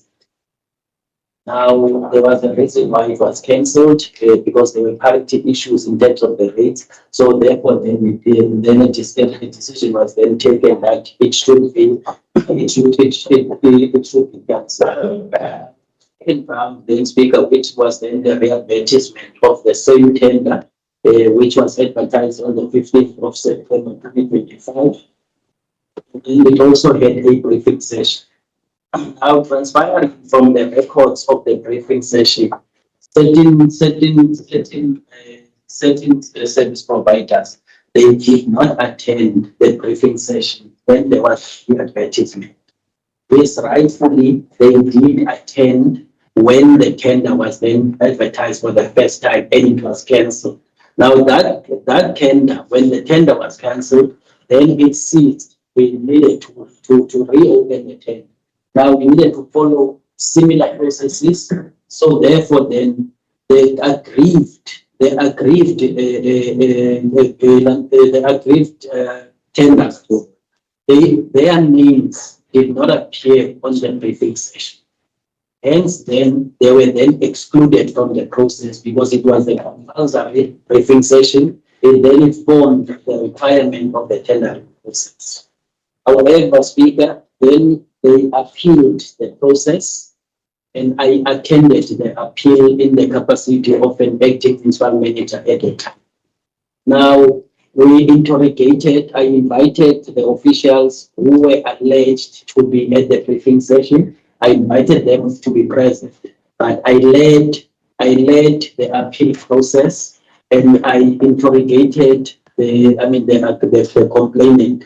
Transpiring from the complaint, it transpired that there are certain things which were triggers that will point to us, to me as a person who was not part of the process, to be able to gather whether they were in attendance or not. Now, based on the questions and the interrogation, they could not respond adequately to those pointers, which were actually simple things that will identify whether the person did attend. Now, at the conclusion of the meeting, Speaker, two of those tenders, they succumb to the fact that they never attended. Even the one who remained as a complainant, after we deliberated, we could also not prove that he was in the meeting. We concluded, we concluded the session, and we informed him that there is no evidence that shows that he was in attendance in the session. Despite that, he proceeded by posting on social media and doing all other rounds and allegations that he was in the, but based on factual finding, there was no evidence that he could prove that he was. Even the other colleagues who were in that briefing session, whom we interrogated, could also confirm that the gentleman he never attended the briefing session. In his own admission in the interrogation, he admitted that he might have attended the first one. And we explained that it was, the first one was then a pencil and there wasn't the advertisement. So I think, Speaker, then this actually answers the motion from Councillor. Maybe, Speaker, then I can probably then apologize because I'm not responding then kindly on the email of Councillor. However, I had a discussion with the councillor on this particular matter. Maybe the only challenge is that I did not respond in that. Thank you. Thank you, CFO. Councillor Mangaba. Thank you, Speaker. Speaker, while I welcome the response from the CFO, what still is bothersome on the item in question is the fact that the very same SMME who said to have not attended, have not been a part of the day this was tabled, end. How does his company name end up in the list of those who actually have bidded and are awarded? And over and above that, now you must know what sort of picture it actually portrays out there, because it's on social media. There's a contract signed by officials of this institution and the SMME that he's got a contract moving from what time to what time at which he will service a particular community.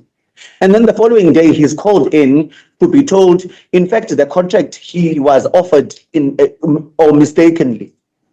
Called by who? We are a municipality. We can't afford such bad publicity, and especially during a grave time such as this one. You know exactly how these SMMEs only get such opportunities once a year or once in 2 or 3 years.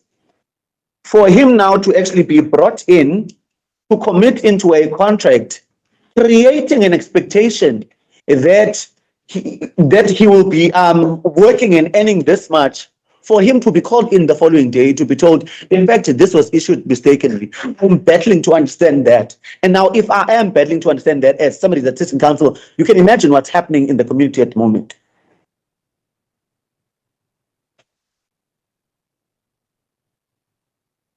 FO? Thank you. In trying to that is raised, yes, Speaker, with of the error, because there was an administrative error at the time. Fortunately, it was then detected on the same day. Hence, then the service provider was then engaged, and the service provider was then informed about the administrative error that had occurred during the time. I think, Speaker, what is important within the supply chain processes is irregularity and regularity. Now, the fact that the service provider might have obtained a contract or a letter erroneously, it does not exonerate the irregularity of the tendering process. So it is an administrative error, yes, we agree, but the irregularity in terms of supply chain processes, it cannot be exonerated within the process. So supply chain did act within the supply chain processes, despite the administrative error that is okay. We did apologize to him in terms of the administrative error. We also, during the appeal process, we also made reference to that administrative error, and we also explained to him in terms of the irregularity of that particular administrative error, and he did acknowledge and understood that. Thanks. Thank you, Councillor Ngaba. I think this is lost because I don't think there's any what's this? I don't think the council has appetite to even entertain this because I see how awfully quiet everyone is. Speaker, in public, this is actually understood as though he was called in so that they may actually match name to the face, so that they may determine whether or not he is somebody that falls within a cabal, within a certain cabal that can get work through obviously political offices, and secondly, that can be manipulated in terms of collections. That's what's being said in the public. And I'm not maintaining that, but all I'm saying is we need to be careful how we handle these things, because question is, again, how did his name end up there? Yes, we'll be told it's an error, but we must look at optics as well for what they are. Which then goes back to my appeal here in council that other municipalities have already embarked on a journey of doing everything electronical when it comes to SM processes, so that it eliminates all these mishaps and all these manipulations and victimization that is actually continuously perpetuated in such spaces. However, like I told you, it doesn't seem as though there's actually going to be a solution besides being told it was done in error. And I think that's what I will take back to the very same person that actually sent this my way. Sana? Speaker, this is not, people can draw their own inform. I'm sitting here trying to draw my own conclusion. But I think the MM or the institution can go as far as whatever they can go as far as to. But I think also that service provider can go to police and open a case against the state. Then the police can thoroughly investigate that. Now, advise that person must just go and open a case. Or was that person would have been in the police station already to open a case, as long as they feel that there is something sinister, then people must go and answer there in court. That's the only thing that Tuna Speaker I would say on this issue. Particularly that the CFO says he has exhausted to check whether that person attended or not. Then the question arises, as Councillor Mangaba has asked, how was the company of that person ended up in the list of evaluated? Because my understanding is that all these companies, unless there's something new, they get to be evaluated whether they are compliant in terms of SCM processes. So you cannot write a company that is not there. You cannot write a company that only police can investigate. We have Fox investigated me, they can investigate anyone. Thank you. Next item, administration. I'm moving back to the agenda, point 11. That was all for discussions. We're moving back to the order of business, point 11. We are done with all the items for consideration. One correction, there's another one. No, but that was addendum 2, and that was an item from the CFO on response of your motion. So we were still under point 10. So now we're moving to point 11. Okay. Item number 11 is a matter submitted by the municipal manager, none received. Item number 12, consideration of notices of motion, none received. Item number 13 is consideration of notice of question. I'm ready. Should I read it into the yes for you, ma'am? And they can show. Motion 13.14, motion of questions received in terms of section 33 of Council Standing Rules of Order, moved by Councillor S.A. Mangaba and seconded by Councillor S.E. Hereby. Disaster relief, please refer to item C/4/353/05/26. Thank you, Speaker. Mr. Mangaba. Motion for submission to the ordinary council meeting to be held on the 29th, which is today, May 2026. I, Samkele Manglaba, hereby give notice in terms of section 33 of Council Standing Rules of Order bylaw of my intention to pose the following questions at the next ordinary council meeting or special council meeting. It has come to our attention through community reports and eyewitness accounts that a disaster relief truck with gift of the givers arrived within the Bitou municipal area. Speaker, please protect me. I'm not sure why this elderly lady interrupted. See how the councillor told his motion. You don't talk to anyone when someone is on the platform. That applies to all of us. Please, councillors. Allow me to. Until tired. Mr. Mangaba.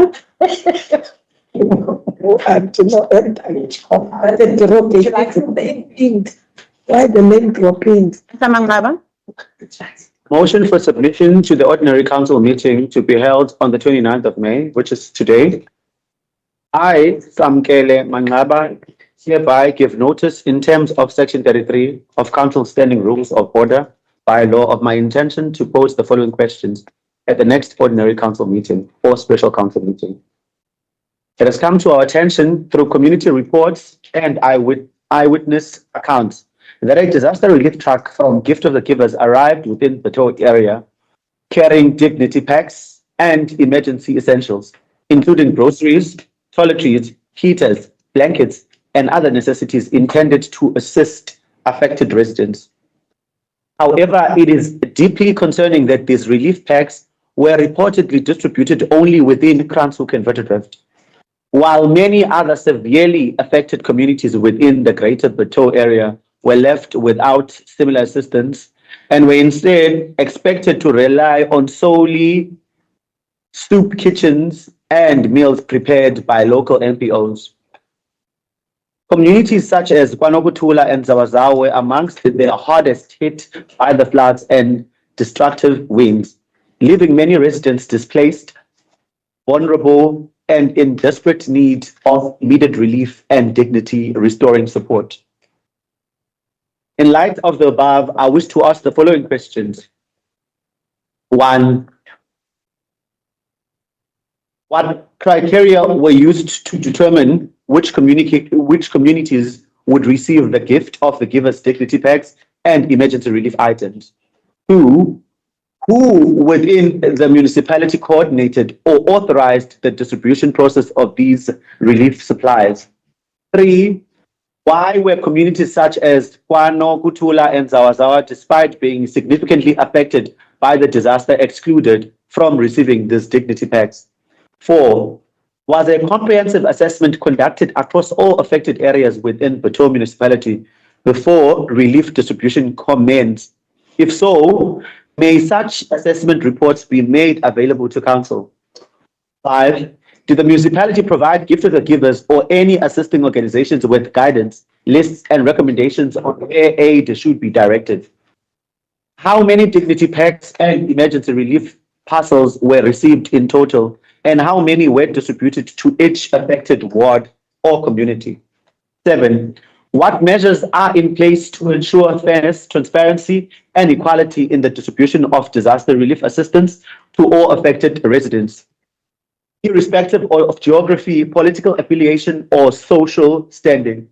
8. Does the municipality acknowledge the unequal handling of relief efforts that has created a perception that the suffering of certain communities is being politicized? 9. How much money has Bitou municipality spent to date on disaster relief intentions relating to the recent floods and disruptive winds? 10. Kindly provide a full breakdown of all disaster-related expenditure, including but not limited to emergency accommodation, food parcels, soup kitchens, building materials, transport and logistics, outsourced services, humanitarian support, and any procurement undertaken under emergency provisions. 11. How many households and individuals were officially recommended or recorded rather as displaced across all affected communities? 12. Why has there been no clear communication or implementation plans regarding issuing of emergency building material and relief support to displaced residents? 13.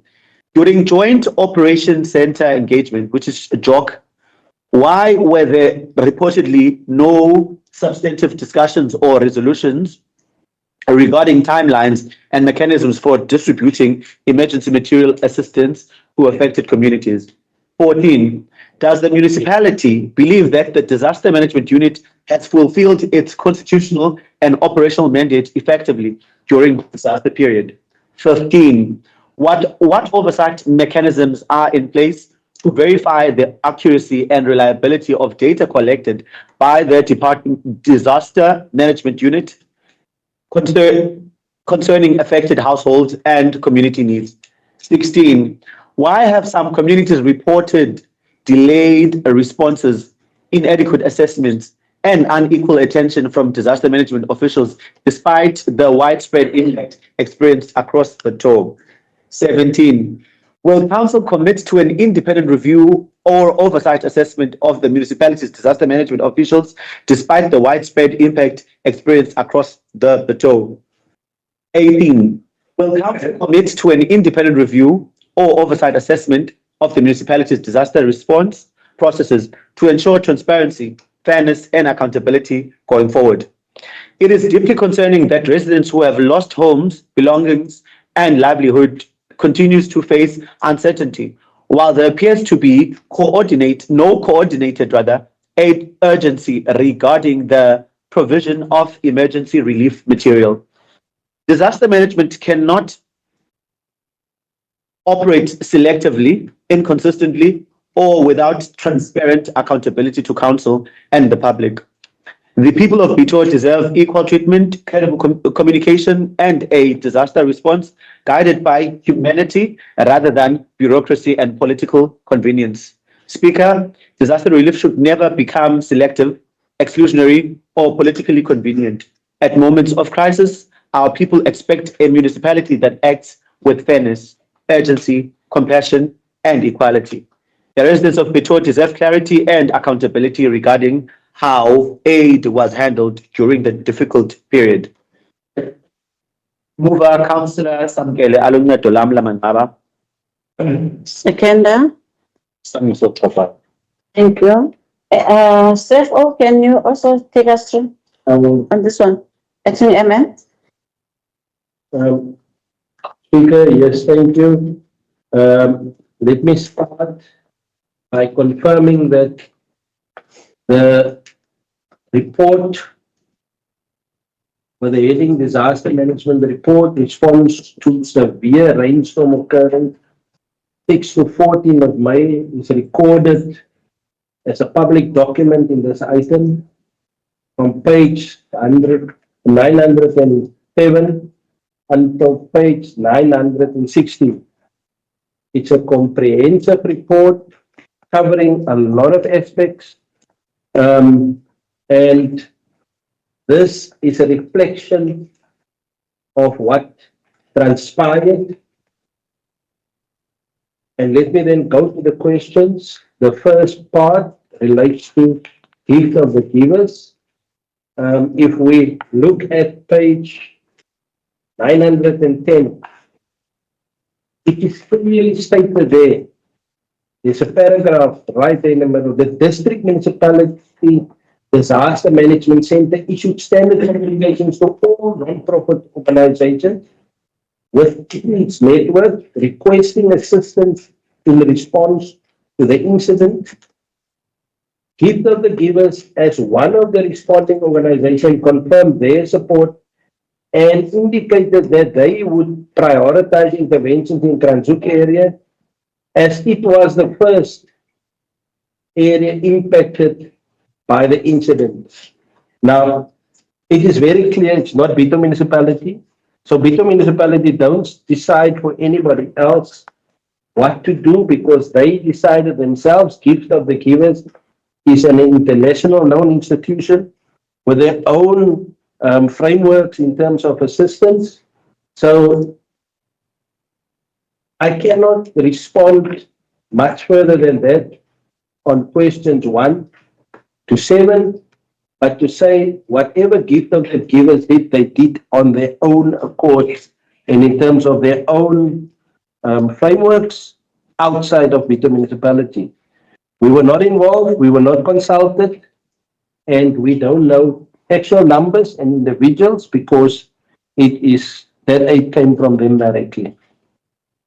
Then moving on to question number 8, municipality handling unequal handling of relief efforts. Speaker, there's a huge challenge with that question. Equality cannot count during a disaster. The disaster, the aid is directed where it's needed. The report states that we had people calling in, we had people relaying message to other people, we had walk-ins. So we responded to where aid was needed. And it happened real time. People were under threat since the 6th. And as things unfolded, Bitou municipalities officials assisted. The one critical point that we must also understand here is people prefer that they be localized with their properties. So they would require things to stay at their houses to protect their property, that somebody else cannot come and take from them. And even protect if it was furniture or whatsoever, but have that covered. Now that I've learned, Speaker, from even as far back as when we had xenophobia attacks in South Africa. At that time, I worked closely with the current general of this district, SAPS district, General Kechana, when he was deployed in Hermanas at the time. You localize the problem. You serve people as close as you can to their houses, not to have chaos in the street. It was storming. We could not allow people to be on the streets. And that is a lesson learned, historic lesson learned. So that is what people preferred. So we cannot say we must treat people equitably, distribute between each community, whilst the need is coming real time, we assisted with the need. The next one is money spent on disaster relief. I have also covered that in the report. It was through procurement processes on page 915. The blankets, the mounts there, the mattresses is there, the food parcels is there, isolation plastic, sandbags, and the hiring of 2 generators. It's recorded here in the report on page 915. The breakdown, I've given you that. It's recorded here. It has gone through SAM. And then, of course, emergency accommodation. I'm not aware that we paid for any accommodation. I'm not aware that we've outsourced to, for an example, service providers in terms of providing food.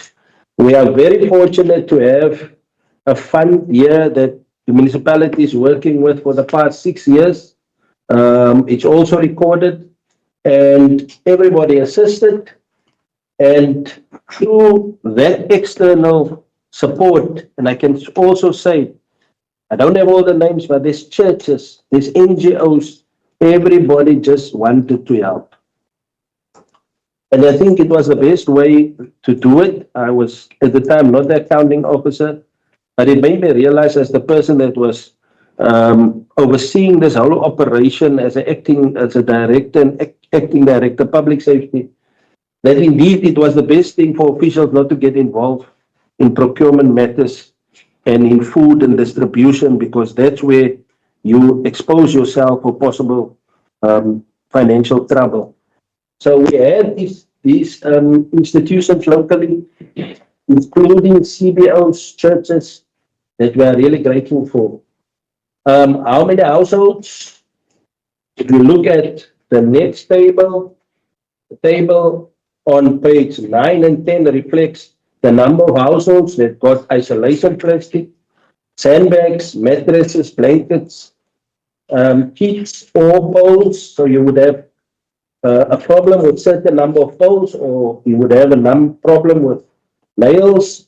So that is reflected in the report on page 9, 10 and 9, 11. It is in there. So go to number 12.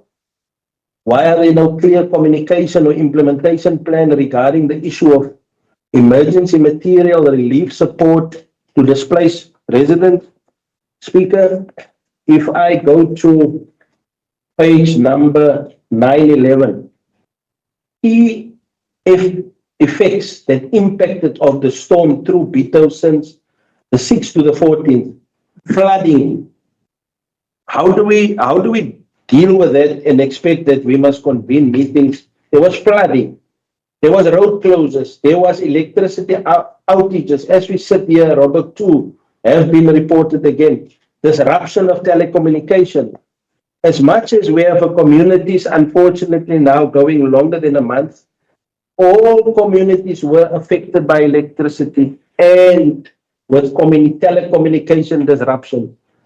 Interruptions with water supply systems, displacement of affected families, isolation of communities. Wittendraf was cut off for more than 2 days. Now, what was good is that on the 8th, we could give our communication model a complete overview through the presentation done by the then acting municipal manager to the premier.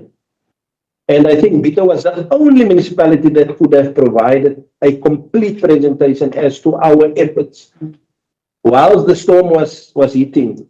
I can also say that we have used all possible channels, and my colleague, Mr. Namtu, and his team was instrumental because they were directly part of the job in dealing with communication.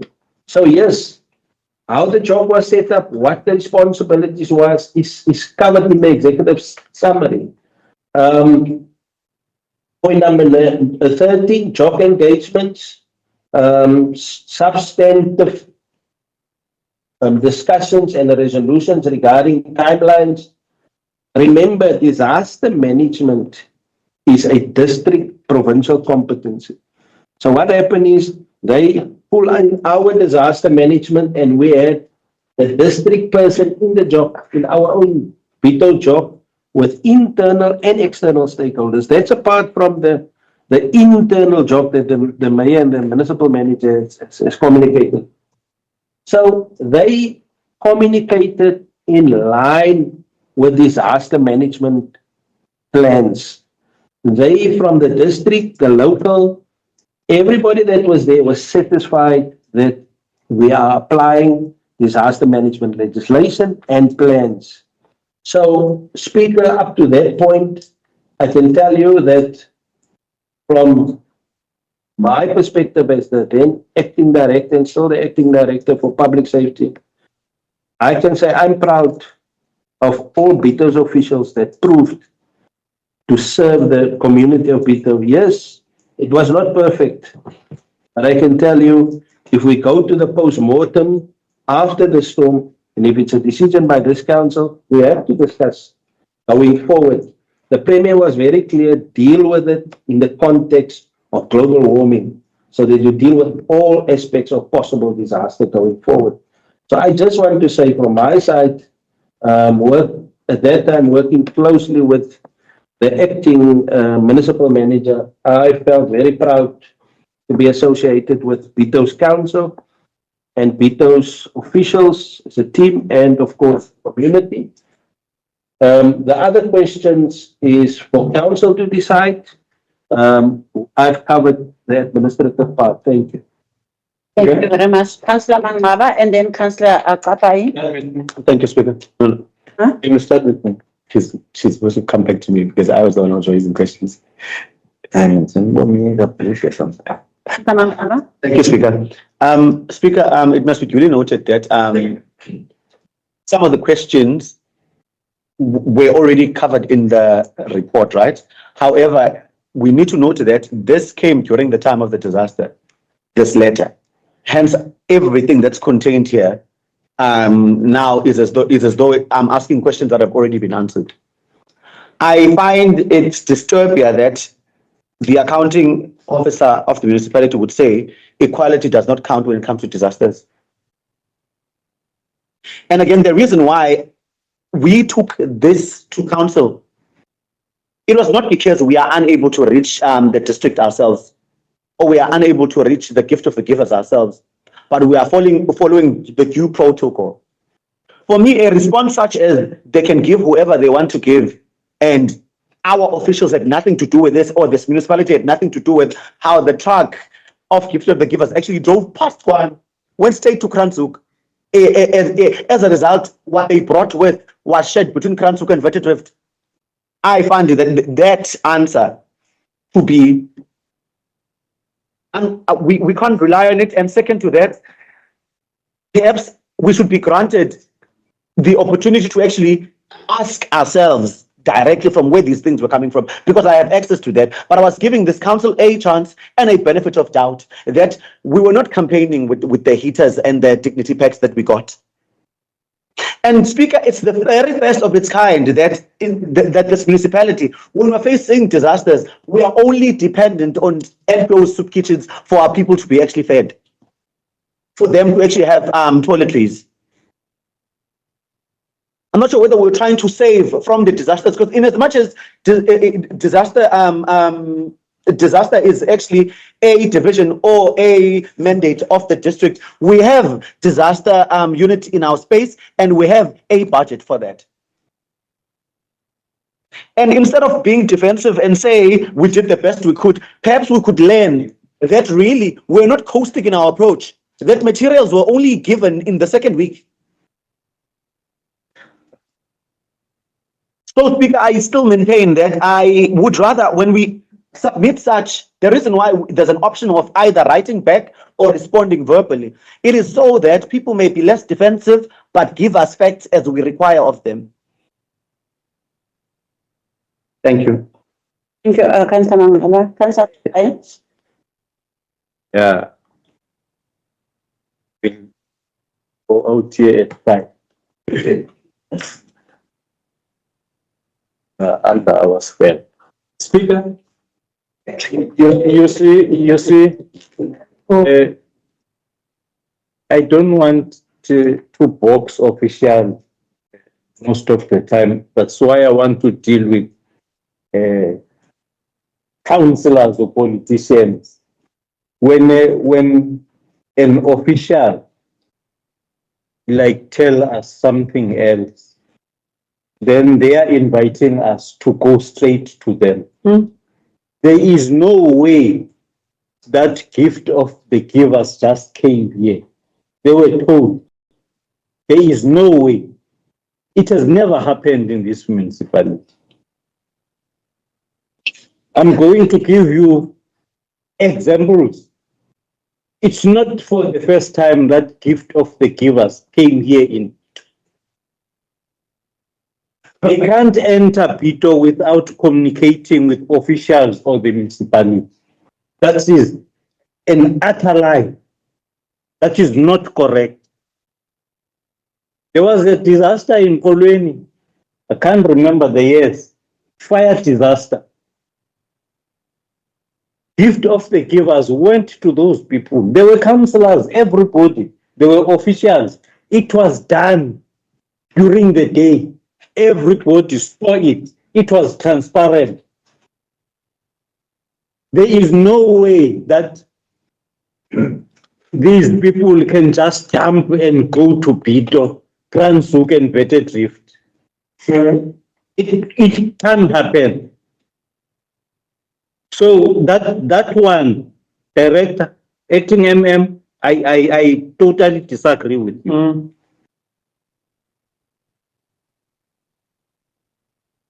It's a fact that other areas were excluded for political expedience.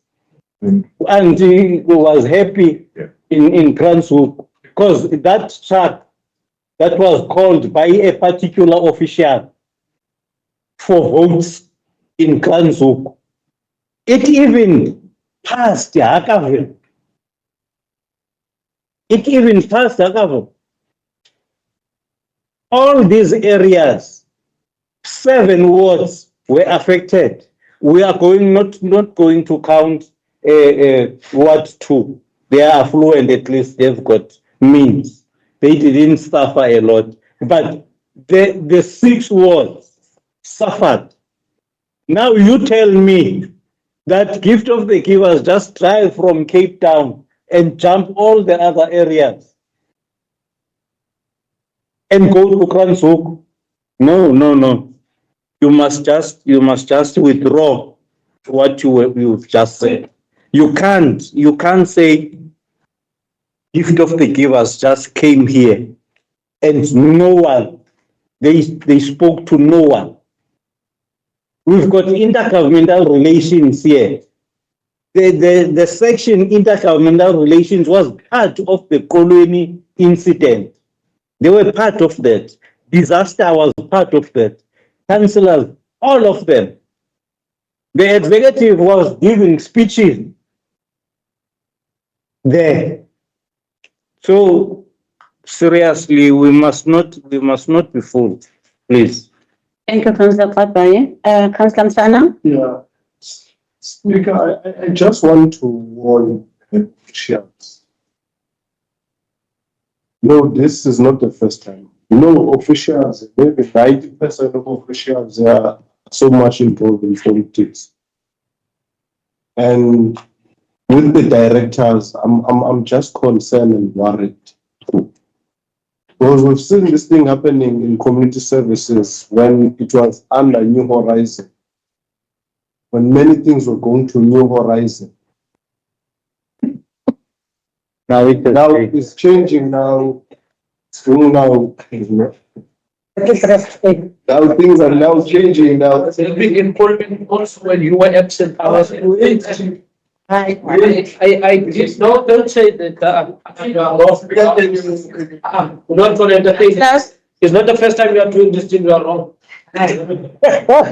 Councillors, can we move now to the next item? No, he's still on the floor. No. What's your? No, let us go. You were answering. No. You let him disturb you. Councillor, Speaker, we are moving now to the next item, which is the income documented. Do you know Bruma? Do you know what we did to Bruma? Now item number 50, which is the in-committee matters. Can we please allow the officials who are not part of the in-committee and those that are Experience. excuse This manipulation. You are coming from there. just move quietly out of the room. Then so that we can Manipulating process. there's no break already. Meeting started at 9. Eh? Meeting started at 9. Now 25 minutes. Yes, replenishment. Replenishment. 11, 12, 1. It's supposed to be on lunch already. They are still